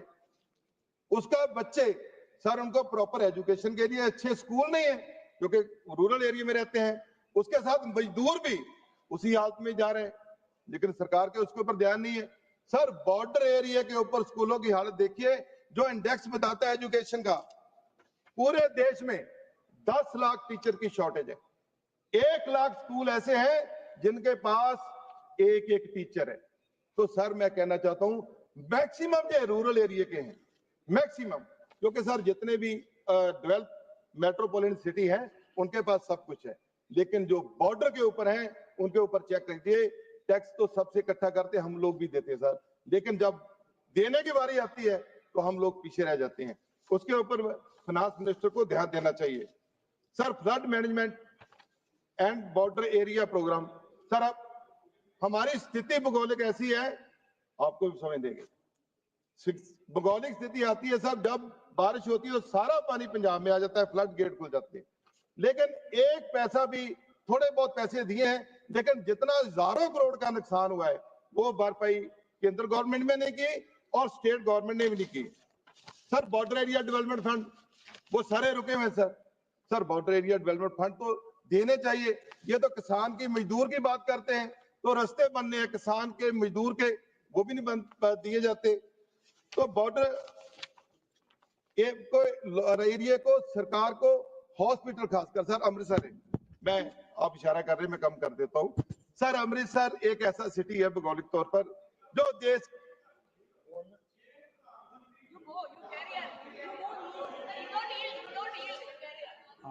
मैं थोड़ी भी सुन लेने सर, अमृतसर दोनों दोस्त तो जी है सर, मेरी प्रधानमंत्री जी जे देन आउणगे कुछ तुसी रोकोगे तो नहीं सर वेलकम करो सर, पता क्या है, हाँ मैं जवाब देता हूँ, आपस में मत करो, आपस में बात मत करो सर, मैं जवाब देता हूँ, आप आपस इसका जवाब मत दो, नहीं इसका जवाब नहीं देंगे, लेकिन सर मैं इनका वेलकम करता हूँ। प्रधानमंत्री जब एक बटन दबा के पूरे देश के खजाने में पैसे डाल सकते तो यहाँ से डाल दो, ओके, जाके देने में क्या दिक्कत है सर? सर IT हब देखिए सर 1 मिनट के लिए, 1 मिनट में बात कर देंगे सर, अमृतसर के पास बहुत ज्यादा लैंड नहीं है, राइट? IT हब अमृतसर को बनाने के लिए सरकार की जरूरत है, सरकार के उसके ऊपर ध्यान दे, एक्सप्रेसवे कंप्लीट होगा तो हमारे IT हब बन सकते हैं। सर मेडिकल टूरिज्म, अमृतसर के पास एक भी अच्छा हॉस्पिटल नहीं है, ये भी इस चीज के गवाह होंगे सर। पूरे ब्यास दरिया के बाद माझे को केटर करता है, करीब 1 करोड़ के ऊपर आबादी है सर, एक भी अच्छा हॉस्पिटल नहीं है, एम्स भी बाहर है, PGI भी बाहर। सर एम्स हमारे लिए अनाउंस हुआ था, लेकिन इन लोगों ने अकाली दल के साथ मिलकर बठिंडा में ले गए। जनाब हम फिर वहीं के वहीं हैं, बॉर्डर पे लड़ाई हम लड़े, बॉर्डर बंद है साहब, बॉर्डर खुलेगा तो हमारा विकास होगा। G20 में बोला गया कि सिल्क रूट शुरू होगा, तो सर बॉर्डर भी खोलिए ताकि अमृतसर के लोगों का विकास हो सके। सर इंटरनेशनल एयरपोर्ट बहुत बुरी हालत है, बिट्टू जी मैं आपसे भी कहना चाहता हूँ, रेलवे स्टेशन पीयूष गोयल जी ने जहां उसमें खड़े होकर कहा था कि रेलवे स्टेशन नया बनाने जा रहे हैं अमृतसर का, अभी तक उसका पता नहीं चल रहा, उसके ऊपर ध्यान दीजिए सर। सर मैं यही बेनती करूंगा कि वित्त मंत्री जी खासकर अमृतसर के और पंजाब के ऊपर फोकस करें, जिसने पूरे देश का हमेशा ही साथ दिया है, उसके ऊपर फोकस करें। बहुत बहुत धन्यवाद sir. Shri PV Mithun Reddy, thank you very much, sir. Sir, I would like to recall that in AP Reorganization Act, in Section 90 of AP Reorganization Act, it clearly says that Polavaram will be taken up as a national project, and all the necessary clearances and all the land acquisition will be done by the central government. Sir, recently the Water Resources Department, Jal Shakti Ministry has given the estimate that it is pegged at 60,000 crores. Sir, in the recent budget, we have seen that the height of the project or the storage level is being pegged at 41.15 instead of the original contemplated level of 45.72 meters. This is great injustice to our state. Sir, and one more thing, it was designed for 194 TMC, and if this is going to happen, it is going to be restricted to 115 TMC, and it's just going to be a water retaining structure, not a dam, sir.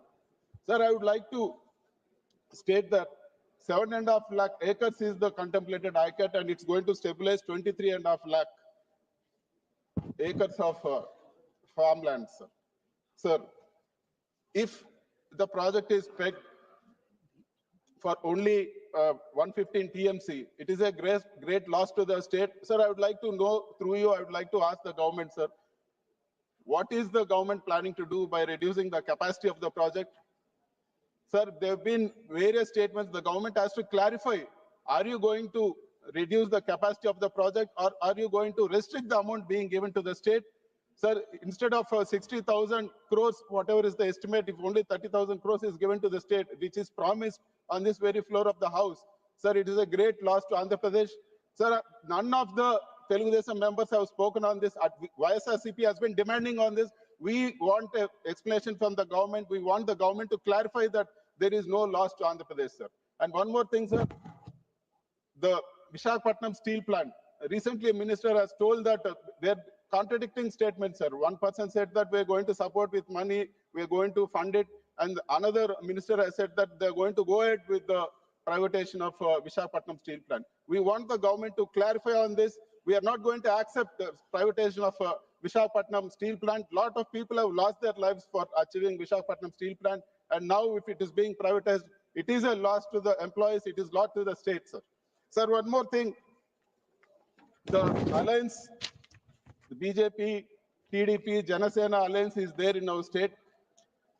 Whatever good schemes the previous government has bought, they're neglecting in a huge way in this current regime, sir.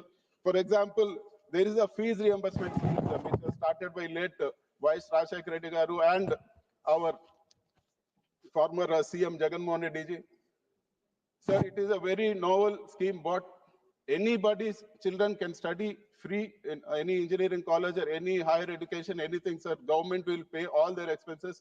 There are almost 11 lakh students who are getting this benefit every year, sir.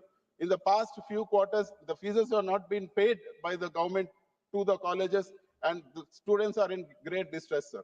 They're asking them to pay the money from their own pockets. They're asking them to pay up and then only enter the examination hall, sir. A lot of incidents have happened. A lot of students have openly expressed, but the government is not acting, sir. Government should keep its priorities clear, sir. One is education and one is healthcare.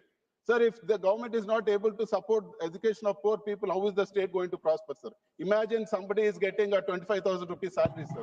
How is he going to, yes, sir, how is he going to pay lakhs and lakhs for his suddenly for his son's education, sir? Imagine somebody is getting 15 or 30,000 rupees salary per month. They have a family of 4. How are they going to support, sir? Sir, the government should act immediately. Through you, I request the finance minister to put some sense into the state government's head, sir. And one more thing, sir. The former chief minister had introduced Arogyasri, sir.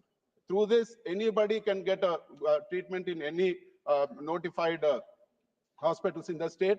Sir, the payments to these hospitals have not been paid, sir. And they've stopped, the network hospitals have stopped giving treatment to Arogyasri patients. This is a huge thing. So a lot of lives are being lost. Sir, as people are not able to pay even 50, 75,000 and they're losing their lives, sir. So these are very important things and the government should act on this. The central government should tell the state government, which is part of the coalition in the state. Sir, and AP has got a dubious record, sir. It is the top in the price of diesel and petrol in the country, sir. Sir, imagine 108 rupees 30 paise is the cost of diesel in Andhra Pradesh, and the bordering Tamil Nadu, it is just 100 rupees, and the Karnataka also is 101, 102 rupees, sir. There's a huge difference of 7 to 8 rupees. Why will industries come to Andhra Pradesh, sir? Why will somebody want to invest there when it's so costly in just in the border, neighboring states, sir? Sir, I request through you, and I also request the finance minister to put some pressure and reduce the cost of diesel, which is so high in the state. And Yes, sir. Sir, one way we are losing, it is clearly evident we are losing the money for Polvaram project, and we want to know the reason, sir. Special category status was a promise for Andhra Pradesh, and a package was, they said we'll give instead we'll give you a package, sir. What is this package, sir? It's a sort of illusion, and it is an imaginary package. We want the government to spell out what package was given and what benefit AP has got. We are losing in everything, sir. A lot of things which have been promised in the AP Reorganization Act have not been fulfilled. The time of AP Reorganization Act also is lapsed. So we want the government to keep up its promise, whatever have been promised for Andhra Pradesh. And sir, I would like to bring to the notice of the House. We appreciate the government has given money for development of Amaravati capital, sir. We appreciate in this, sir. But what is happening in the ground level also is a very important thing, sir. A kilometer of national highway costs 20 crores in the same district, sir. The national highway has called for tenders and people have bid for 20 crores. And here the estimate has been jacked up to 40, 50 crores, sir. It is a pure waste of money. And I wish the central government put some officer and go through all these estimates, sir. Lot of money is being misused, and thousands of crores is being wasted, sir. If you see in one way, 17 new medical colleges, we just need 1,500, 2,000 crores, sir, to put them on track. They have stopped what the previous government has taken up. All the 17 medical colleges have been put on hold, sir. And the worst part is they were ready to start, sir. They have taken the employees and they have even allotted the seats. The same government has written saying that take back the seats, we are not able to run the college. One way, they are swindling money in this big way, and the other way, they are not able to put in 1,500 and 2,000 crores into the medical colleges. It is really, it's in a bad state, sir. Whatever good things that previous governments have done, it should be continued. You are raising almost state subjects, no? You are raising state subjects. Sir, central government has given money for Amaravati. Central government has partially given for few medical colleges, and they have been put on hold. They want to sell them off to private people, sir, which we are demanding that it should not be happen. And we are also demanding that central government should step in and help in making these colleges to run, sir. We don't want them to be put idle. We don't want poor people to be at a loss, because 17 medical colleges means 17 hospitals also, sir, where poor people can get treatment. Sir, we question like this, and Telugu people, they try to put mud on us. They are just going on putting allegations. They are booking cases. We are not going to budge, sir. We are going to question. If you see, for the past few months, it's almost a year, not even one thing relating to the state, sir. The TDP people don't have the guts to raise Polavaram issue in the House. They don't have the guts to raise about steel plant. Only thing they are doing is putting mud on us with no facts at all. So this is baseless. I really ask the central government to do justice for Andhra Pradesh, and we want justice to be done in the form of funds to Polvaram project. Thank you, sir. Sri Anurag Singh Thakur. धन्यवाद सभापति महोदय। मैं वित्त विधेयक के पक्ष में अपनी बात रखने के लिए खड़ा हुआ हूं। ये वित्त विधेयक ऐतिहासिक, दूरदर्शी और प्रयत्नकारी है, परिवर्तनकारी है। ये केवल कराधान के बारे में नहीं, ये राष्ट्र निर्माण के बारे में है। ये केवल आर्थिक नीति के बारे में नहीं, आर्थिक स्वतंत्रता के बारे में है। ये केवल राजस्व के बारे में नहीं, ये 140 करोड़ भारतीयों के समृद्धि और सामाजिक समावेशी विकास के बारे में है। सभापति महोदय जी, आज से अगर 11 वर्ष पहले आप देखेंगे, जब प्रधानमंत्री नरेंद्र मोदी जी इस देश में प्रधानमंत्री पद के शपथ ली, उस समय हमें किस हाल में देश मिला था। हालत कोई बहुत अच्छी नहीं थी, अनिश्चितता का दौर था, और वहां से फ्रेजाइल 5 इकोनॉमीज में भारत को गिना जाता था। अनिश्चितता के दौर से अभूतपूर्व विकास के दौर तक लाने का काम किसी ने किया है तो प्रधानमंत्री नरेंद्र मोदी जी ने किया है। Prime Minister Modi has guided the nation from uncertainty to unprecedented time. और ये इसलिए हुआ है अनप्रेसिडेंटेड ग्रोथ, क्योंकि ईमानदारी से सरकार चलाई, विश्वास के साथ सरकार चलाई और सबका साथ, सबका विकास, सबका विश्वास और सबके प्रयासों से देश को आगे बढ़ाने का काम किया है। मोदी सरकार एक ऐसी सरकार है जो काम करती है, ये एक ऐसी सरकार है जो वायदे पूरे करती है, एक ऐसी सरकार है जो बदलाव लाती है। और जब मैं बदलाव की बात करता हूं, ट्रांसफॉर्मेशन की बात करता हूं, तो हमारी सरकार ने बहुत सारी रिफॉर्म, परफॉर्म, ट्रांसफॉर्म, ये केवल नारा नहीं है, रिफॉर्म्स के माध्यम से बहुत बड़ा बदलाव लाया, जिसके बारे में आगे मैं उसका उल्लेख करूंगा। आज जब लोकतंत्र के मंदिर में आपने मुझे यहां पर बोलने का अवसर दिया, तो मैं कहूंगा हम फाइनेंस बिल में केवल फाइनेंशियल स्टेटमेंट्स की बात नहीं कर रहे, हम 140 करोड़ भारतीयों की भविष्य और उनकी आकांक्षाओं के बारे में बात कर रहे हैं। हालांकि अधिकतर सरकारों का दुनिया भर में या भारत में भी जो पहले की सरकारें रही होंगी, उनका एक प्रयास रहता है कि कैसे सरकारी खजाना भरा जाए, लेकिन नरेंद्र मोदी जी की सरकार ने इस बार के बजट में और इस फाइनेंस बिल में वो सारे कदम उठाए हैं कि सरकार के खजाने से ज्यादा लोगों की बचत बढ़ाने में विश्वास रखा, लोगों की जेब में पैसा जाए इसमें प्रयास किया है। और इसलिए कि जन जन के जब बचत होगी तो भारत का जन जन भारत को राष्ट्र निर्माण में एक बड़ी भूमिका निभाएगा और 2047 तक विकसित भारत का संकल्प पूरा करके दिखाएगा। आदरणीय सभापति जी, भारत की जो आज स्थिति है, कुछ विपक्ष के सदस्यों ने कहा कि दुनिया भर में ये हालत वो हालत है। मैं इतना ही कहूंगा अपने विपक्ष के सदस्यों को, आज पूरी दुनिया एक उम्मीद के साथ भारत की ओर देख रही है और दुनिया की बड़ी अर्थव्यवस्थाओं में सबसे तेजी से बढ़ने वाली अर्थव्यवस्था आज भी भारत है और अगले एक दशक तक भारत ही रहने वाला है। और शायद इसीलिए आप लोग एक प्रश्न खड़ा करते थे कि क्या मिडिल क्लास के ऊपर भरोसा करना चाहिए, क्या टैक्स पर कर राहत देनी चाहिए। मैं इतना ही कहूंगा, ईमानदार करदाताओं के ऊपर एक बार नहीं बार बार नरेंद्र मोदी जी की सरकार ने विश्वास किया है और इस बार तो 12 लाख पर जीरो टैक्स किया है, कोई टैक्स नहीं देना पड़ता, ये भी नरेंद्र मोदी जी की सरकार ने किया। और जो सरकारी कर्मचारी हैं उनको तो 12,75,000 तक कोई टैक्स नहीं है। और ये जहां देश के अन्य वर्गों को आगे बढ़ने का अवसर मिलेगा, वहीं पर मध्यम वर्ग को भी और उनके अनथक प्रयासों से राष्ट्र निर्माण में उनकी एक बड़ी भूमिका होगी। इस बजट, इस फाइनेंस बिल में विकसित भारत का जो संकल्प हम लेकर चले हैं, इसमें युवाओं के लिए अवसर है, महिलाओं के सशक्तिकरण की बात है, हर भारतीय को सफल होने के लिए मौका दिया गया है और टेक्नोलॉजी का उपयोग करने का बल दिया है।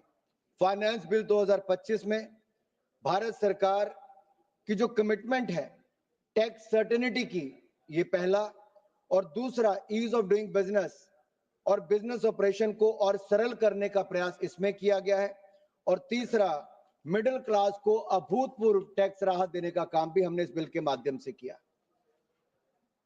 जहां तक मैं रिफॉर्म्स की बात करूं, अगर पिछले 10 वर्षों पर नजर सभापति जी मारी जाए तो अगर उस प्रकाश में कुछ डालना चाहूंगा, पिछले 10 वर्षों में जहां एक और faceless assessment, tax payer charter, faster returns, almost 99% जो रिटर्न्स हैं वो सेल्फ असेसमेंट के माध्यम से की जाती है। मैं अपने विपक्ष के सदस्यों को बताना चाहता हूं, विवाद से विश्वास स्कीम ये हम लोग लेकर आए और अब जन विश्वास बिल, जहां जन विश्वास बिल 1.0 पहले आया था उसमें 180 प्रावधानों को डीक्रिमिनलाइज करने का काम किया था, अब मोदी सरकार जन विश्वास बिल 2.0 लेकर आ रही है जिसमें 100 प्रावधानों को डीक्रिमिनलाइज किया जाएगा। एक बड़ी राहत हमारे व्यापारी वर्ग को उसमें दी जा रही है।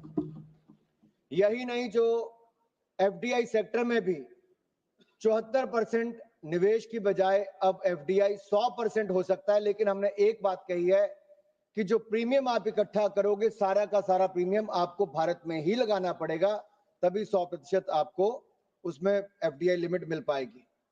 FSDC की मैं बात करूं तो वहां पर भी फाइनेंशियल रेगुलेशन को और सब्सिडी इंस्ट्रक्शन के इम्पैक्ट को इवैल्यूएट करने का एक मैकेनिज्म खड़ा करने का हमने इसमें प्रावधान किया है। और अन्य जो टैक्स रिफॉर्म्स इसमें कही गई हैं, कस्टम्स एक्ट 1962 में कोई प्रावधान यही नहीं था कि किसी निश्चित काल में आप लोग प्रोविजनल असेसमेंट को फाइनलाइज कर सकें। एक बड़ा कदम इसमें उठाया गया है जिसमें अब सर्टेनिटी भी होगी, यानी कि निश्चितता भी आएगी और हमारी लागत भी कम होगी।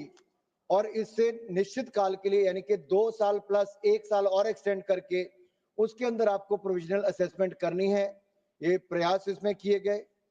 दूसरा जो सेल्फ ऑक्युपाइड प्रॉपर्टीज है, पहले आपको उसमें प्रावधान केवल 1 वर्ष का था, अब गवर्नमेंट ने 2 ऐसी सेल्फ ऑक्युपाइड प्रॉपर्टीज को बिना किसी कंडीशन के आपको करने का ये भी प्रावधान दे दिया है।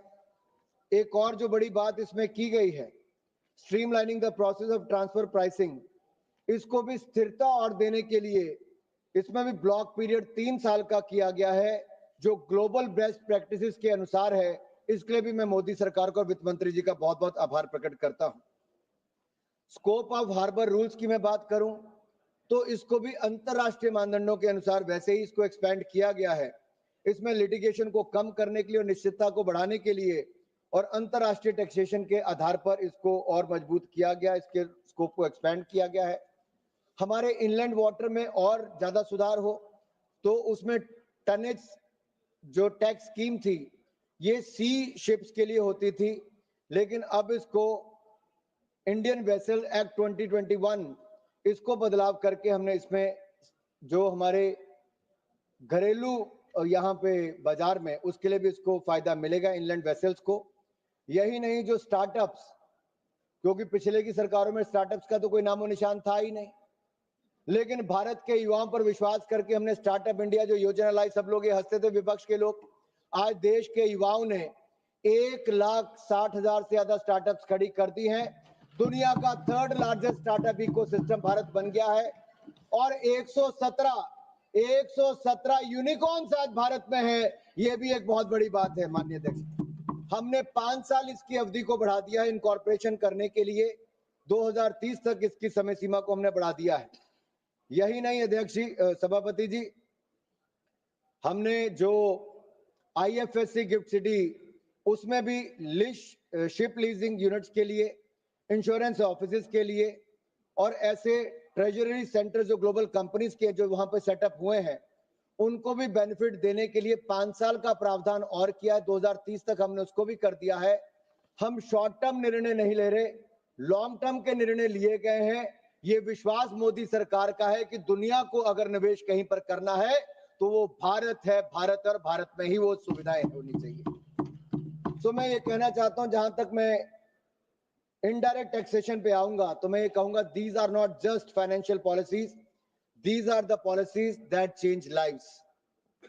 As part of the comprehensive review of customs rate structure announced in the July 2024 budget, sir इसमें जो 2-3 चीजें बड़ी इंपॉर्टेंट है।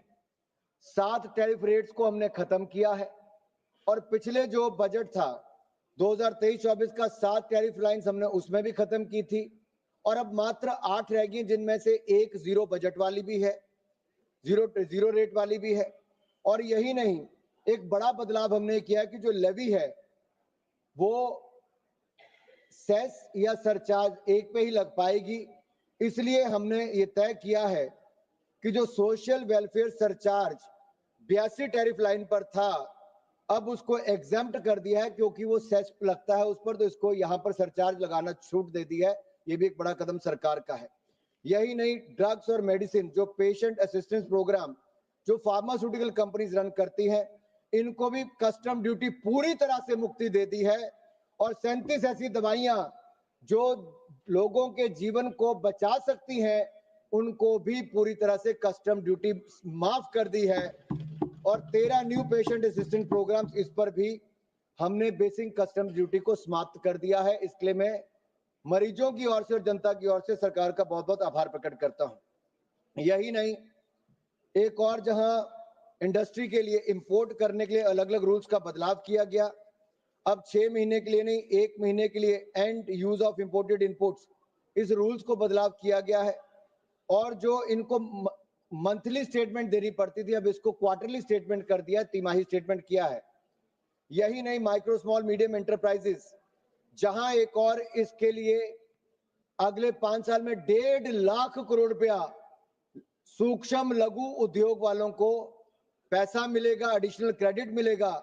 वहीं पर एमएसएमई की जो डेफिनेशन है उसको बदलने का भी, इन्वेस्टमेंट और उसकी टर्नओवर को भी 2.5 गुना और दुगना करने का ऐतिहासिक निर्णय ये मोदी सरकार ने लिया। इसके लिए मैं उनका आभार प्रकट करता हूं। अध्यक्ष जी, पूर्व की सरकार, अगर आप यूपीए की सरकार को देखेंगे तो उसमें scam scam scam, policy paralysis की बात, फोन बैंकिंग की बात और ऐसी ही बातें आती थी कि मित्रों की सरकार उनको कहा जाता था। आज यही नहीं, आज वो शेकी ग्राउंड पर होती थी, आज स्टेबल ग्राउंड कहीं पर दी है तो नरेंद्र मोदी जी की सरकार ने दी है। हमने जहां एक और बैंकिंग व्यवस्था को सुधारा है, लेकिन मुझे चिंता इस बात की है कि हमारे जो विपक्ष के एक नेता है, हमारे पीएससी कमेटी में आप भी हैं, आज जब निशिकांत दुबे जी कह रहे थे तो उन्होंने कहा रेवेन्यू फोरगॉन की बात निशिकांत दुबे जी कर रहे थे, लेकिन पीएससी कमेटी के चेयरमैन अगर रेवेन्यू फोरगॉन और राइट ऑफ में अंतर नहीं समझते तो एक बड़ा प्रश्न चिन्ह खड़ा हो जाता है साहब। विपक्ष कहां पर है, किस हालत में है, समझता भी है कि नहीं समझता है, ये अपने आप में सवाल खड़ा करता है। रेवेन्यू फोरगॉन क्या है साहब? जो एक टैक्स सरकार को आना है, जो पोटेंशियल टैक्स रेवेन्यू आना है, वो सरकार की किसी नीति जहां पे आप टैक्स एग्जम्पशन देते हो, डिडक्शन देते हो, इंसेंटिव देते हो, जिसके कारण आपका चला जाता हो टैक्स, वो रेवेन्यू फोरगॉन है। लेकिन जहां पर आप राइट ऑफ की बात करते हैं तो बैंक जहां पे अपनी राइट ऑफ बड़ा विस्तार में, निर्मला जी स्टेटमेंट है वो मैं बताता हूं कि उन्होंने साफ तौर पे कहा कि राइट ऑफ करने का मतलब ये नहीं कि पैसा छोड़ दिया है। बैंक उनको लेने के लिए चाहे कहीं पर भी जाए, चाहे उनको कोर्ट जाना पड़े, डेट रिकवरी ट्रिब्यूनल में जाना पड़े, enforcement of security interest act के अंतर्गत फाइल करना पड़े, ऐसा सारी तरह उसमें प्रावधान है, उसमें करना है। लेकिन ये इस तरह का जो देखने को मिला, इसमें अपने आप में विपक्ष पर प्रश्न चिन्ह खड़े होते हैं। सर, यहां पर एक बात कही गई, कब्र से खोदने की बातें की गई, कहा कि कब्रें क्यों खोदते हो, गड़े मुर्दे क्यों उखाड़ते हो। मैं भी ये कहना चाहता हूं, दुनिया कहां की कहां पहुंच गई। ये लोग अभी भी 17वीं शताब्दी में मुगलियाई सोच के साथ ही चल रहे हैं। इनके आइडियल तो राणा सांगा, शिवाजी महाराज, महाराणा प्रताप होने चाहिए थे, लेकिन बाबा और औरंगजेब को याद करने में ये लोग लगे हैं। मैं तो इसमें एक बात कहूंगा, जो दरिंदा खा गया अपना पूरा परिवार, फक्र से आज शरियाई दीवानों को मोहब्बत है उसकी कब्र से। और जिसने जाजिया टैक्स लगाने का काम किया था, जिसने जाजिया टैक्स लगाने का काम किया था, आज उसको ये लोग याद करते हैं। जिसने धर्म के नाम पर हिंदुओं पर टैक्स लगाने का काम किया था, आज उसकी कब्र को याद करने का काम ये करते हैं। फाइनेंस बिल पे और यही नहीं, इसके अलावा याद करिए इंदिरा गांधी जी का समय 93.5%, 93.5% टैक्स लगाने का काम, 93.5% टैक्स लगाने का काम इंदिरा गांधी जी ने किया था। आज नरेंद्र मोदी जी की सरकार है जिसने 12 लाख तक जीरो टैक्स किया है, कोई टैक्स नहीं लगाया, टैक्स माफ करने का काम किया। और जहां तक जीएसटी अपीलेट ट्रिब्यूनल की बात है, जीएसटी अपीलेट ट्रिब्यूनल भी हमने बना दिया है, संजय मिश्रा जी उसके चेयरमैन है। यही नहीं सर, मैं एक बात आपसे और कहना चाहता हूं, अगर आप राणा सांगा की बात कही गई, ये विपक्ष के नेताओं से मैं कहना चाहता हूं, हमारे पूर्वज, हमारे नायक भारत के गौरव, ये इनको अपमानित करने का बार बार प्रयास करते हैं। उनकी छवि को धूमिल करने की इनकी आदत बन गई है। सर, मैं पूछना चाहता हूं, वोट बैंक के लिए स्वाभिमान को कितनी छोड़ दोगे, कितना नीचे गिर जाओगे। मैं कहूंगा, वीर कभी मरते नहीं, वो सदा जिंदा रहते हैं, कभी दिलों में, कभी इतिहास में अमर रहते हैं। साहस इतना था शूरवीर राणा सांगा में, भर भर देश के दुश्मन कांपते थे थर थर। मेवाड़ शिरोमणि को तुम नीचा क्या दिखाओगे, मुगलिया सोच की औलादों, जिनके 80 घाव थे तन पर, व्यथा नहीं थी मन में, आज अगर राणा सांगा जिंदा होते तो तुम जैसे दूर कोने में बैठकर टोपियां सिल रहे होते। सर यही नहीं, अगर मैं बात करूं, आज मुस्लिम आरक्षण की बात करते हैं, बाबा साहब अम्बेडकर के संविधान की कॉपी को लेकर जाते हैं।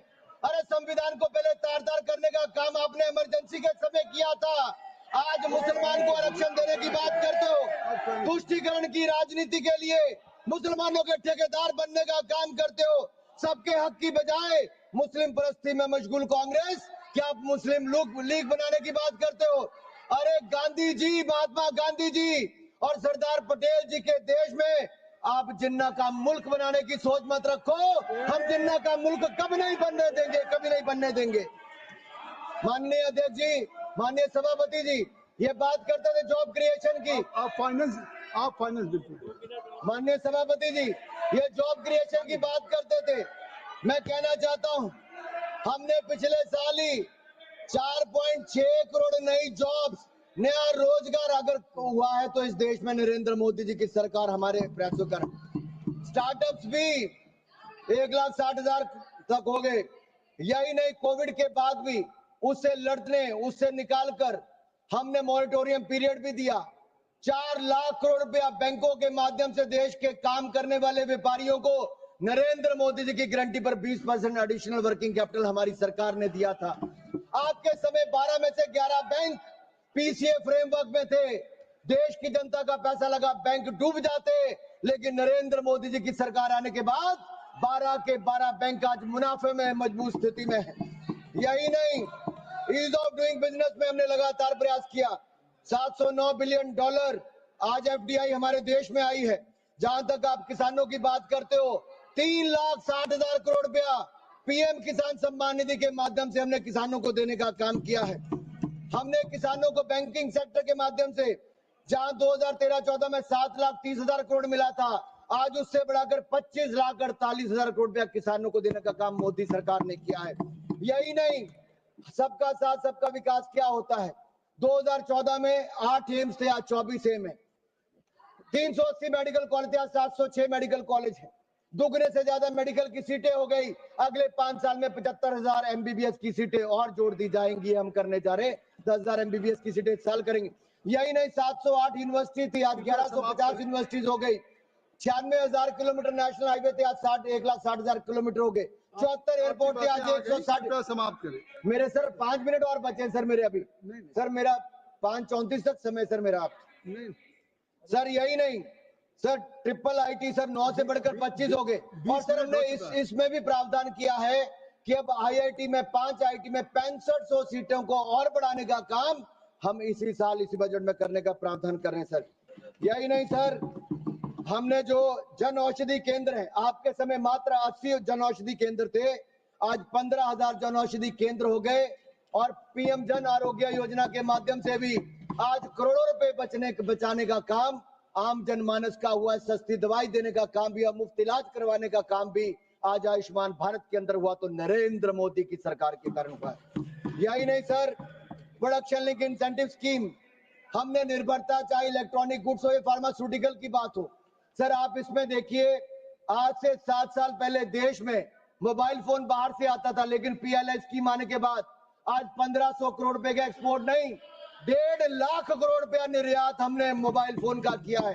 और अब तो सेमीकंडक्टर चिप्स यहाँ पे बननी शुरू हो जाएंगी। दुनिया का कोई देश ऐसा नहीं होगा जहां पर आने वाले समय में सेमीकंडक्टर और चिप्स भारत की नहीं होगी, मेक इन इंडिया का बना हुआ जाएगा। यही नहीं सर, असम में भी दिलीप भाई ने यहाँ पे बैठे हैं, साइकिया जी, इन्होंने कहा।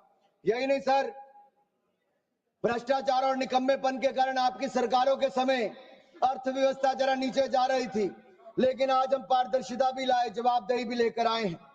विकास पारदर्शिता के कारण समावेशी विकास की ओर हम देश को आगे लेके जा रहे हैं।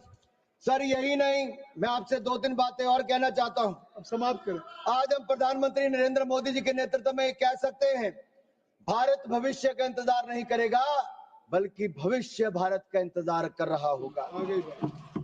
सर मैं ये कहूंगा, आज हम सब लोग सत्ता पक्ष के हो, विपक्ष के हो, इस वित्त विधेयक को पूरे विश्वास, पूरी प्रतिबद्धता और पूरे विश्वास के साथ धन्यवाद। विकसित भारत, सुरक्षित भारत, समृद्ध भारत, संपन्न भारत बनाने की ओर आगे लेकर जाएं। हम सब इकट्ठे मिलकर एक ऐसा भारत बनाएं। ऐसा ही मेरा आप सबसे निवेदन रहेगा। इस ऐतिहासिक फाइनेंस बिल के लिए मैं वित्त मंत्री निर्मला सीतारमण जी का बहुत बहुत आभार प्रकट करता हूं और नरेंद्र मोदी जी से इतना ही कहूंगा कि हमें आपके नेतृत्व में पूरा विश्वास है और आपके नेतृत्व में ये देश लगातार आगे बढ़ता जाएगा। हम सब मिलकर 2047 से पहले विकसित भारत बनाएंगे। We will not sit till we make India विकसित। धन्यवाद सर। जय Hind. So thank you very much. So this finance bill covers various relevant changes in the income tax regime, such as compliance mechanism expediting that, similarly reduction on certain custom duty, and income tax exemption for startups, and tax exemption for IFSC, NGO tax exemption for increased period for 12A, and some healthcare kind of relief also. Sir, I am of the strong opinion that whether it is finance bill or any other legislation, it must have a compassionate touch. In the light of that, I wish to point out certain humanitarian kind of consideration deserving cases. Number one, sir, the cochlear implant. That is for hearing impaired persons. That is exempted. But at the same time, that spare parts and accessories, that is not exempted. So that is to be included. It's a small thing, but it's a great thing. It is to be done in that way. I request that kind of tax exemptions right there. Then in this budget, I mean this thing, custom duty exemption for 36 life-saving drugs, including cancer and rare disease. And some 5% for other treatment. That of course is welcome, because cancer is very expensive treatment, and whatever may be the consideration we are giving, it will be a great thing. So there we have to do further things. Similarly, government says that they will start cancer centers in all the districts of okay, I humbly suggest that we must have a time-bound program to get it materialized. That is a very important thing. A time-bound action plan also is inevitable in this. So I would like to point out one more thing. Throughout the world, for the physically challenged person, there are modern devices, equipments. Unfortunately, in India, that has not been developed like that. We have to emphasize that. Ill-fated persons, they are suffering like anything. It is now import dependency is there. We can do two methods. Number one, this import duty, in that also we can do many things. Similarly, as far as Indian situation is concerned, we must have our own institutions, manufacturing centers for this kind of devices and equipments. And coming to other things, sir, I would like to say that one thing, we the MPs, we get hundreds of applications for help from PMNRF, Prime Minister's National Relief Fund. Poor cancer patients, kidney patients, they are all coming. But the allotment to this PMNRF is negligible, sir. Very, very thin. That is what I am suggesting is do a great thing by enlarging the scope of PMNRF and get more help for the cancer patient and like that. It's a noble thing. If you can do it, surely it's a very, very important thing. So allotment that may kindly be enhanced. Then dispute redressal mechanism in the tax side. We are making a lot of reforms. It is quite natural that we will have some disputes, but dispute redressal mechanism is very poor. It takes a long time. So I suggest that very effective steps to be taken for that also. So another thing, make the taxpayer happy to do it. In foreign countries, a lot of inspirations, concessions, encouragements are done. Here also, it should be designed in such a pattern that this taxpayer will be happily paying the tax. That kind of reforms is also very important. This. Similarly, sir, I would like to say FCRA, Foreign Contribution Regulation Act, is a very good act. Sir, we were getting a lot of assistance from different countries. We were doing very good work, sir. Kindly excuse me. We were doing very wonderful work. This happened. What happened now? They have in bulk cancelled the FCRA registrations. I would like to tell you, kindly explain why this cruelty you are doing. Is there any base for that? This FCRA registration holding persons, they are not even aware on what ground this has been cancelled. Total cancellation. So I am telling you that this kind of things should not be done. So that point, you have to reconsider that in the best interest of humanity. That is what I would like to say. The other thing, sir, I am going to conclude, sir. Back to banking sector again, just as a simple issue. Sir, worldwide, there is interest-free banking system. In Gulf countries and Arabian countries, they call it Islamic finance. In European countries also, sir, this kind of banking system is developing like anything. I am suggesting India should go seriously think about that. Sir, 2008, the Ram Rajan Committee on Financial Sector Reforms suggested the introduction of industry banking in India. There are many other recommendations also. Why India is allergic to this kind of thing, sir? If there is any kind of sensitive kind of, say, Islamic banking, you do it in a different way. Because industry banking system is having high scope, sir. Okay, I suggest that also may be under your serious condition. You should not have any kind of allergic kind of situation in this kind of things. With these few suggestions, I stop, sir. Thank you very much. Thank you. माननीय सदस्य श्री अभय कुमार सिन्हा जी।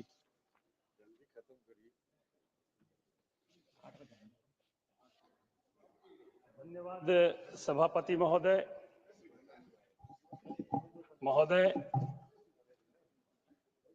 यह विधेयक देश की आर्थिक सोच का आईना है। इस आईने में मुझे दिख रहा है वो डरावना, बहुत ही डरावना है महोदय। भारत का आम नागरिक के इस देश को अपने कंधों पर ढो रहा है महोदय। कॉर्पोरेट घराने नहीं ढो रहे हैं, आम नागरिक ढो रही है। जब जीएसटी लाया जा रहा था तो कहा था सरकार ने गुड एंड सिंपल टैक्स होगा, लेकिन महोदय आज मैं दावे के साथ ये जरूर कह सकता हूं सरकार को कि यह जो जीएसटी टैक्स है ये गंभीर स्ट्रेस टैक्स की तरह है। आज जो हमारे देश के लोग महसूस कर रहे हैं, कहा गया था कि ये जटिल कर प्रणाली को सरल बनाएगा, लेकिन हुआ उल्टा। अब तो सब कुछ और पेचीदा हो गया है महोदय। दुनिया की सबसे ऊंची दरों में से एक भारत में 28% की जीएसटी दर है महोदय। जिस देश में करोड़ों लोग गरीबी रेखा से नीचे हैं, वहां महोदय माचिस, साबुन, बाल्टी, पंखे ऐसे अनेकों वस्तुओं पर 28% का जीएसटी क्यों? आप गरीबी उन्मूलन की बात करते हो, देश के गरीबों को से उनकी खून पसीने की कमाई को आप जीएसटी के रूप में आपने वसूलने का काम कर रहे हैं महोदय। देश में नौकरी पेशा, छोटे व्यापारी इस देश की टैक्स वसूली का सबसे बड़ा हिस्सा है महोदय, और सबसे बड़ा हिस्सा वो जमा कर रहे हैं महोदय। और कॉर्पोरेट घराने हैं, टैक्स बचाने की स्कीम खोजते रहते हैं कि कैसे हम कौन सा स्कीम निकालें कि हम सरकार के टैक्स से बचें। महोदय, आज भारत का 2% ही लोग इनकम टैक्स देते हैं, इसका मतलब ये नहीं महोदय कि बाकी सारे लोग टैक्स चोरी कर रहे हैं। इसका मतलब ये है कि बाकी लोग इतने गरीब हैं कि वो टैक्स देने की स्थिति में ही नहीं है। ये देश की स्थिति है महोदय। और आप देश आज हमारा बेरोजगारी से जूझ रहा है महोदय। बहुत सारे आंकड़े पेश करते रहते हैं, कहेंगे 14 के बाद ये हुआ, 14 के बाद ये हुआ। एक आंकड़ा मैं रोजगार के संबंध में बताना चाहता हूं। भारत रोजगार रिपोर्ट 2024 के तहत देश में हर एक 3 में से 1 युवक बेरोजगार है महोदय। आज 8 साल में 30% रोजगार कम हुए हैं। 2014 में बेरोजगारी दर 4.9% थी और आज 2024 में बेरोजगारी दर 7.8% है महोदय। ये दुर्भाग्य है महोदय। हम ये जरूर कहना चाहेंगे महोदय, स्किल इंडिया से समाधान की बात करते हैं। हकीकत यह है कि बिहार जैसे राज्यों में लाखों लाख डिग्रीधारी युवा आज भी बेरोजगार हैं।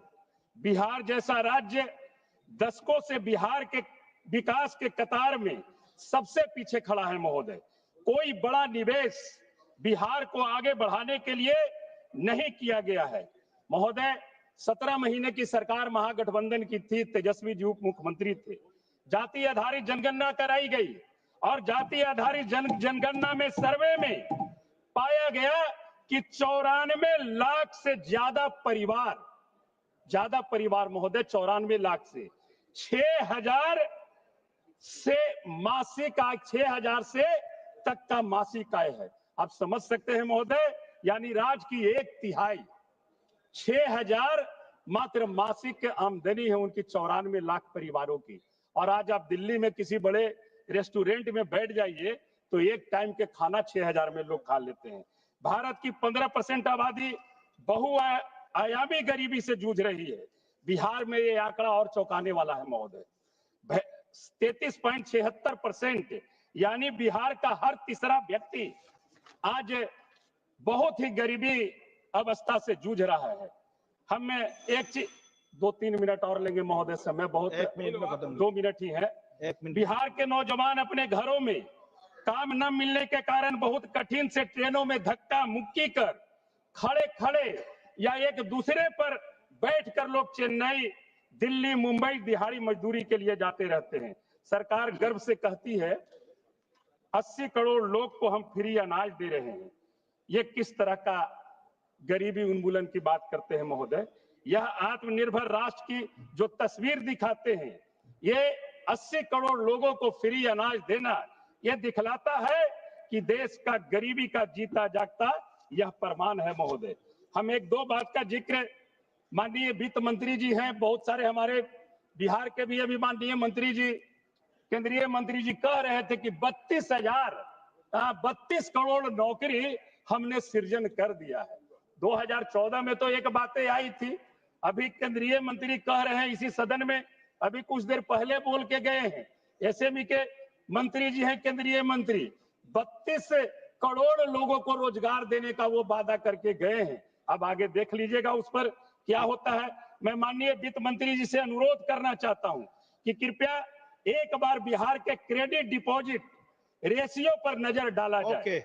जब बिहार का कोई नागरिक, एक मिनट, जब बिहार का कोई नागरिक बैंक में 100 रुपया जमा करता है तो उसे उसके बदले में 58 रुपया का लोन मिलता है, लेकिन वही रुपया 100 रुपया अगर आंध्र प्रदेश का कोई नागरिक आंध्र प्रदेश में जमा करता है कहीं पर तो उसे 116 रुपया मिलता है।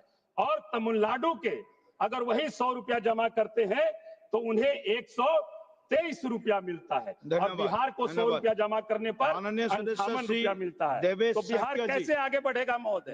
हम चाहे को विशेष राज्य का दर्जा देकर उसे आगे बढ़ाने का काम किया जाए। बहुत धन्यवाद। बहुत धन्यवाद सभापति महोदय, आपने मुझे इस अवसर बोलने का मौका दिया।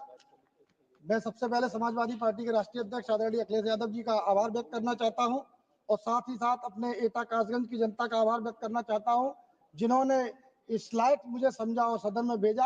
आज मैं वित्त विधेयक पर अपनी राय रखूंगा और ये राय किसान और आम जन से संबंधित है।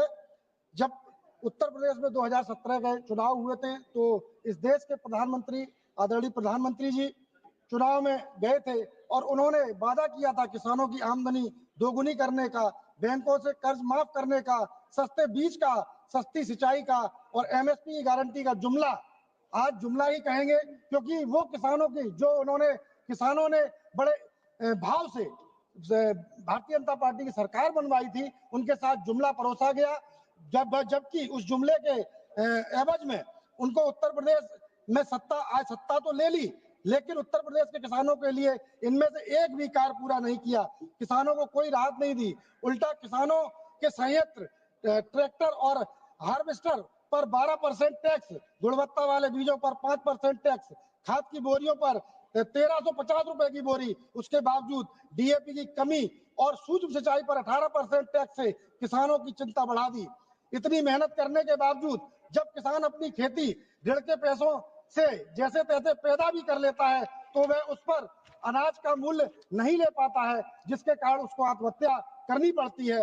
वर्ष 2024-25 में देश में 8,410 किसानों ने आत्महत्या की, जिसमें उत्तर प्रदेश के किसानों की संख्या 1,020 है। मैं यह बात करने में कतई भी संकोच नहीं कर रहा हूं कि इसमें की जा रही आत्महत्याएं बैंकों के ऋण की बदौलत नहीं, बल्कि साहूकारों के अनियमित ब्याज दर की ऋण की वजह से हो रही हैं, क्योंकि 80% किसान बैंकों के चक्कर लगाते रहते हैं, अपनी चप्पलें घिस देते हैं, परंतु उनको ऋण नहीं मिल पाता, जिससे वे साहूकारों से 36 से 60% वार्षिक ब्याज पर पैसा लेने को मजबूर हो जाते हैं। उत्तर प्रदेश में 2 करोड़ 33 लाख किसान हैं, लेकिन गांवों में सिर्फ 8,200 बैंक शाखाएं हैं। इसका मतलब हर 28 गांव पर सिर्फ एक बैंक है, जिससे लोन लेना मुश्किल हो जाता है। Sensex 80P income tax act 1961 सरकारी बैंकों को कर छूट है, लेकिन छोटे किसानों तक ऋण पहुंचाने का नया लेख नहीं है। ग्रामीण क्रेडिट स्कोर फाइनेंस बिल 2025-26 में यह नया प्रावधान है, लेकिन प्रारंभिक चरण में है। Sensex 54D income tax act 1961 कृषि भूमि के लिए राहत का प्रावधान है, लेकिन ऋण सरलीकरण का लेख नहीं है। इसके साथ साथ किसानों के हितों के लिए बनाई गई किसान मंडियों की स्थिति बहुत खराब है। इस बजट में उन मंडियों के लिए कोई भी विशेष पैकेज नहीं लिया गया है, जिससे किसानों को इनका लाभ नहीं मिल पा रहा है। मेरे संसदीय क्षेत्र एटा कासगंज में चकोरी और तंबाकू की खेती बड़े पैमाने पर होती है। यह किसान भी उन्हीं समस्याओं से जूझ रहे हैं। मैं सरकार से मांग करता हूं कि हमारे यहाँ के किसानों को सहूलियत देने के लिए यहाँ पर एक चकोरी और तंबाकू का कोई बड़ा सरकारी खरीद केंद्र स्थापित किया जाए, और वही आमला में स्थित इफ्को की फैक्ट्री है जो हर वर्ष डीएपी की कमी के कारण किल्लत होती है, उसका एक कारखाना वहां खोला जाए, जिससे क्षेत्रीय किसानों को डीएपी की किल्लत का सामना न करना पड़े। मानवर, मैं वित्त मंत्री जी से पूछना चाहता हूं कि उन्होंने 12 लाख तक के आय वाले व्यक्तियों को लाभ देने के लिए क्या ये सोचा कि किसान को, मजदूर को 12 लाख की आय तक कैसे पहुंचाया जाए? कैसे होगी उनकी आय 12 लाख तक? क्योंकि आज भी देश में सरकार उन लोगों के बारे में ज्यादा सोचती है जो पहले से ही पूंजीपति हैं। हम लोग गरीब मजदूर किसान और किसान के हितों के लिए बजट में आपको आगे कैसे बढ़ाया जाए, उनको आगे कैसे बढ़ाया जाए, ऐसा कुछ नहीं रखा गया है। यह बहुत ही निराशापूर्ण है। मान्यवर, नगर पालिकाओं में, नगर पंचायतों में और महानगरों में मनमाने तरीके से टैक्स वसूला जा रहा है, जिसकी कोई सीमा या निर्धारण नहीं है। ऐसे लोगों से आम जन लोग, ऐसे टैक्स से आम जन लोग बहुत परेशान है। इससे राहत देने के लिए कोई सुझाव रखा जाए सरकार, जिससे आम लोगों को सुझाव मिले, टैक्स के बोझ से निजात मिले। सरकार को इस बात का भी ध्यान रखना चाहिए कि 15 लाख कमाने के बाद सरकार उनके एक मुश्त टैक्स ले लेती है, वहीं जो बचा हुआ 12 लाख रुपया है उसको खर्च करने पर भी हम हर मत पर टैक्स देना पड़ता है। सुबह से शाम होते होते व्यक्ति टैक्स के बोझ के तले दबा है। जनता की गाड़ी कमाई का आधा पैसा टैक्स के रूप में जा रहा है। टैक्स के रूप में जा रहा है। सरकार हमें सपने तो दिखा रही है, हम किसी स्वर्णिम काल में जी रहे हैं, लेकिन ये सत्य नहीं है। आपने वित्त विधेयक पर मुझे बोलने का अवसर दिया, मैं आपका धन्यवाद करता हूँ। बहुत बहुत धन्यवाद। Thank you, honorable member. Honorable member, Professor Sogat Rai ji.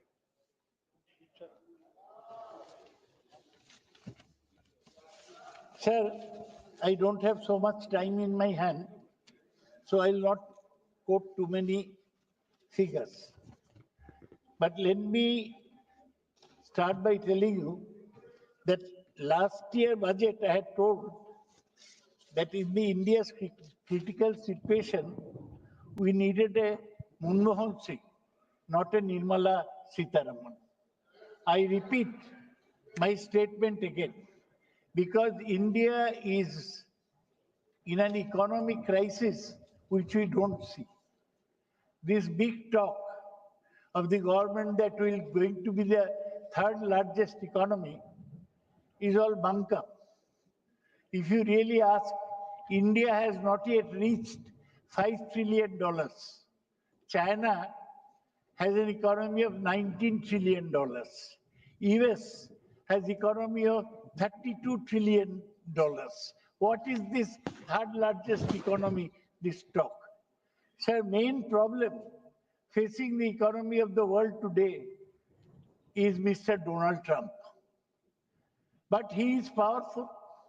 He has shown that he persuaded Elon Musk to send a rocket to the space station to bring back Sunita Williams. So he can't deny their power. But what Mr. Trump wants is equalization of tariffs. He started with Canada and Mexico. And now he has said that India will not be spared. India will not be spared. Last time when he came, he said that Harley-Davidson motorbikes and costly American cars, duty should be reduced. Now he will insist that every American good which is to be exported to India will have no more tax than what Indian goods pay. So the main thing necessary for the finance minister was to announce a tariff policy, that this is going to be our tariff policy, Trump or no Trump. She has not announced any tariff policy. She does not have that vision of Manmohan Singh. Now look at this, sir, that we have no business agreement yet with UK, with European Union or US. We must, for tariff policy, we must have a uniform policy, but they have not done it. So the country is in the throes of a difficult time, and it's going to be more difficult as Mr. Trump takes his steps one by one. The fact that Modi is his friend, or that is what Modi claims, will not spare India from the high tariffs Americans will charge. My next point is, when I was a student, I saw a play by Pirandello, an Italian dramatist. It was named 6 Characters in Search of an Author. I shall say that this government is a government in search of an economic roadmap. They have no economic roadmap, because it's true that in the last years of Manmohan Singh government, economy faced a number of problems. And what was necessary was to break us out of that. Now, what have we done? In the initial years, Nirmala Sita, when I came to this house, Arun Jaitley was the finance minister. Nirmala Sitharaman took over as FM in 2014 and onwards. She has no idea of what roadmap to say. They are in search of private sector investment. They want to trigger the private sector investment. So initially what they did, they lowered the corporate tax to 22% and launched, and for new firms to 15%. Then what they did, they did to trigger private sector investment, they launched a productivity linked incentive scheme to incentivize firms. Along with that, the government also increased its capital expenditure quite sharply, hoping that it would crowd in private sector investment. Sir, you are from Assam. Do you notice any private sector investment taking place there? Only one or two private companies. They are acquiring others' properties. Who is acquiring the ports? Who is acquiring the airports? I don't want to name him. He is the Prime Minister's friend.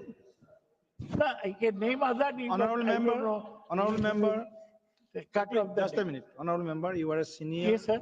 parliamentarian. You Sir, have don't- I said anything no, wrong? no. You don't ask any question to the chair. That is the rule, that is the convention also. That you should not You mention should not ask. any. And I want to inform you that Assam last Assam has few got a months lot back. of investments. Yes, sir. Acha, I'm Yes. happy. No, I am happy not going to the debate. I'm happy to But know you that. go to the data. Last 4 years, 5 years data. You go to the Assam's development, and you will get all the data. How Assam is developing, how Assam is going to be the hub of economic center. Please go through the data. Please be seated. Please. You are not allowed. I'm happy for Please, Assam. please. Let me Where are say you going? that I'm happy for Don't Assam. make any false statement, Dada. And now that you are president of the Assam Pradesh BJP, I hope that the investment will even rise. I have no objection to that. Is it Anytime. good thing? He's on the chair. Please, now, please be seated. Dada, Sir, honorable member, sir, come to the bill. You are glorifying Trump, it's okay.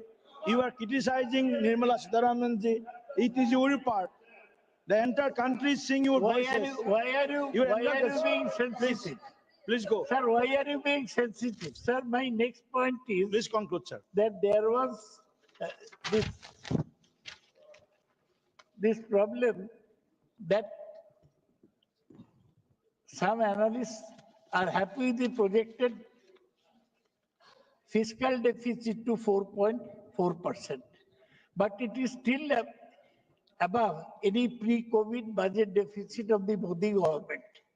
India's public debt as a share of GDP started rising after FY15, despite a favorable external climate. Please conclude, and currently it sits at 84.3%. Please conclude. Sir, what I wanted to say, that in this finance bill, the main thing is the middle class has been given income tax relief. Just a minute, sir. Just a minute, please.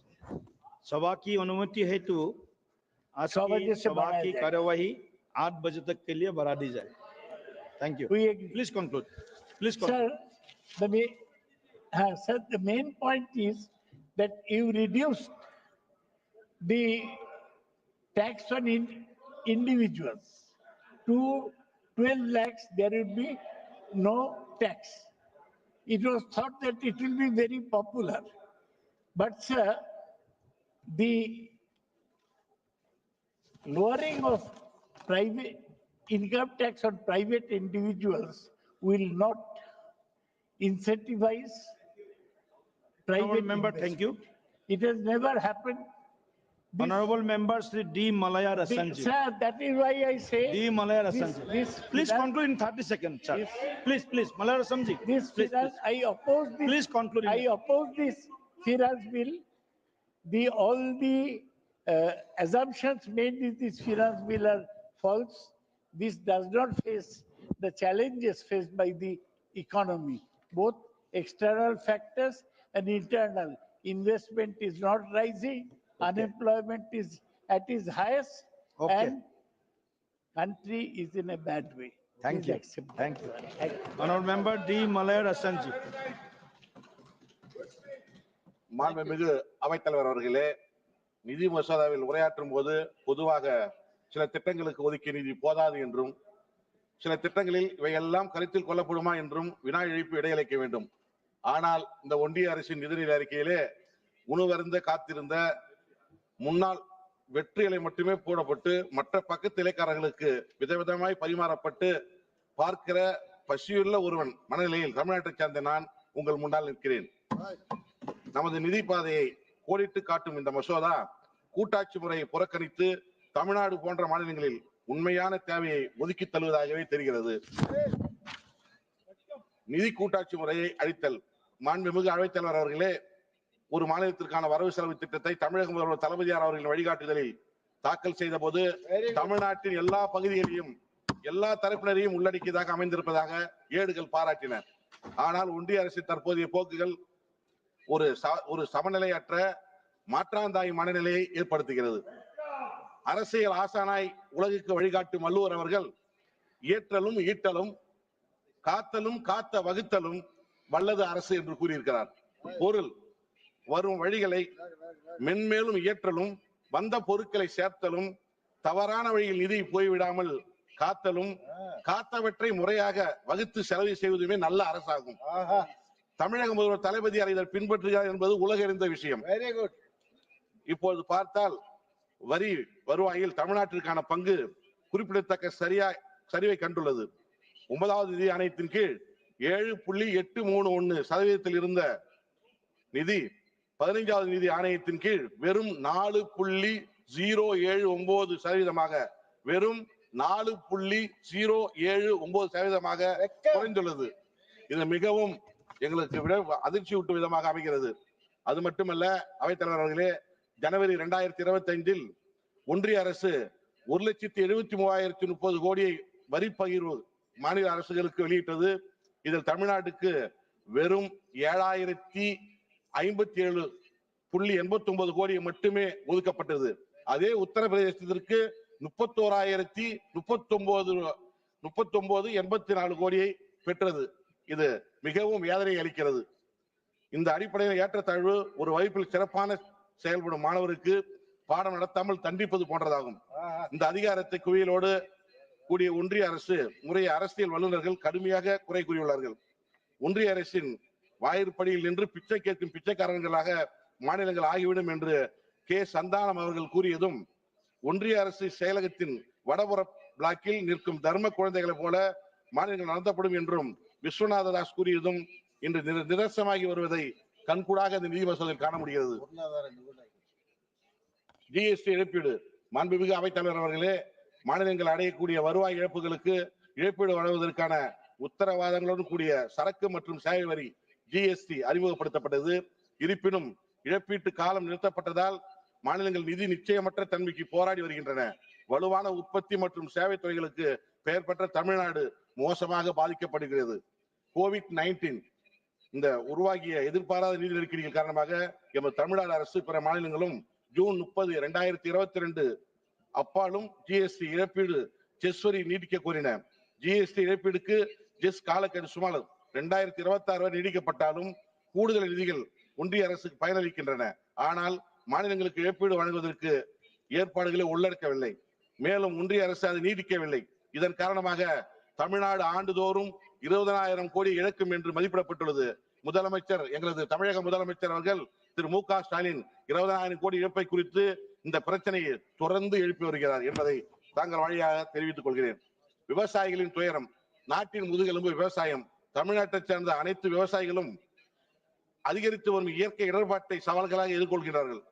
அதிகரித்து வரும் செலவுகள் மற்றும் கால மாற்றத்தின் தாக்கங்கள் இவர்கள் நிலை மேலும் மோசமாகியுள்ளது. இருப்பினும் நிதிநிலை மசோதாவில் நிலையான விவசாயத்தை ஆதரிப்பதற்கு கணிசமான நடவடிக்கை இல்லை என்பதை நான் இங்கு கூற விரும்புகிறேன். அடுத்தது, பயிர் காப்பீடு திட்டங்களுக்கான ஒதுக்கீடுகள் குறைக்கப்படுவது கவலை அளிக்கிறது. போதுமான காப்பீடு இல்லாமல் விவசாயிகள் இயற்கையின் மாறுபாடுகளை ஆளாக நேருகிறார்கள். பிரதம மந்திரியின் பைசல் பீமா யோகாஜனாவின் கீழ் செலுத்தப்பட்ட காப்பீடு கோரிக்கைகள் 2017-18 முதல் குறைந்து வருகிறது. 2017-18 இது 29,000 கோடியாக அதிகமாக இருந்தது. ஆனால் 2022-23 இது சுமார் 16,000 கோடியாக குறைக்கப்பட்டு இந்த குறைந்த நிதி என்பது குறைவான கோரிக்கைகள் தீர்க்கப்படும். இதனால் அதிக விவசாயிகள் நிதி நெருக்கடியில் சிக்குவார்கள். சிறு விவசாயிகள் தனியார் கடன் வாங்குவவர்களிடமிருந்து அதிக வட்டி விகிதத்தில் கடன் வாங்க வேண்டிய கட்டாயத்தில் உள்ளார்கள். இது அதிகரித்து வரும் கடனை சுயேட்சைக்கு வழிவகுக்கிறது. ஒன்றிய அரசு விவசாயிகளின் துயரங்களுக்கு செவிடாக இருந்த நிலையிலும் மாண்புமிகு தமிழக முதல்வர் மு.க. ஸ்டாலின் தலைமையிலான தமிழ்நாடு அரசு கூட்டுறவு வங்கிகளில் 12,110 கோடி விவசாய கடன்களை தள்ளுபடி செய்தது மட்டுமல்லாமல் 2021 முதல் 25 வரை விவசாயிகளுக்கு வட்டியில்லா கடனாக 54,800 கோடி மதிப்பிலான வட்டியில்லா கடனை வழங்கி விவசாயிகளுக்கு உயிர் கொடுத்துக் கொண்டிருக்கிறது என்பதை அனைவரும் அறிந்த கொண்டு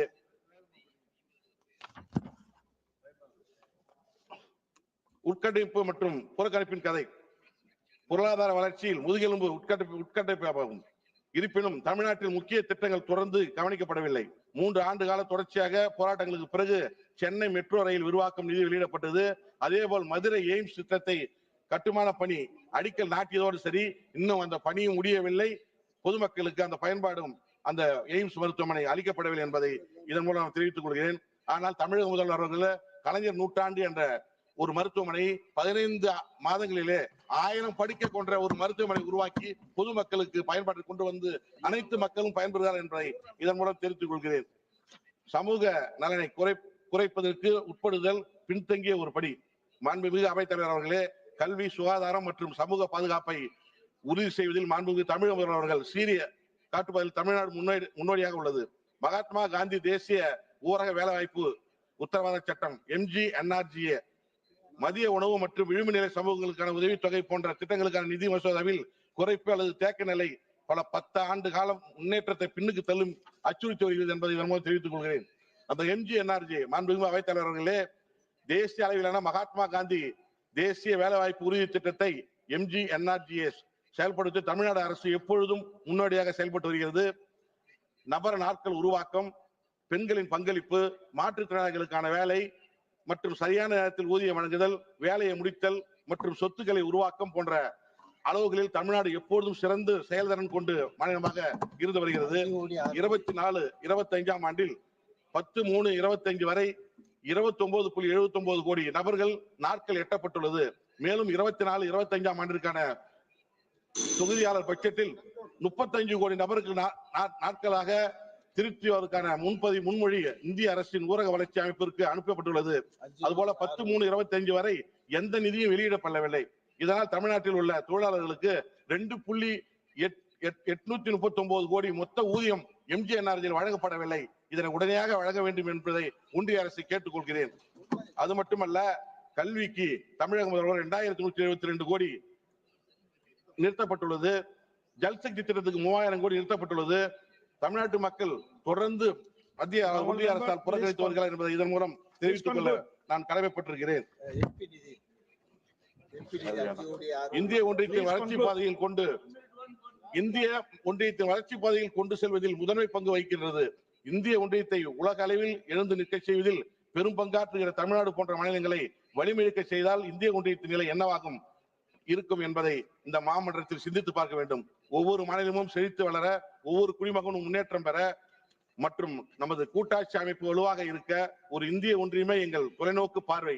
நமது நிதி கொள்கையை இந்த லட்சியங்களை பிரதிபலிப்பதையும் பன்முகத்தன்மையில் ஒற்றுமையையும் வளர்ப்பதையும் உறுதி செய்வதும் இந்த மாமன்றத்தின் பொறுப்பாகும். நன்றி, வணக்கம். தமிழ்நாடு போராடும், தமிழ்நாடு வெல்லும். Thank you, honorable member. Thank you. माननीय सदस्य श्री अमराराम जी. महोदय, फाइनेंस बिल 2025-26 का जो बजट के लिए रखा है, निश्चित रूप से वही जो पिछले 11 बजट रखे गए हैं भारतीय जनता पार्टी की सरकार के द्वारा, जिसका निश्चित रूप से जो फॉल आउट है वो इस देश के अमीरों को और अमीर करने का काम किया है और आम जनता को, गरीब जनता को लूटने का, महंगाई से, टैक्स से, इनडायरेक्ट टैक्स से बढ़ाए गए हैं, चाहे वो जीएसटी है, चाहे पेट्रोल डीजल पे टैक्स केंद्र सरकार का बढ़ा करके 65 लाख करोड़ रुपए इस 10 साल के अंदर लेने का काम किया है। निश्चित रूप से बड़े बड़े लोगों पे चाहे वो कॉर्पोरेट टैक्स था उसको 10% घटा करके आम लोगों की टैक्स बढ़ाने का काम किया है और कॉर्पोरेट पे टैक्स घटाने का काम किया है। तो निश्चित रूप से ये जो किसानों के साथ, आम जनता के साथ जो वायदा भारतीय जनता पार्टी ने किया था, चाहे किसान की आमदनी 2022 में दुगनी कर देंगे, मैं समझता हूं दुगनी आमदनी तो नहीं हुई लेकिन लागत कई गुना हो गई, चाहे वो खाद की हो, चाहे वो डीजल पेट्रोल की हो। निश्चित रूप से आम जनता के लूटने का काम, इनडायरेक्ट टैक्स जो आम जनता पे है, जिस तरह से महंगाई में लूटा जाता है। सभापति महोदय, अभी 1 महीने पहले लहसुन 400 पार था, भारतीय जनता पार्टी का 400 पार का नारा तो पूरा नहीं हुआ, लेकिन लहसुन जो 400 पार जरूर हो गया। और अभी जो लहसुन आ रहा है तो कोई 20 रुपए में लेने वाला नहीं है। यही हाल प्याज का है। तो अभी 2-3 महीने पहले 50 से 60 रुपए किलो प्याज आम आदमी को खरीद के खाना पड़ रहा था, लेकिन अब जो प्याज आ रहा है तो 10 रुपए 8 रुपए किलो में भी कोई लेने वाला नहीं है। मतलब किसान की जो एमएसपी की गारंटी के लिए इस देश का पूरा किसान लड़ रहा था, उस गारंटी को आज तक भी देश की सरकार देने में असफल रही है। और जो किसान उसका लड़ता है उसको तरह तरह से प्रताड़ित करने का काम देश की सरकार करती है। निश्चित रूप से इस बजट में 100% बीमा में विदेशी कंपनियों को छूट दिए, क्योंकि आज बीमा में बीमारी में बीमा है, फसल में बीमा है, तो निश्चित रूप से चाहे वो एलआईसी थी, चाहे जीआईसी थी, जो हमेशा मुनाफा कमाती थी, वो पैसा भी इस देश की, चाहे इलेक्ट्रिफिकेशन हो, चाहे वो स्वास्थ्य सेवा में लगा हो, उसका मुनाफा इस देश की जनता के लिए खर्च होता था।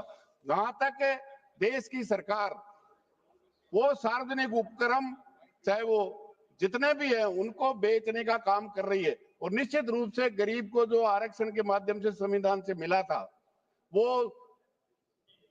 उनको फायदा नहीं मिलता, और प्राइवेट में किसी भी तरह का रिजर्वेशन का सवाल नहीं है। इसलिए आज जिस तरह से लोगों के लाखों पद केंद्र सरकार के विभागों में और अंडरटेकिंग में लाखों पद आज की तारीख में खाली है, लेकिन सरकार उनको भरने की बजाय उन सार्वजनिक उपक्रमों को बेचने का काम कर रही है। सभापति महोदय, सरकार के इस बजट में लगातार मनरेगा जिसका बजट घटाया गया, किसानों और ग्रामीण विकास का बजट घटाया गया। आप अंदाजा कीजिए 2008-9 में जब पूरे देश में ये योजना लागू की गई थी, मैं मेरा अनुभव से कह सकता हूं कि एक एक पंचायत समिति में 15-15 हजार मजदूर काम करते थे, और मनरेगा में वही गांव का लोग आता है जो सबसे गरीब है, उसमें कोई बीपीएल एपीएल नहीं है। लेकिन आज बजट घटाने का नतीजा ये हुआ है सभापति महोदय, जब 15,000 10,000 लोग आते थे एक एक पंचायत समिति में, आज वहां 2,000 और 2,500 हो गए। और मटेरियल के पैसे की तो हालत यह है कि वो 3-3 साल का बकाया है, क्योंकि 90% रोजगार मनरेगा में वही देते थे। सभापति महोदय, मैं जल्दी 2 मिनट में करता हूं।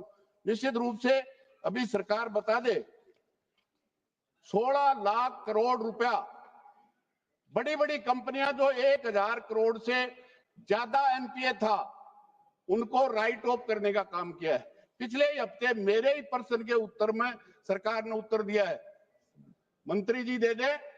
अभी माननीय सदस्य सत्ता पक्ष से बोल रहा था कि राइट ऑफ का मतलब समाप्त नहीं हुआ है, तो मंत्री जी बता दें कि 16 लाख करोड़ में से कितना उन्होंने वसूल किया है। और ये देश की सरकार जो विरोधी दल है भारतीय जनता पार्टी के, चाहे वो केरल हो, चाहे वो तमिलनाडु हो, चाहे कर्नाटक हो, उनके साथ बजट में जिस तरह का भेदभाव करती है, मैं समझता हूं किसी भी सूरत में ये न्याय संगत नहीं है। Honourable member Shri M K. Vishnu Prasad ji. विकास में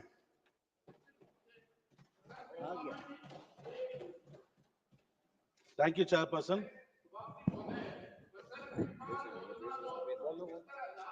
Thank you, Chairperson, for allowing me to speak on finance bill. See, we all know India is a fifth largest economy in the world, next to US, China, Germany, and Japan. But the major problem is, though in this budget we had a lot of tax cuts, but there is no long-term reforms. In a nutshell, India faces challenges like food inflation, employment stagnation growth, and trade deficits. In 2047, India's may become a developed nation. That is what we are all saying. But to achieve that, we should have 8% growth rate, sir. But right now, we are having only 6.3% growth rate. With 600 million labor force, rapidly expanding middle class, and strategically geopolitical position of India is attracting a lot of foreign investments like magnet. But what is worrying for India is we have 181 lakh crores debts. India is having 181 lakh crores debts, which is 57.3% of GDP. According to the Finance Commission, it has to be 40% cap on GDP, sir. This is a very alarming state. And the per capita GDP growth from 2004 to 14 is 624 to 1,560 USD. That is almost 250%. But from 2014 to 23, it is only 160%. That is 1,560 to 2,485 USD, which is there is a steep fall in the growth. In 2023-24, our Honorable Finance Minister said in this August House that farmers are vital for our nation. They are like eyes and ears and hearts of this country. But unfortunately, in this budget, for agriculture sector, the agriculture sector allocation is only 2.7%. That is 136 lakh crores. Sir. It is a very sad state of affairs for agriculture of our country. In 2014, when Honorable Prime Minister, then Mr. Narendra Modi Sahab, was announced as a future Prime Minister, his first promise was, if I become the Prime Minister of country, definitely I promise to this nation that I will implement M.S. Swaminathan's report, recommendation. But till now it is not implemented, sir. This also has to be taken very seriously in our account, sir. And one more thing, sir. Why is she disturbing? Our Honorable Prime Minister took a poison test for farmers, sir. He, with IFCO, formulated nano fertilizer, sir. Nano fertilizer is a big failure as per the record. The yield per acre is very, very low. And the farmers are committing suicide day by day, sir. And the important point is a gold loan, sir, gold loan. Normally in farmers, sir, farmers, agricultures, even small-term laborers, poor laborers, traders, small traders, they go for a gold loan, sir. The point is 1 year they have a loan. If they cannot pay back, if they cannot close the loan, they can renew the loan by just paying the interest, sir. But now this government has changed the rule. They said, if you want to renew the loan, you have to pay the principal and the interest. After paying, then you can renew the loan, sir. If the poor farmer has that kind of money with him, by paying the principal and the interest, then why he has to go for a loan, sir? And in UPA, sir, we had 6%. Manmohan Singh ji and Madam Sonia ji gave 6% tax deduction, sir, for this agri-gold loan, sir. But this government has cancelled it, sir. And most importantly, sir, in the name of delimitation, sir, we have been deprived. See, now itself, the MPs from South are limited in numbers, so that we become irrelevant, sir. And when our numbers keep reducing based on your statement, then we become totally irrelevant, sir. Then the voice of the minority will be brutally crushed by the noise of the majority, sir. This should not be accepted, sir. And sir, most importantly, sir, India is a federal state.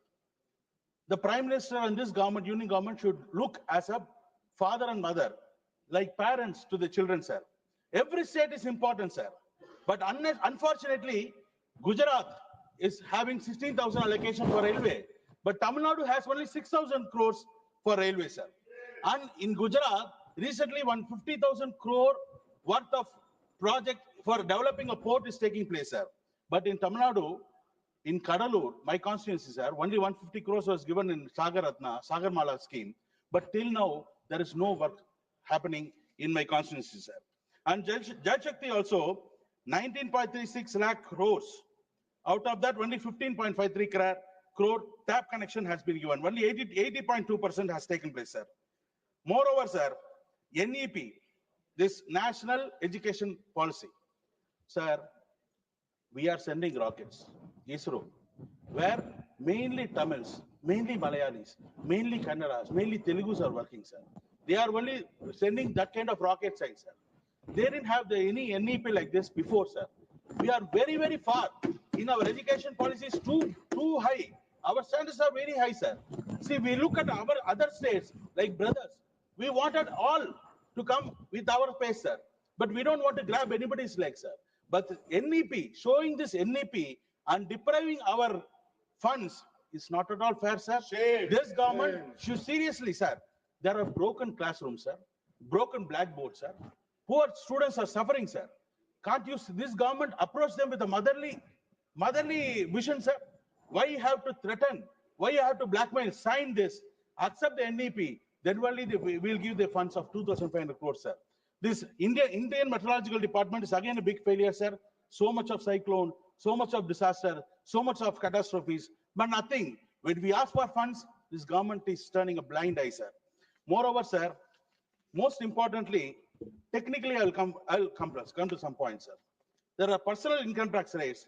There is a substantial increase in the personal income tax slabs and rate of tax. It is a welcome move, sir. But whether what was mentioned in the speech translated in the bill, the answer is no. Instead of increasing the threshold limit, the government has increased the tax rebate under Section 87A. In the public mind, there is a doubt that if there is a less tax collection in the following year, whether this rebate would stand reduced. When a government is giving an exemption, it must graciously give the same without attaching any frills into it, sir. The best way would have been to increase the threshold limit and keep the tax working simple. Secondly, there are now two sets of tax regimes, sir. Why we are following two sets of tax regime? Only one slab of taxation would be effective and it must be simpler to a common man. In the new regime, only standard deduction of 75,000 is allowed, sir. This is the main thing is for construction of new houses and for education, that is not be considered under the regular deduction, sir. This has to be considered seriously. The logic behind reducing the rate is said to be that the public would have more disposable income and they will use the same for spending. Once they spend even 30% of the disposable income, it will bring in GST of 18% on it. The logic is good, but is it right for the Indian public is a moot point. All these years, the Indian middle class has been saving their hard-earned money. Now, the government wants them to spend, to be spendthrift and suffer when they are not earning at all, sir.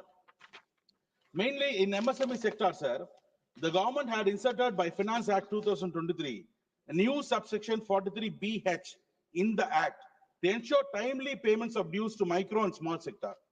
Assuming a micro unit sells a product, even if it gives, say, 60 days time to the customer to pay, the act mandates that within 45 days the payment is to be made. Otherwise, the expenditure, sir, wait, sir. Otherwise, the expenditure will not be allowed as deduction. This has created issues for the micro and small sector, with their customers informing them unless they deregister from MSME Act. No further orders would be given, or they would give orders to other non-micro or small sector suppliers, sir. Most importantly, TDS, sir, threshold limits. TDS continues to be tedious for common man, sir. There is no easy mechanism. And much of the time, the accounts staff of these entities are going into this. They have to verify the TDS rate, limit, get the PAN number, and verify whether it is linked to the Aadhaar, sir. Further, there is still a two-leg process. First payment, and after a quarter, a return has to be filed. If the return is not filed on due date, ₹200 per day penalty is levied. There should be one challan payment every month with all details, and no further return is to be mandated, sir. Last point, sir. The Finance Bill 2025 introduces a retrospective tax amendment that overturns past court rulings and imposes unexpected tax liability on business. The proposed amendment to Section 17(5)(d) of CGST Act denies input tax credit, sir. It is against the law. Even Odisha government has given a ruling, sir. This has to be taken seriously, sir. Last point, sir, and last, not the least, sir. Finance Ministry, otherwise called as FM, sir. Ministry. I'm not talking in particular, sir. FM means Finance Ministry, sir. Now people, the common man says, FM is fantasy ministry, sir. Because everything is Alice in Wonderland. Only talk, only announcement. On reality on the ground, nothing is happening. Zero, big zero, sir. Thank you very much, sir. I strongly object this bill, sir. Thank you very much, sir. Thank you. Please, Sri Soumitra Khanji. Thank you. Thank you, Chairman, sir. And thank you, my party, Bharatiya Janata Party. Bengal में विजेंद्र लाल राय एक कविता से शुरू करता हूं।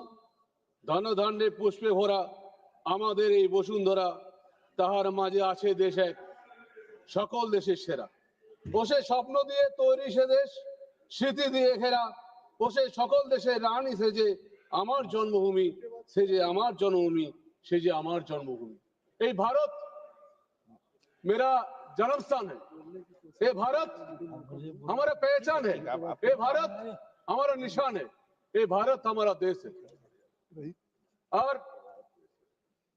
जो United Nations आज आर्थिक bill पर बोल रहा हूं जो यूनाइटेड नेशंस है 8 गोल्स का बारे में 2000 साल में बातचीत हुआ था द मिलेनियम डेवलपमेंट गोल्स इसके बारे में चर्चा हुआ था यूनाइटेड नेशंस में जो पूरा विश्व में कोई अभुक्त नहीं रहे पूरा विश्व में नारी का सम्मान रहे पूरा विश्व में प्राइमरी एजुकेशन हो पूरा विश्व में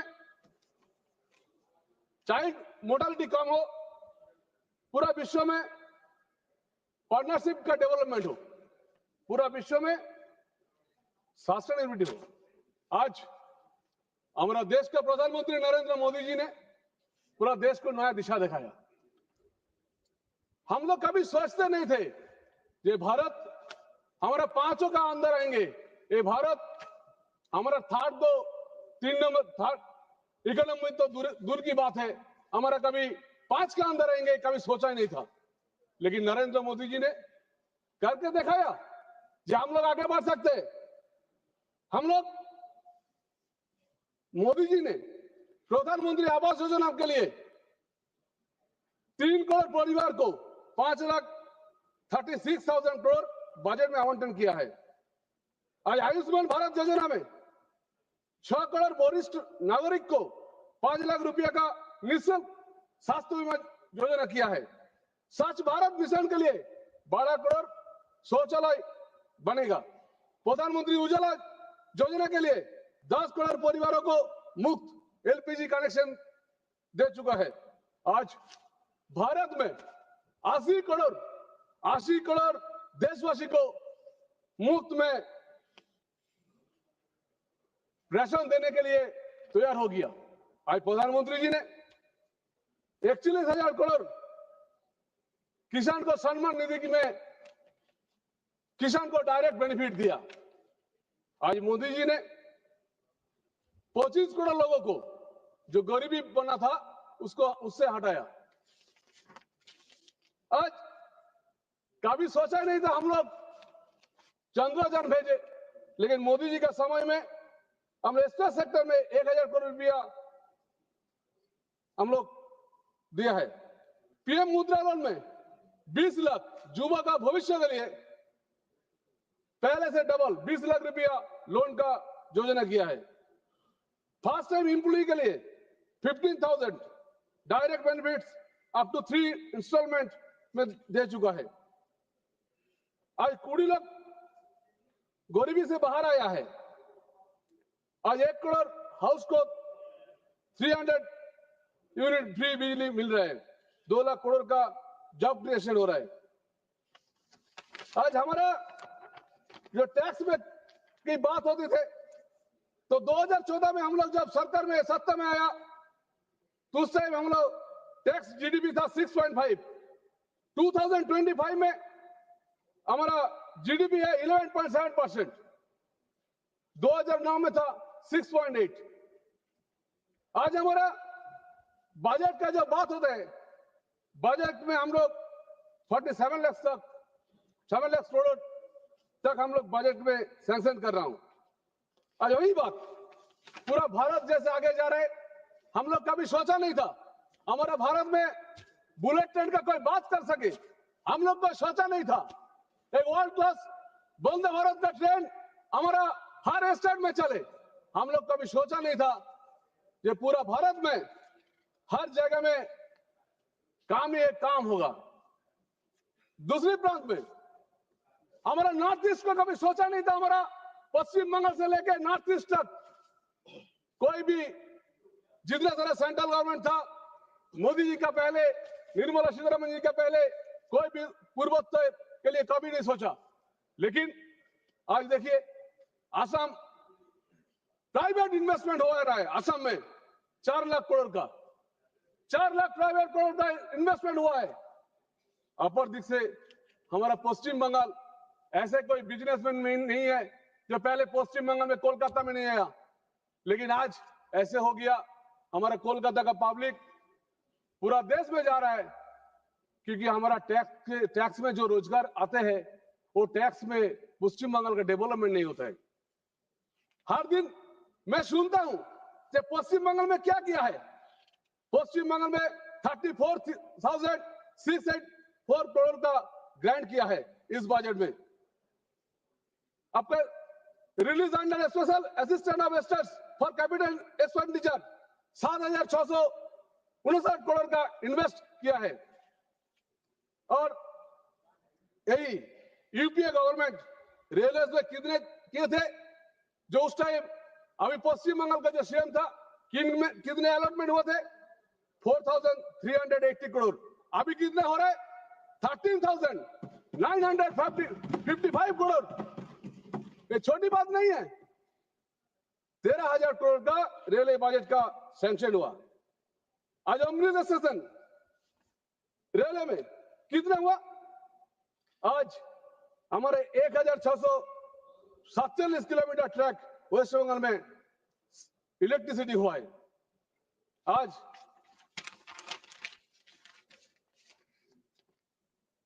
हमारा 9 वंदे भारत मिला है पश्चिम बंगाल को।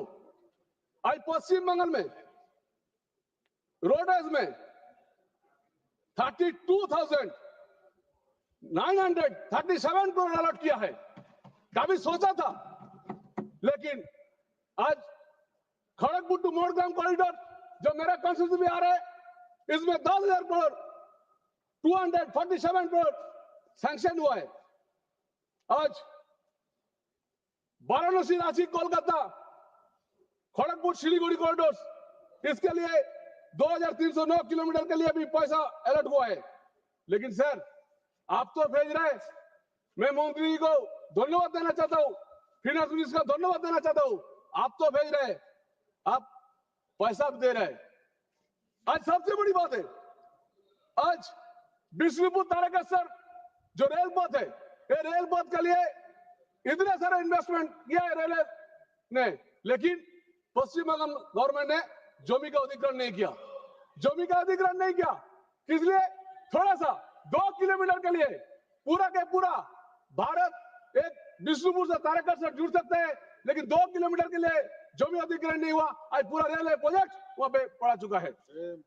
आज एजुकेशन, एयर कनेक्टिविटी बात कर रहे हैं, हमारा सरकार, हमारा Modi government, union cabinet approve किया है 1,549 करोड़ हमारा कहां पे उड़ान के लिए। लेकिन हमारा कुछ एरिया में दमदम एयरपोर्ट के लिए जो एक्सटेंशन होने वाला था, जमीन नहीं मिल रहा है। आज एजुकेशन के बारे में बोलूं तो नवोदय विद्यालय के लिए 28 न्यू नवोदय से मैडम सर हमको 12 मिनट अलॉट है, अभी से 4 मिनट बोला हूं सर। 500 करोड़ नहीं एजुकेशन के लिए आप 4 मिनट नहीं 9 मिनट बोल चुके। सर आपका स्मार्ट सिटीज के लिए पश्चिम बंगाल का मामला है। आज कोलकाता में स्मार्ट सिटीज के लिए इतने सारे पैसा डाला है, लेकिन हमारा सेंट्रल गवर्नमेंट तो भेज रहा है, लेकिन सर हमारा पश्चिम बंगाल सरकार अभी alcohol tax and lottery tax में चल रहा है। पूरा का जुबे को एल्कोहल टैक्स एल्कोहल में बना दिया। सबसे बड़ी बात है हमारा टैक्स के में जो फंड आप भेजते हैं वो टैक्स है जो पुलिस वाले होते हैं हमारे एलओपी और हमारे SC ST MLS को आक्रमण भी करते हैं। इसमें सबसे बड़ी दिक्कत बात है, ये सबसे बड़ी दिक्कत की बात है। आज बोलना ही पड़ेगा सर, 2 मिनट टाइम दीजिए सर। सर ऐसे नहीं सर, एक मिनट में समाप्त करें सर। आप सर जो नहीं सर, गरीबी के लिए जो गरीब आदमी होता है उसका आयुष्मान भारत हमारा मोदी जी ने सीख किया। पश्चिम बंगाल सरकार ने आयुष्मान भारत चलने नहीं दे रहे। आज आपका सुनना पड़ेगा। आज जो भी हम लोग करते हैं हमारा जो विश्वकर्मा योजना आपके सर टाइम नहीं सर विश्वकर्मा सर सुन लीजिए, जिनको आप सुनाना चाहते हो वो है नहीं। ठीक है sir I am to talk sir. Vishwakarma योजना हमारा पश्चिम बंगाल में नहीं चल रहा है क्योंकि हमारा टैक्स पेयर हुआ हम लोग पश्चिम बंगाल में टैक्स देता हूँ हम लोग we are the tax payer. But sir Paschim Bengal government वहां पे चलने नहीं दे रहा है। आयुष्मान हमारे एम्स रायगंज में करना चाहते हैं सेंट्रल गवर्नमेंट, लेकिन जमीन नहीं देते। वही सर हमारा एलओपी के ऊपर पुलिस में टैक्स हम लोग कल से लेते हैं, लेकिन पुलिस वाले एलओपी और MLS को क्यों सर धक्के देते हैं। आज जो बने सर 1 मिनट सर हो गया सर। आज सर हमारा टैक्स के बारे में है सर, हमारा टैक्स से पैसा लेके कोई भी चीफ मिनिस्टर हो कोई भी हो सर, इतने सारे फॉरेन में बिजनेस के लिए जा रहे हैं। जो हमारा सर 2 मिनट सर हमारा जो कैप्टन था देश का कैप्टन था, हम भी उसको रेस्पेक्ट करता हूँ। वो स्पेन जाके बोला था गवर्नमेंट में इंडस्ट्री बढ़ाएंगे, लेकिन सर इंडस्ट्री तो कुछ ना हुआ है, बोलना हुआ है, रसगुल्ला हुआ है, कुछ नहीं हुआ sir. Industry sir 1 minute sir 1 minute sir बहुत बड़ा है। चलिए 1 मिनट सर 1 मिनट सर। अभी पहले बोल रहा था सर अभिषेक बंदोपाध्याय ने बोला था गोल्डन ईयर बजट है। हाँ पश्चिम बंगाल में भारत में पश्चिम बंगाल कोलकाता में कुछ नहीं मिल रहा है, कुछ भी नहीं है, इसलिए सर बोल रहा हूँ कृपया समाप्त करें। ठीक होना चाहिए पश्चिम बंगाल में। I support the bill and I support the Alok Kumar Suman ji, Shri Alok Kumar Suman ji. धन्यवाद सभापति महोदय। मैं आपका आभार व्यक्त करता हूँ कि आपने द फाइनेंस बिल 2025 पर अपनी बात रखने का मौका दिया। वर्तमान विधेयक फाइनेंशियल ईयर 25-26 के फाइनेंशियल प्रपोजल को स्वीकृति देगा। महोदय माल और सेवा कर अधिनियम 2017 में जीएसटी परिषद की 21 दिसंबर 2024 को जैसलमेर में आयोजित 55वीं बैठक में की गई सिफारिशों के अनुसार वित्त विधेयक 2025 के माध्यम से संशोधन प्रस्तावित किया जा रहा है। कर चोरी से निपटने और अनुपालन को मजबूत करने के लिए जीएसटी परिषद ने माल और सेवा कर अधिनियम 2017 में क्लॉज 126 और क्लॉज 127 के माध्यम से एक नए सेक्शन 148A को जोड़ने की सिफारिश की है, जिसके तहत विशिष्ट वस्तुओं के लिए एक व्यापक ट्रैक और ट्रेस तंत्र लागू किया जाएगा।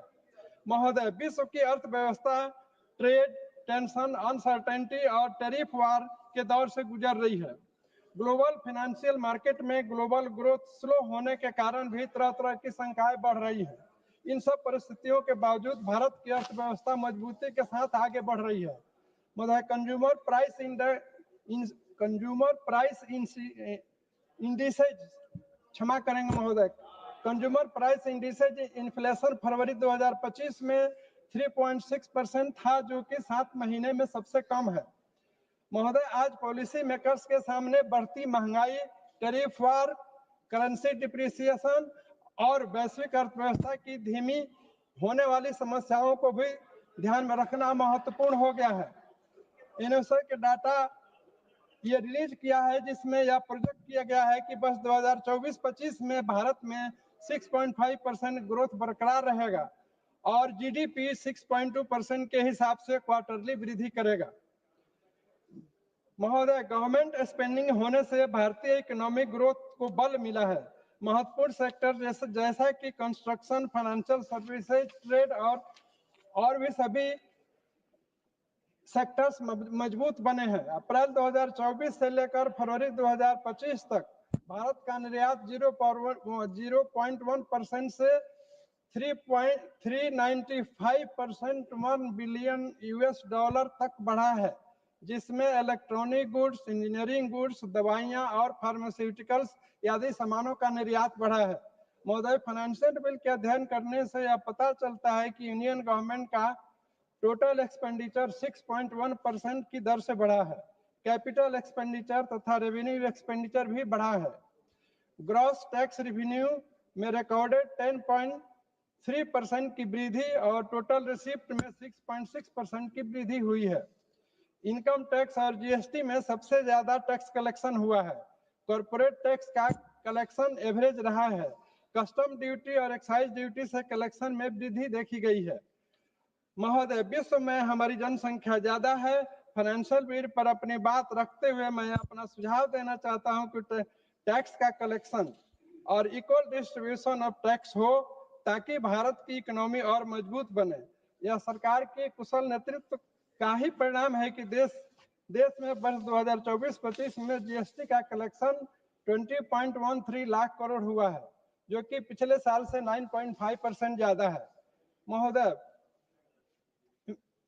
यूनाइटेड नेशंस के वित्तीय एजेंसी IMF, वर्ल्ड बैंक के अलावा WTO आदि सब वैश्विक व्यापार के लिए जो समय पर वित्तीय सहायता प्रदान करते हैं। सरकार की फाइनेंशियल नीति का प्रभाव है कि हम सोलर एनर्जी में ऐतिहासिक अचीवमेंट किए हैं, जो वर्ष 2014 में मात्र 2.82 गीगावाट सोलर कैपेसिटी इंस्टॉल था, जो कि वर्ष 2024-25 में 100 गीगावाट हो गया है। देश में लगभग 276 मिलियन टन अनाज, 300 मिलियन टन बागवानी फसलें, 164 मिलियन लीटर दूध, 11 मिलियन टन मछली का उत्पादन हो रहा है। महोदय, रिजर्व बैंक ऑफ इंडिया के अनुसार 2025 तक नेट फॉरेन एसेट्स में 3.9% की वृद्धि हुई है। यह सभी फाइनेंशियल सेक्टर में सुधार के कारण ही संभव हुआ है। महोदय, मैग्ना कार्टा, जो कि वर्ष 2015 में इंग्लैंड में हुआ, उसका मुख्य उद्देश्य था नो टैक्स विदाउट रिप्रेजेंटेशन। महोदय, इस संबंध में मेरा ये सुझाव होगा कि हम डायरेक्ट टैक्स लगा रहे हैं या इनडायरेक्ट टैक्स या प्रोडक्शन को या आम आदमी को प्रभावित करने वाला नहीं होना चाहिए। महोदय, 2 मिनट, हमें अनप्रोडक्टिव वेल्थ को मॉप अप करना चाहिए और देश में प्रोडक्टिव इन्वेस्टमेंट को बढ़ावा देना चाहिए।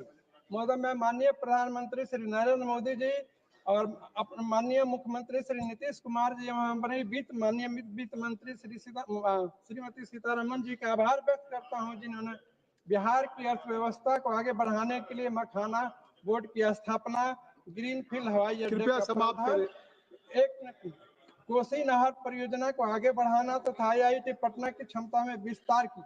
मैं इस सदन के माध्यम से इन सभी क्षेत्रों के लिए स्वीकृति राशि के लिए अविलंब रिलीज का निवेदन करता हूं। महोदय, फाइनेंस बिल 2025 पर अपनी बात रखते हुए यह भी सुझाव है कि सरकार साउंड फिस्कल पॉलिसीज और वेल कैलिब्रेटेड मॉनेटरी फ्रेमवर्क के साथ साथ डिजिटल ट्रांसफॉर्मेशन को सस्टेन इकोनॉमिक ग्रोथ की दिशा में और आगे बढ़ाए। बहुत बहुत धन्यवाद महोदय। श्री थोल तिरमा बलावन, धन्यवाद श्री थोल तिरमा बलावन।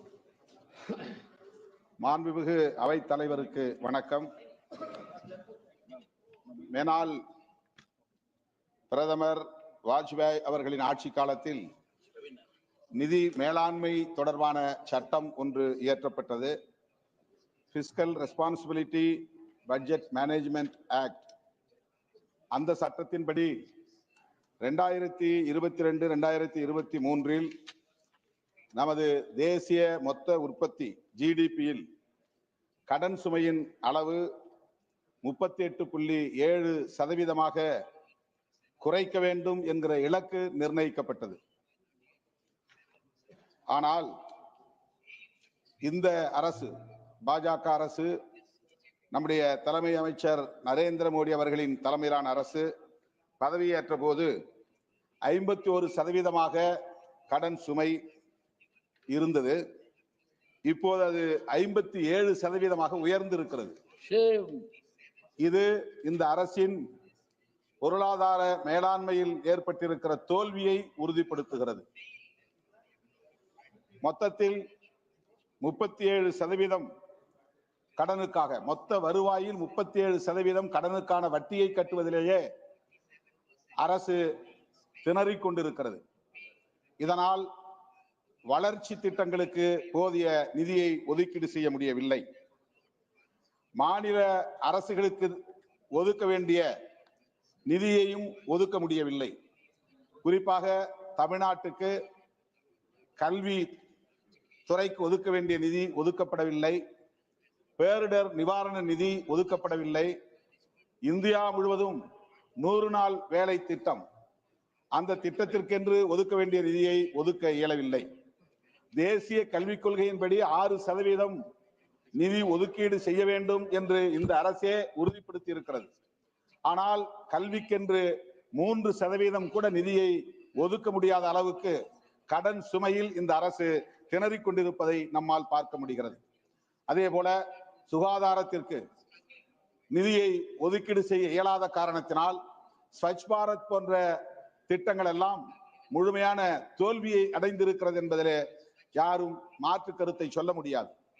அதே போல ஜல் ஜீவன், அனைவருக்கும் குடிநீர் திட்டம், அற்புதமான திட்டம், அனைத்து தரப்பு மக்களும் வரவேற்கக்கூடிய திட்டம். ஆனால் அதற்கு 50% அளவில் கூட இங்கே உறுதியளித்தபடி நிதியை ஒதுக்கீடு செய்ய முடியவில்லை. அந்த அளவுக்கு நிதி நிலை மிக மோசமாக இருக்கிறது.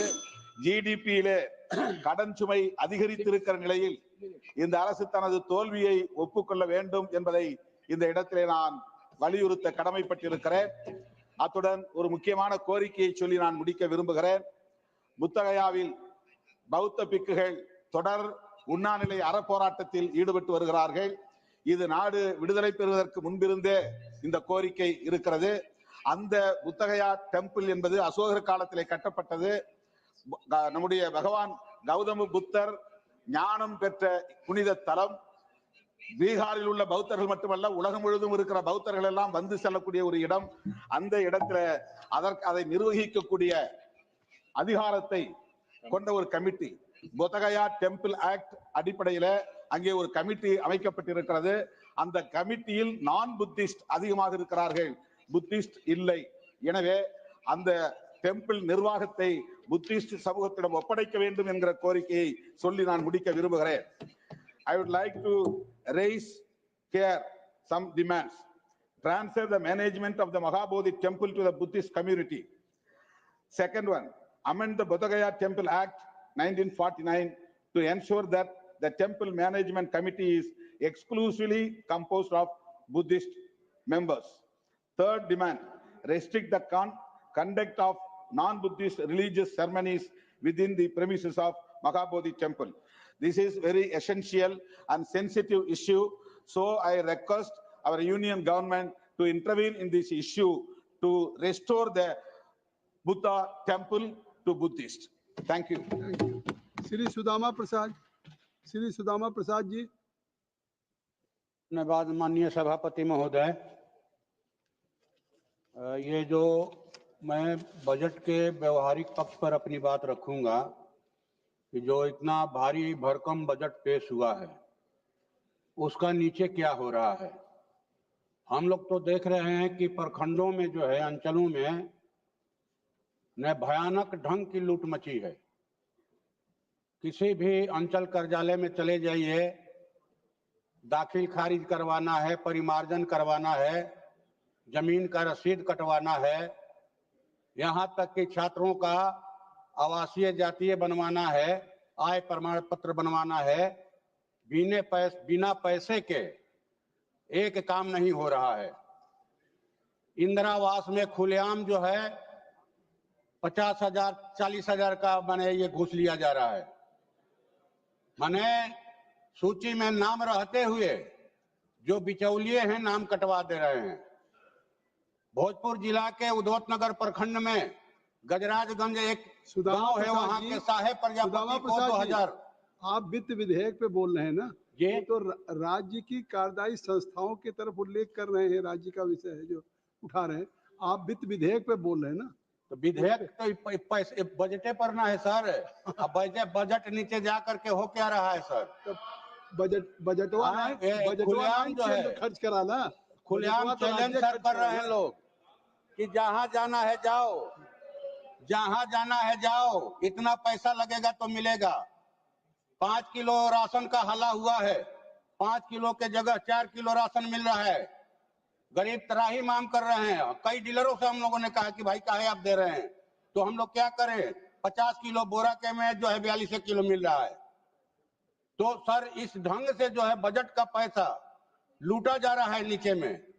मेरी आपसे, आपके माध्यम से सरकार से निवेदन है, प्रार्थना है कि इस पर रोक लगाया जाए और सही में जिनका कच्चा मकान है देख करके उस आधार पर जो है सर्वे किया जाए और उनका मकान बनवाया जाए। धन्यवाद। नीचे में जो है प्रखंडों में जो बीडीओ सीओ है वो राजा बने हुए हैं सर, एसडीओ महाराजा बने हुए हैं और जिलाधिकारियों का, डीएम का व्यवहार चक्रवर्ती सम्राट की तरह हो रहा है। तो सर बजट पर बात कर रहे हैं, बजट का पैसा गरीबों के खून पसीने के पैसे से जमा होता है। अगर वो सही जगह पर नहीं जाएगा, सही ढंग से गरीबों को इसका लाभ नहीं मिलेगा, तो इस भारी भरकम बजट का क्या लाभ? हमारी कुछ मांगे हैं सर कि बिहार में जो बिहार विधानसभा से 65% आरक्षण का प्रस्ताव पारित हुआ है, उसे संविधान की 9वीं अनुसूची में शामिल किया जाए और पूरे देश में जातीय गणना करवाया जाए। बिहार को विशेष राज्य का दर्जा दिया जाए ताकि बिहार का समग्र विकास हो सके। हमारी रोजी रोटी का जरिया न सिर्फ भोजपुर जिले का बल्कि पूरे मध्य बिहार के 8 जिलों के 60 प्रखंडों का 42 एकड़ जमीन की सिंचाई के लिए 100 नहरें हैं जो है बर्बादी के कगार पर है, उनका पक्कीकरण करवा दिया जाए सर, और इंद्रपुरी में जलाशय का निर्माण करवाया जाए। बटाईदार किसानों को पहचान पत्र दिलवाया जाए सर, इसलिए कि वही खेती के आधार हैं। श्रीमती और जो सर अभी मेरा 4 मिनट है सर, समय नहीं हुआ है सर, 1 मिनट में अपनी बात खत्म करते हैं, 1 मिनट में बात खत्म करते हैं। पहचान पत्र दिलवाया जाए और जो छोटे मझोले व्यवसायी हैं, ऑनलाइन व्यापार के कारण बर्बाद हो रहे हैं, खुदरा व्यवसाय जो है खत्म हो रहा है सर। आज जो है लकठो बतासा और गोईठा भी ऑनलाइन ला रहा है, इसलिए ऑनलाइन व्यापार को सीमित किया जाए और व्यवसायिक आयोग का गठन किया जाए।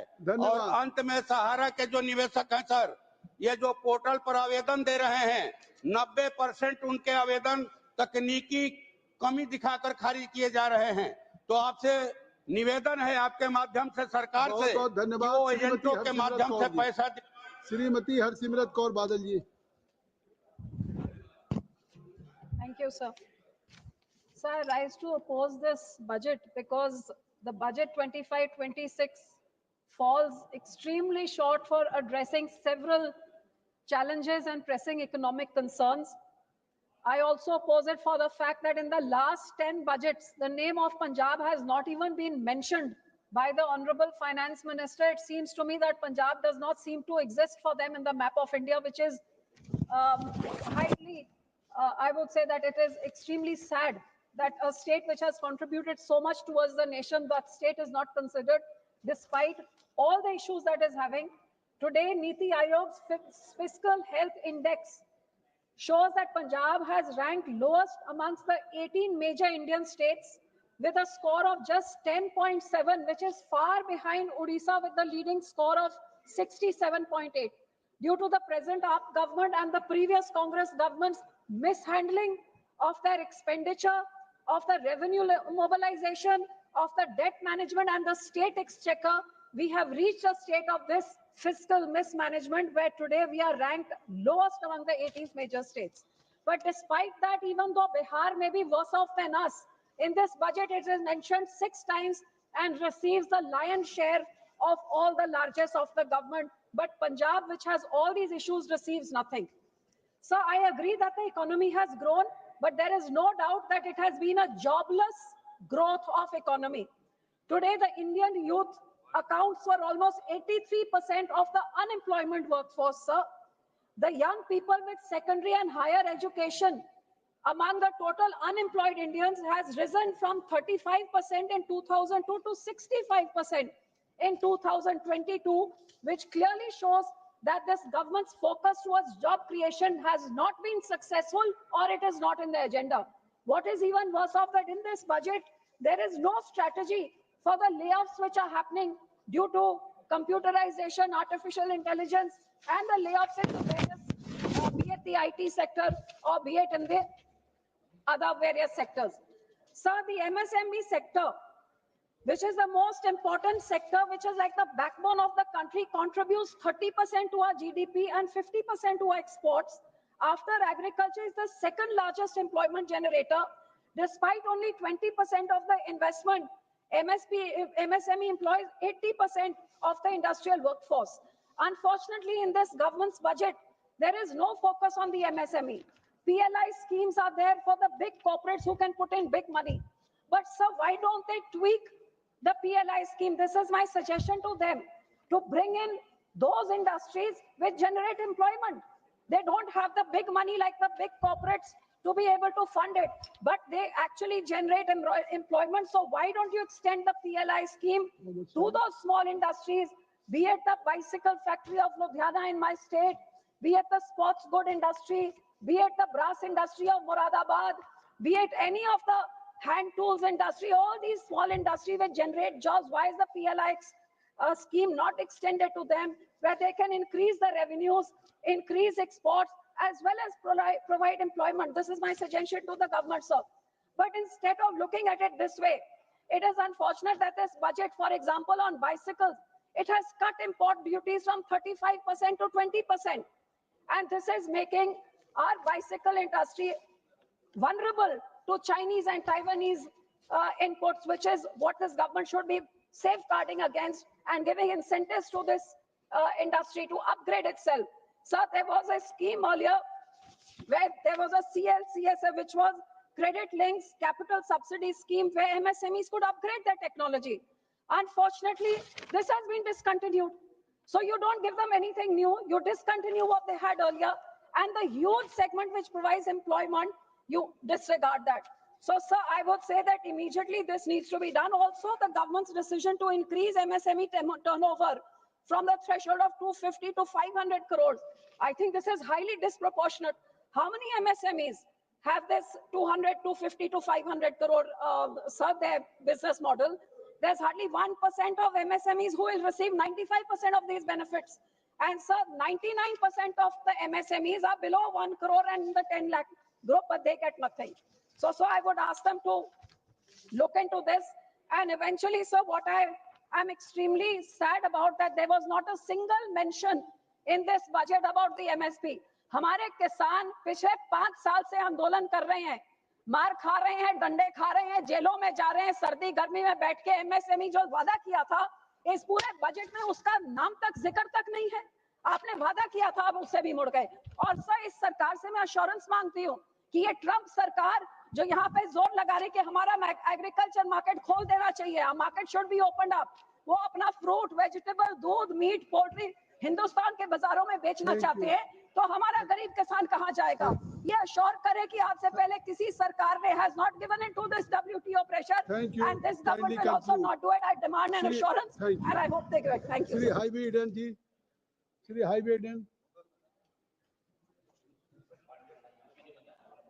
Sir, the grand illusion of budget 24-25 is a betrayal to the common citizen. I rise today not merely to critique, but to expose the hollow rhetoric and misplaced priorities of the budget of 25-26. Sir, the finance minister presented this budget against the backdrop of economic distress, slowing growth, rising inequality, stagnating wages and declining of the private investment.